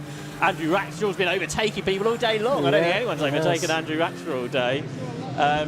But Chris Middlehurst, he's been second most of the time, really, hasn't he? And he's in second place again at the moment. I'm sure he doesn't want to stay there, though. Well, but he was sixth at the beginning of that lap, and he obviously a couple of three competitors ahead of him either collided or were involved in the incident. And where was Fisher at the start of that lap? Fisher at the start of the lap, I think he was just at the back of the top. Was he fifth or seventh or something like that? No, I didn't know if he was behind Middlehurst, because then he got past him at Beckett when he and Rackstraw were running wide. Yeah. But yeah, remarkable stuff. Yeah, and well, I knew Josh, who keeps coming back year after year after year to try and win this race. I knew he would be fired up after what happened earlier on in the day, and there was no doubt that he was going to go for it. He's gone for it, and he's got the lead of the race. We're working lap 4 of 9, 5 more to go at the end of this one. And of course, the safety car is helpful for those that were marginal on fuel. Yes, absolutely right. So we're not going to get another red flag, it seems. Doesn't look like we're going to get racing back underway this time either. So it will be just a few racing laps. So there is the Silverstone safety car with Josh Fisher in the Wainpool Racing car ahead of the Team Dolan car and the Kevin Mills KMR car there in third position. And Andrew Rackstraw, he's been the star of the day, that is for sure. He did champion the brand last week, didn't have huge amounts of pace in that. Although got a couple of results, but regardless, he has been really quick all day. He's been keeping himself out of trouble while gaining positions all the time, which is an excellent effort. Can he do any more than third position? I'm just wondering if there's been a South African on the podium before here at the Walter Hayes Trophy. Can Andrew Rackstraw achieve that today? Looking at some of the other awards that are going to be presented here, there's the Neil Cunningham Trophy for the highest placed driver in a Heritage Formula Ford car. Well, at the moment that's going to be James Clark in 22nd position, and I think Joe Ahrens, the only driver of a historic pre-82 car in the final in this race. He is, assuming he finishes, well, I think he will get the SDC trophy for being the highest placed car in that particular class in the final. There's also the Ron Collins Pint for the last classified finisher in the Walt Hayes Trophy as well, named for Ron, who was a lifelong enthusiast of racing here at Silverstone. As you can see, safety car lights are out. Safety car's going to pull in at the end of this lap. Josh Fisher controlling the pace. Chris Middlehurst trying to get quite close to him, it would seem, on the way through Brooklands Corner, and we're going to get 4 more laps to go.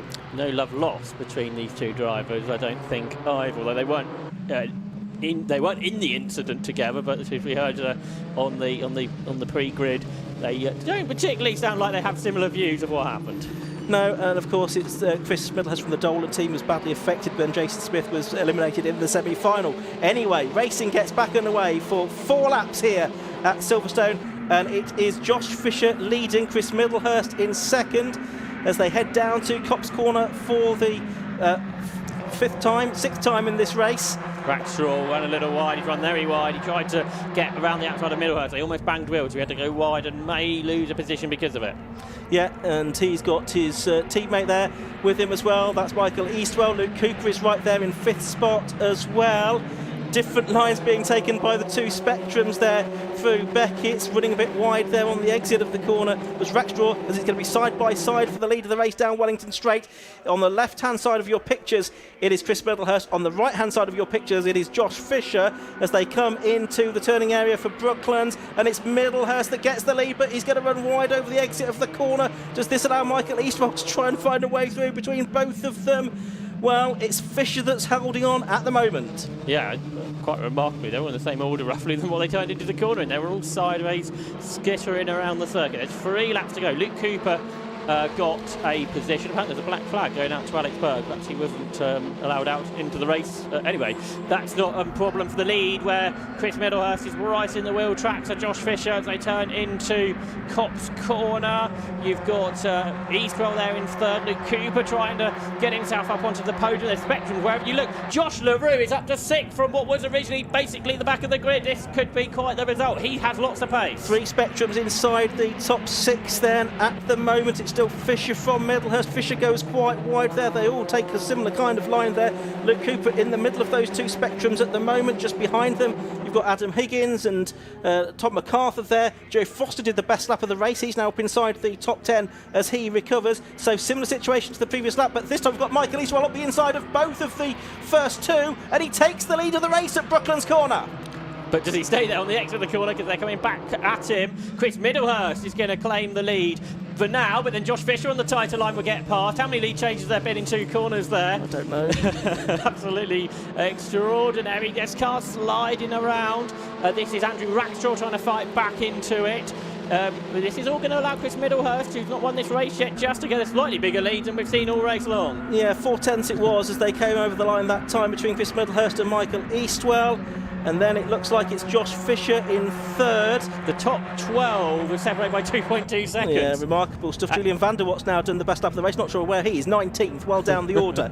But it's Middlehurst leading from Eastwell in second. Then it's Fisher third. Rackstraw fourth. Cooper fifth. Sixth now is Adam Higgins. He's going absolutely brilliantly, isn't he, Adam Higgins? Double Coombe champion. Not seen him very often this season. He's going really well here. But Middlehurst, as you say, does have this bit of a gap that they need to work together now to close it, because there's only one more lap to go at the end of this one. Yeah, it's looking quite good for Chris Middlehurst, but there's still over a lap to go, as you say. Josh LaRue dropped back on that previous lap after gaining all those positions. Josh Fisher, after remarkably taking the lead, might fall off the podium here because Andrew Rackstraw is alongside him, down in towards Laffield Corner, but can't go through. Got Luke Cooper and Adam Higgins just behind the spin, and that is Josh LaRue, who's had an excellent race up until that point, but it's all gone wrong. So they're about to go on to the last lap of the Walter Hayes Trophy. What's the gap for Chris Middlehurst? It was 6/10 of a second at the last timing point. Michael Eastwell trying to go with him. Josh Fisher's there in third. It's still about 6/10 as they go on to the final lap. Is that going to be too much for Michael Eastwell to make up? Luke Cooper out of shape into Cops Corner that time. He's off all over the grass in the runoff area on the outside of the corner, so his podium hopes going up in smoke.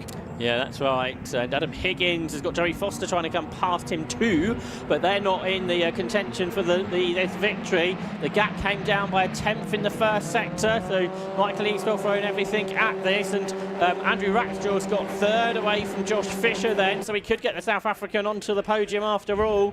Chris Middlehurst's gap then half a second at the end of sector one. Under the vehicle bridge they go. The gap is still half a second. Yeah, it is. Eastwell's not really been able to eat into it quite enough, has he? So Chris Middlehurst, who's been doing this event for more than a decade now, on and off, he's had various decent results. Fourth in 2021, his best. Can he hold on to this for the final couple of corners? Just behind him, he's got Michael Eastwell. He also would like to have his first win at the event, and it's Andrew Rackstraw in third, who's had a great day. But it's going to be Chris Middlehurst who has the best day of all. He comes through to take the 2023 Walter Hayes Trophy, and isn't he happy with that? Punching the air, Chris Middlehurst, the winner for Dolan Motorsport. Second is Michael Eastwell for KMR, and third also for KMR is Andrew Rackstraw, the leading overseas finisher there, the South African. Josh Fisher, after a remarkable weekend for him, is fourth. Problems for Tom MacArthur right at the end of the race. His car is broken, so he was involved in an incident on the final lap of the race. Didn't see what happened there, but it is fourth place for Josh Fisher, then fifth for Joe Foster, sixth for Logan Paxer, Adam Higgins in the air seventh, Luke Cooper eighth, Charlie Mann ninth, and Brandon McCorkin, he had a good drive through the field up to 10th. The fireworks being let off as is traditional at Beckett's at the end of the race, and that is in celebration at the end of another great Walter Hayes Trophy weekend. We've had some tremendous racing during the course of it. We've got a new winner. The 17th different winner of the Walter Hayes Trophy is Chris Middlehurst, a driver who does some historic racing these days. He's been racing single-seaters though for more than a decade. I first came across him as a 16-year-old when he was racing up in the Northwest Championship there, and he has had a lot of success down the years. He was been the national champion, and now for the first time he's won the Walter Hayes Trophy here at Silverstone in a chaotic race. Absolutely fantastic grand final that we had in two parts either side of the red flag. Faye Crook marshalling him into the garage where the cars will be held in parc fermé conditions. Teams won't be allowed in there to attend to the cars. You can see Jacob Ebrey, the photographer, is there to capture the emotional moments of victory there for Chris Middlehurst. Michael Eastwell in second place, pulling up behind him, and Andrew Rackstraw in third. Reminder that Rackstraw won the progression race this morning. He won the last chance race, and he got up to, I think it was 8th in his semi-final as well. A great drive from him. Chris Middlehurst getting out of his car. He takes off the helmet, an embrace. That's nice to see with Eastwell and with Rackstraw as well, as they celebrate at the end of that race. A great cheer, a great round of applause as the drivers come out. And that looks like Chris's father, Andy Middlehurst, himself no mean racer over the years, celebrating with him. Jason Smith also moving in to celebrate as well after his disappointing end to the weekend earlier on. But a great win then for Dolan Motorsport, and that's their second win in the Walter Hayes Trophy. Let's have a quick look at the results of the grand final of the 2023 Walter Hayes Trophy. Chris Middlehurst it was that took the win by just under 0.4 of a second in the Dolan Team Dolan Van Diemen LA10 from the KMR Sport Spectrum 011C of Michael Eastwell. Third, another KMR car, another Spectrum, that of South African Andrew Rackstraw. Josh Fisher, an eventful day for him, from 24th to first back to 4th in the Wayne Paul Racing Van Diemen RF99. Then Jerry Foster was 5th in the Don Hardman Automotive Furman. Logan Paxer in the Team Canada Scholarship Graham Brunton Racing Radio 15 was 6th. Adam Higgins in the Beastworks Van Diemen JL 15 was 7th. Luke Cooper in the Swift Cooper SC20, he was 8th. Charlie Mann was in the Radio 20, was 9th, and Brandon McGorkin in the Oldfield Motorsport Van Diemen JL 13 rounded up top 10 ahead of another South African, Robert Volk. Jordan Kelly, he came through from the back of the grid. He wasn't even supposed to be in that race, but the National Formula Ford champion got up to 12th position in the end ahead of Ben Mitchell. And in 14th place was Ayrton Houck, the Team USA scholarship driver. A good comeback from him after starting towards the back of the grid. Ben Cox, great drive from him in 15th. Tom Bradshaw 16th, and Julian van der Waart, James Clark, Tom Hawkins and Chris Acton rounding out the top 20 at the end of the Walter Hayes Trophy Grand Final. Let's head down to Josh with our top 3. So we're down here in the pit lane with loads of people around, so we're going to try and squeeze through if we can to the race winner, Chris Middlehurst, after that extraordinary race. Chris, a fantastic race and a fantastic result, more importantly. Yeah, amazing to win the Walter Hayes Trophy. I've been trying for, well, must be like, 12 years now kind of thing, on and off, not every single year, but I got a really good start. I was behind Eastwell and I had the pace to get past him, but then onto the back straight we kind of tangled a little bit. He sort of stopped and I kind of went, and then it kind of tweaked the front of the car. What it seemed like it probably was towing the front out or towing in, and I thought, okay, I can keep going here. And then I was just stuck behind Joey and Moyers. That Joey's like a mobile chicane. He was trying to run me off and stuff, and I just thought, I'll buy me time here. And then they all came together at Cops, and I thought, right, okay, here's my chance now. But I had to get past 2 people still, so I just thought, right, I'm going to have to send this one. And people slapper locked up the front brake, so I just wound a bit to the rear on the brake balance and thought, right, I'm going to have to go for it. And I knew I had a lot of grip round Brooklyn, so I just went in deep and just kept my foot in. And I was just on the limit of the grip of the car and just sent it around the outside to them. And once I was in lead, I thought, right, it's quite comfortable here now. But then towards the end, the Spectrums came back there quite a lot. So I had to just kind of concentrate and just stick to my markers and just do what Bernard's always told me to do, and just drive how I should do. And the car was amazing.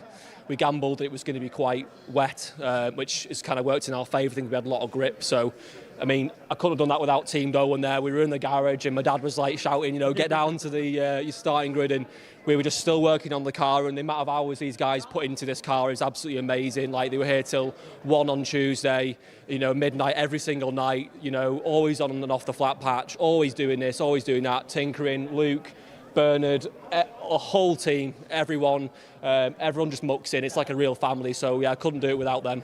Talk to us about those conditions, because everyone was sliding all over the place. Like you say, you put a wet setup on, but I guess no setup was ideal in those conditions. Yeah, so we gambled in the semi. It was going to be a little bit wetter and it sort of dried out a lot faster, but there it kind of stayed quite greasy, which is what we wanted in the semi, of course. So that was bang on. It really was. I think towards the end they came back a little bit, but I knew that we had enough in the bag. And if I'd have got in the lead early, it would have been a different thing altogether. I think I would have probably got off from Eastwell, but who knows? I might have been caught up in the Turn 1 incident. You know what I mean? I could also have been took off there, and So it's just like right place, right time, and luck on your side. But we had the speed as well. I made the moves back again, so it wasn't all luck. It was a bit of everything, which the Walter Hayes it's a real lottery. So just thrilled to win. And you're the only driver really that's been up here all weekend, because the people you're battling with had problems of some description, but you've managed to be up there in the heat, in the semi-final, and then more importantly in the final itself. Yeah, you've got to be up there, in the heat, in the semi, of course, but you want to be like as far forward as you can. And when I was fourth on the restart there, I thought, oh God, and I was down to sixth, and I thought, I just thought, right, just got to, regroup again in my head, and just concentrate. You just got to not overdo it, but at the same time you've got to make moves, and it was just very hard to kind of balance. But obviously all my years of experience have just kind of come into play there, knowing what to do at the right time. And I knew the car was quick. I just made a really bad start, and if Gary's watching this, sorry Gary, I always make a bad start when you're watching, mate. Typical Middlehurst tradition with my dad as well. So yeah, but I pulled it back, Gary, so it's all good. And obviously we had the red flag, and using your experience not to sort of panic at that point with a restart coming up. Yeah, because the car was on rails. Literally, it's just down to me to make a good start, and I didn't. I fluffed it. I just bogged. The engine just died. Like I just tried to slip the clutch and just bogged right down, and I just thought, right, regroup in my head and just try and do what I was doing before, really, but just try and get past a few people, and then obviously we did. So yeah, I doesn't even feel real. Like I'm stood here now, like won the Walter Hayes. So yeah, just absolutely over the moon. Well done, Chris. Congratulations on the Walter Hayes Trophy 2023 winner. Cheers. So now we shall try. Michael, and he's over here. Michael, second place again. You're so disappointed, but I guess at one point you might have been out of the race. Tell us about the contact with Michael. Yeah, I mean, truth be told, we were both fighting very hard, and I was fully alongside him going into turn one, and to be honest, just neither of us wanted to give up. So the conditions were tricky, and we both made contact. So, I mean, I'm sorry, the Mike, but we're kind of, I don't know, I feel it's a bit 50-50 if I'm totally honest, because neither of us really wanted to give up the position. So yeah, it looked like that. But from your car, was that okay after that contact? Steering was a bit bent, but not too bad. That I still managed to get round in a reasonable time, and just really frustrated, honestly, because it felt like today was our day, and to miss out on it, just it hurts. Like I don't know, just lost a bit of a gap to Chris, like when it was all going on, and then I was catching him, and one more lap, it's that same story, right? One more lap or whatever, and maybe he could have had at least a shot at it, but no, very well driven by Chris. Congrats to him, but I'm not going to lie, this one hurts. The conditions in that race, everyone was on so many different lines. It must have been hard to know how to race somebody, because you'd go up the inside, you'd slide wide, then perhaps another car could come up the inside of both cars. Yeah, no, it was very tricky out there. And obviously, if you're the person leading, you were kind of, again, the guinea pig. So I was trying to keep an eye on my mirrors, if people were taking different lines and that, how they were faring versus me coming off the corners and that. And yeah, it was tricky out there. It was tricky. But it was a good race, but a sad outcome. And I mean, ultimately, second's good, but second last year, and I'll be back. So. Try again. Well done on second place anyway, Michael. And then one of our stars of the weekend was Andrew Raxhaw. Andrew, podium from where you were yesterday is quite amazing. It really is. Obviously, it's so close to winning, but I mean, it was just an amazing fight. This is what I dreamt of. And I mean, even like you said, this morning kind of woke up and I thought, is it possible, is it not? But I thought just never give up, and I didn't. And then all of a sudden I was in third, and then all of a sudden the race was over, and then there were fireworks, and it was just amazing. I loved it all. So. You almost had to go at the lead at one point, but like many people, then you were sideways and the others come back past. Yeah, exactly. I think it was a gamble was set up at the beginning. It started raining and then it wasn't. So I think the setup wasn't perfect, but it was good enough for a podium. And yeah, trust me, I'll be celebrating hard tonight. We're not actually sure. He might be the first South African to be on the podium at this race. It is. Yeah. So it's a big privilege. Sure. And what was it? It's a huge effort for all you guys having to come over to do this event. Like you say, you enjoyed so much when you came before, to come in here and being so disappointed, to then to as high, not as, quite as high you maybe would have liked, but a massive high regardless. Oh, agreed. I mean, I can't even, I don't think I have the words, in all honesty. And it's not going to sink in now. It will sink in tomorrow when I'm on my flight home to South Africa. But then I think when I'm in the plane, I'll say, no, Dad, come, let's turn around, let's do another whole season, and Walter Hayes again. So, yeah, no, it was amazing. I'm sure there are probably lots of people watching at home as well and cheering you on, because coming to race in Britain at such a big event, and then to be starring with these people that race at Silverstone all the time. They do many races here, you just turn up and you're right there. Yeah, no, agreed. And everyone watching back home, thank you so much. And this is for you guys. And to my mum sitting at home, thank you so much for all the support. I hope to see you back next year, whether it's a full season or just for the Hayes. Agreed. No, it's a full season, trust me. Promise. Great bit of insight there at the end. So congratulations to the top 3 drivers there. In 3rd position was Andrew Maxwell, 2nd place was Michael Eastwell, and then Chris Middlehurst, the winner of the Waterhays Trophy. You see there's loads of people preparing for the podium presentations, which will be coming up in a few moments. So we'll see if we can find more people to talk to. So we will see who we can spot in this mass of people around this part of the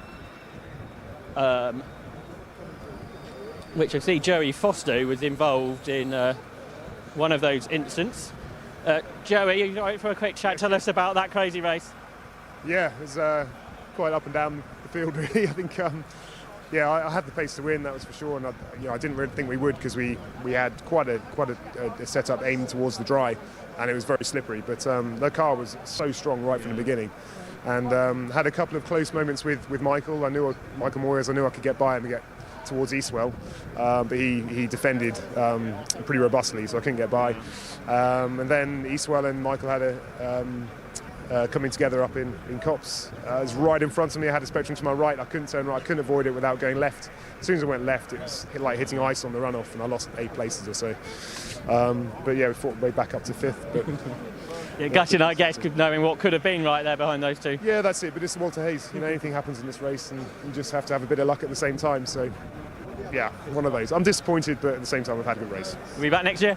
Yeah, sure. Well done on your day anyway. So there was Joey Foster, who was involved in that incident. Podium presentations coming up in a few moments' time.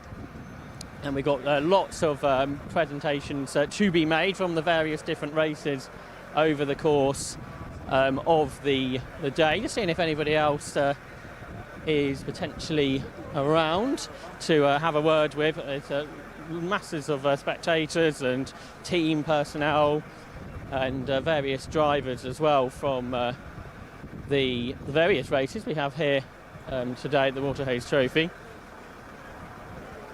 But you can see behind the podium we've got the Cole Harmer and the Janet CESAR Trophy winners preparing for their individual podium presentations.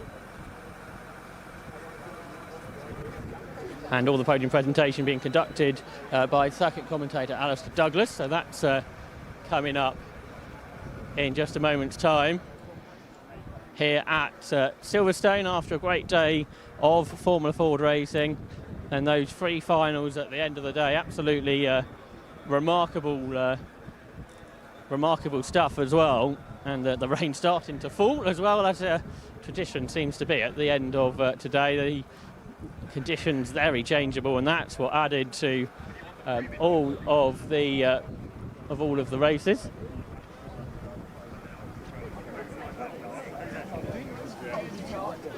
So lots of drivers then heading up onto the podium where the presentations will be conducted, and we'll see if we can grab word with anybody that is up here as well.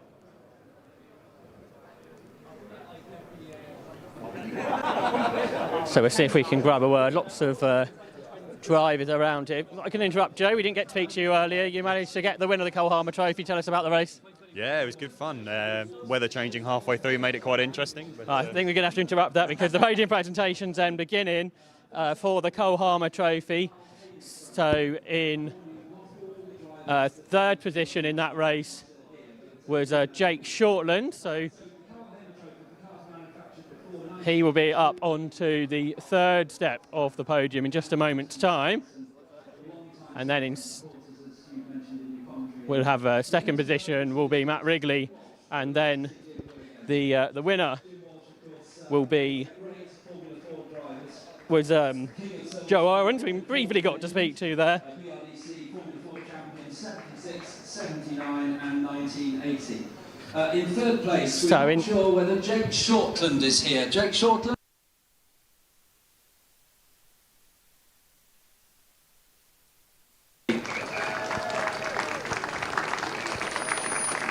In second place in the Carl Hamer Trophy, and I can't see him around here, James, is Matt Wrigley. Not Matt Wrigley, but give Matt Wrigley a round of applause, but he's not here, I'm afraid. But the winner of the 2023 trophy is Joe Ahrens.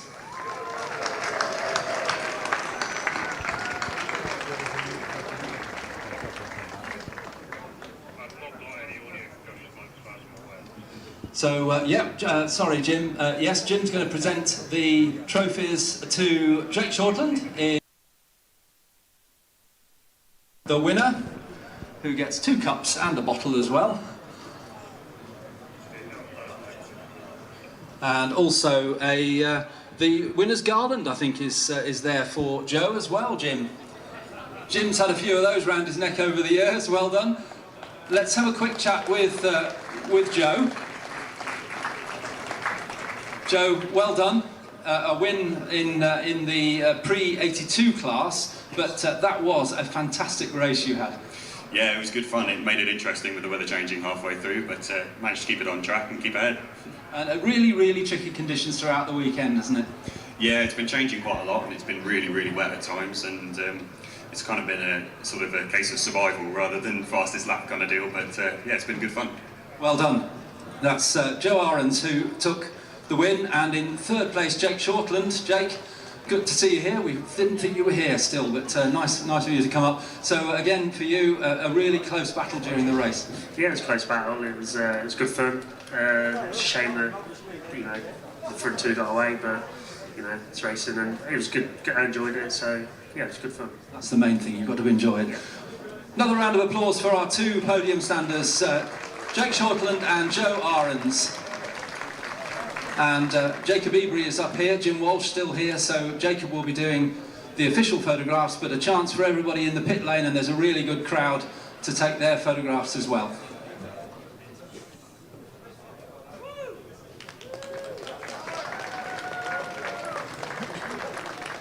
And Jim, don't rush away, because Matt Wrigley has just appeared. Matt, take the applause, Matt Wrigley. And Jim Walsh has the cup and the bottle for Matt for second place. So we're now going to regroup onto the top step of the podium for some photographs.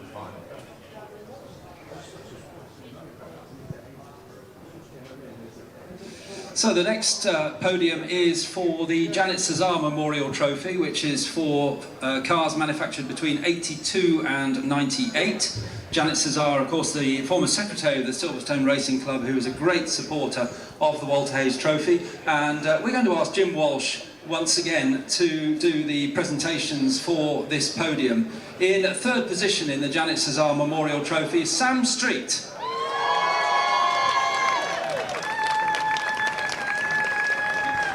Well done, Sam. Out onto the podium, third place. In second place, but haven't seen him on the podium, Alex Ames. No, I don't think Alex is here, but round of applause for Alex Ames for a great drive into second place. That was a really close battle. But the winner of the 2023 Janet CESAR Memorial Trophy, James Tucker.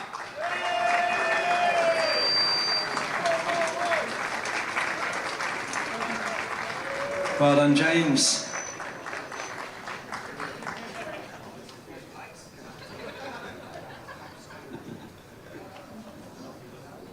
And once again, Jim Walsh handing out the trophies. Alex Ames will get his later on. And James Tucker trying to destroy his trophy. So, an opportunity for photographs.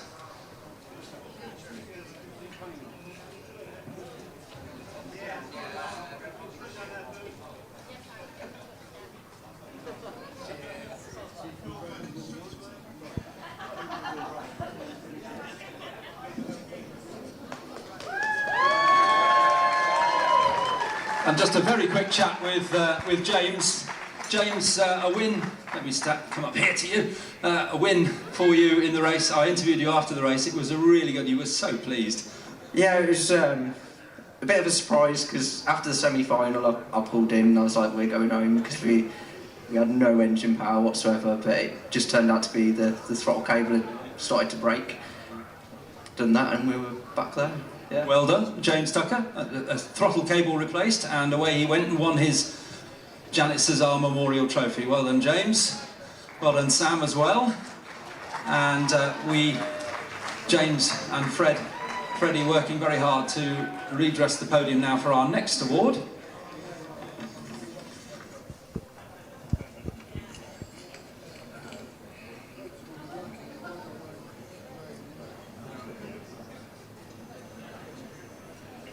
And a new trophy for 2023. Returning to sponsorship of Formula Ford, well, James has got the wrong trophy. Dear me. But I'll keep telling you what it's going to be. It's the SDC trophy for the highest placed classic Formula Ford Championship car in the Walter Hayes Trophy. And this is going to be presented on behalf of SDC by Francis Shiner. Francis Shiner coming forward. SDC were prolific sponsors of Formula Ford many, many years ago, and the winner of the SDC Trophy, this is for the highest placed classic Formula Ford in the Walter Hayes Trophy itself, goes to Joe Ahrens. Drove his Royal RP26 to 22nd position in the Grand Final, and Joe also receives a glass tankard for his hard work. And it's not every year that we get a classic, one of the Carl Hamer or Janet CESAR cars into the final. So Joe's done a really good job to get 22nd in the final. And thank you, of course, to STC and to Francis Shiner for presenting the award for us.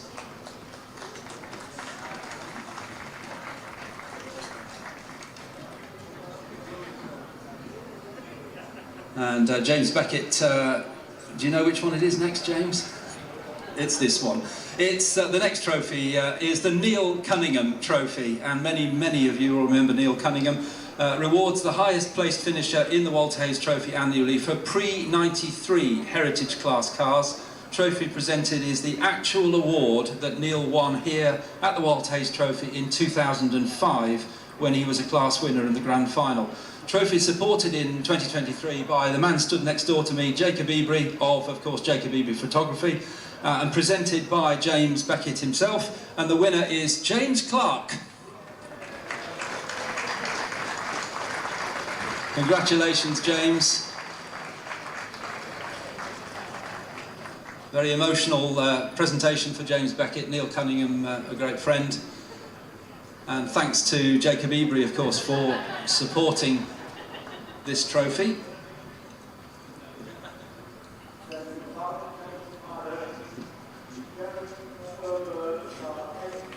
Well done to James Clark for winning the Neil Cunningham Trophy.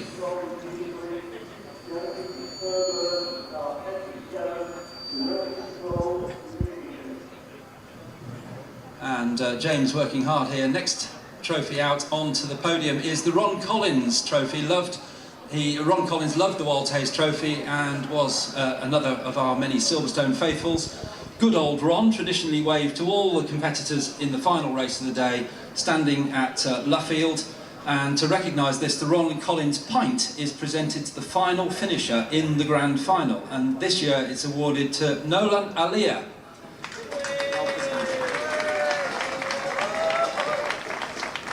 And James Beckett going to present this one.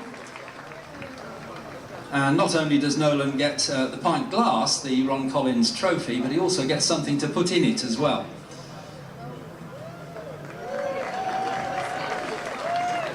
That won't go very far shared between all that lot, Nolan. Well done to Nolan Alia for winning the Ron Collins trophy.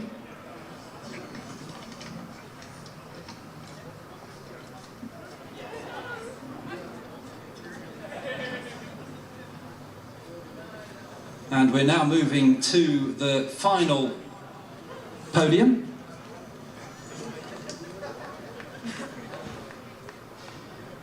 Which is for the Walter Hayes Trophy Grand Final. And coming out onto the podium is Jeremy Hayes, who will be presenting this magnificent trophy. And in reverse order, we'll do this one. And in third place in the 2023 Walter Hayes Trophy, Andrew Rackstraw. A stunning performance from Andrew. And clearly a lot of support out there. Well done, Andrew. Second place, Michael Eastwell.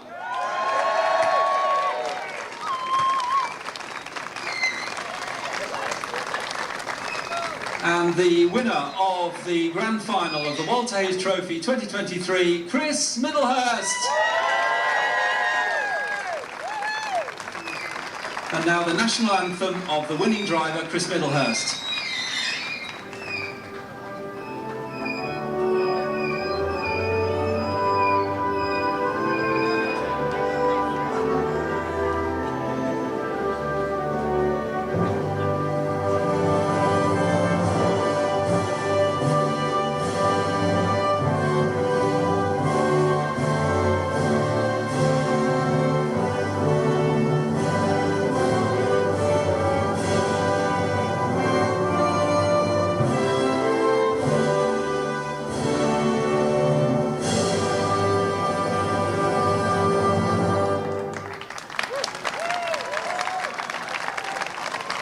Presenting the awards to the three winning drivers is Rupert Hayes, who is of course the grandson of Walter Hayes, Jeremy's son, and in third place the trophy goes to Andrew Rackstraw.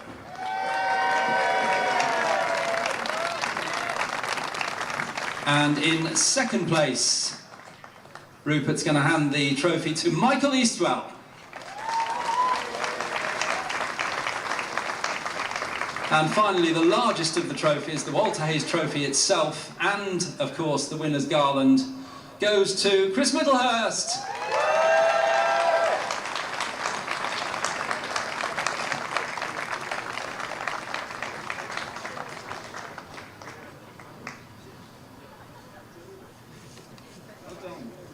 Thank you very much to Rupert Hayes for doing the honours with the trophies, and I'll take my cue from Jacob when I can go up and talk to them. Are you ready?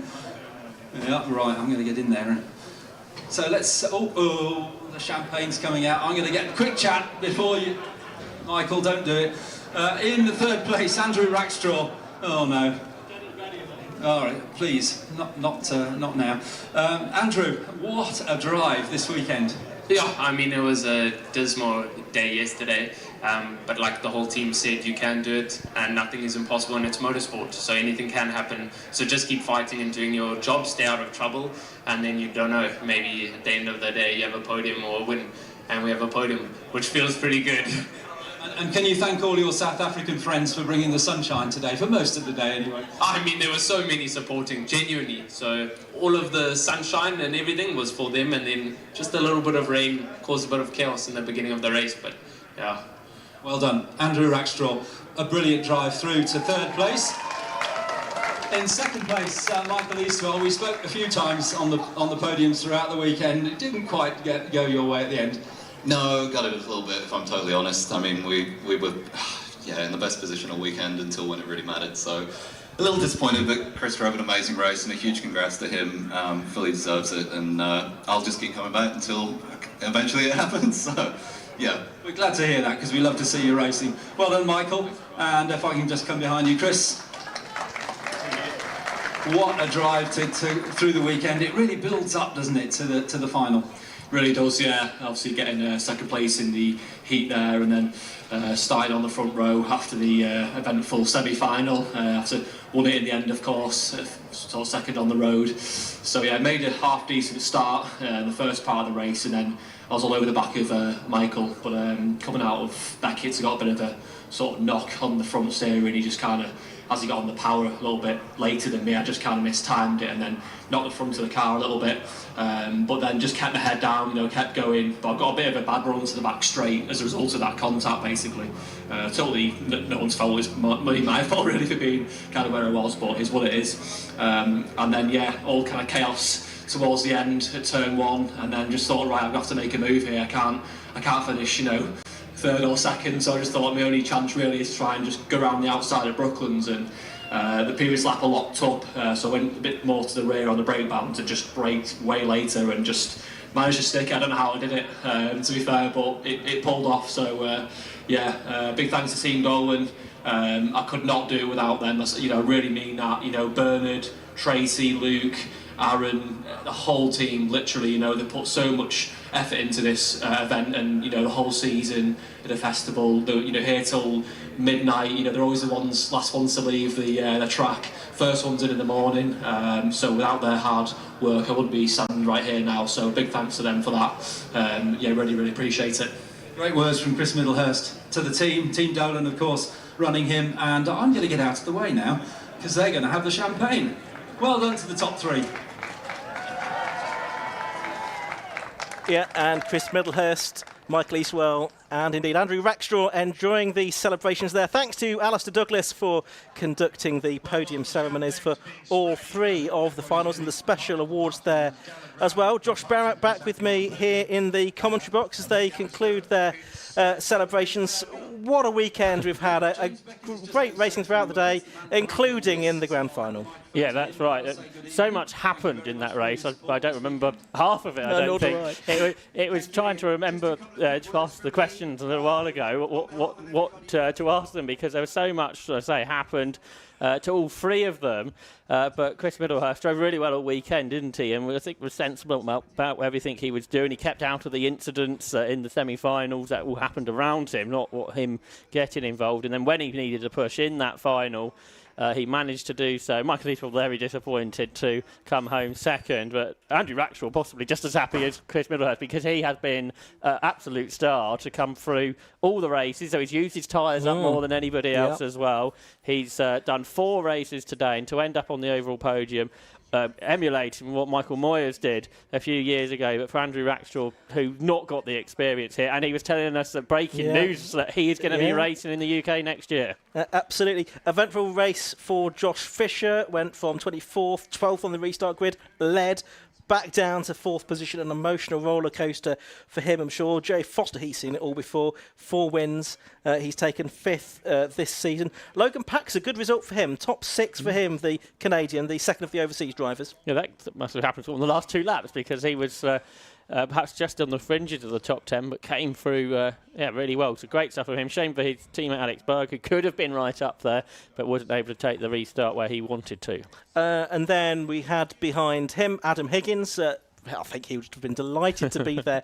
Top 7 for him, the double Castle Combe champion. Another double Castle Combe champion, Luke Cooper, was 8th. Had that mistake, didn't he, for Copse right towards the end of the race. What a result as well, though, for Charlie Mann in 9th place. Effectively one of the privateer entries to be up in 9th position overall in the Walt Hayes Trophy. And then rounding out the top 10, someone who had not the greatest semi-final, an incident on the first lap of his semi-final, but Brandon McGorkin came through to complete the top 10.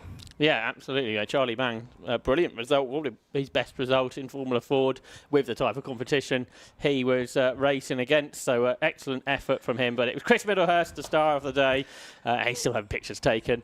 To conclude the WHT Trophy for 2023, Ian. Yeah, that's right. It's been a great event. We've enjoyed the WHT Trophy, the final itself. Great wins for Joe Ahrens and James Tucker as well in their respective finals as well. But Chris Middlehurst taking the main prize here at Silverstone. I do hope that you've enjoyed the Alpha Live coverage over the last 2 days here at Silverstone.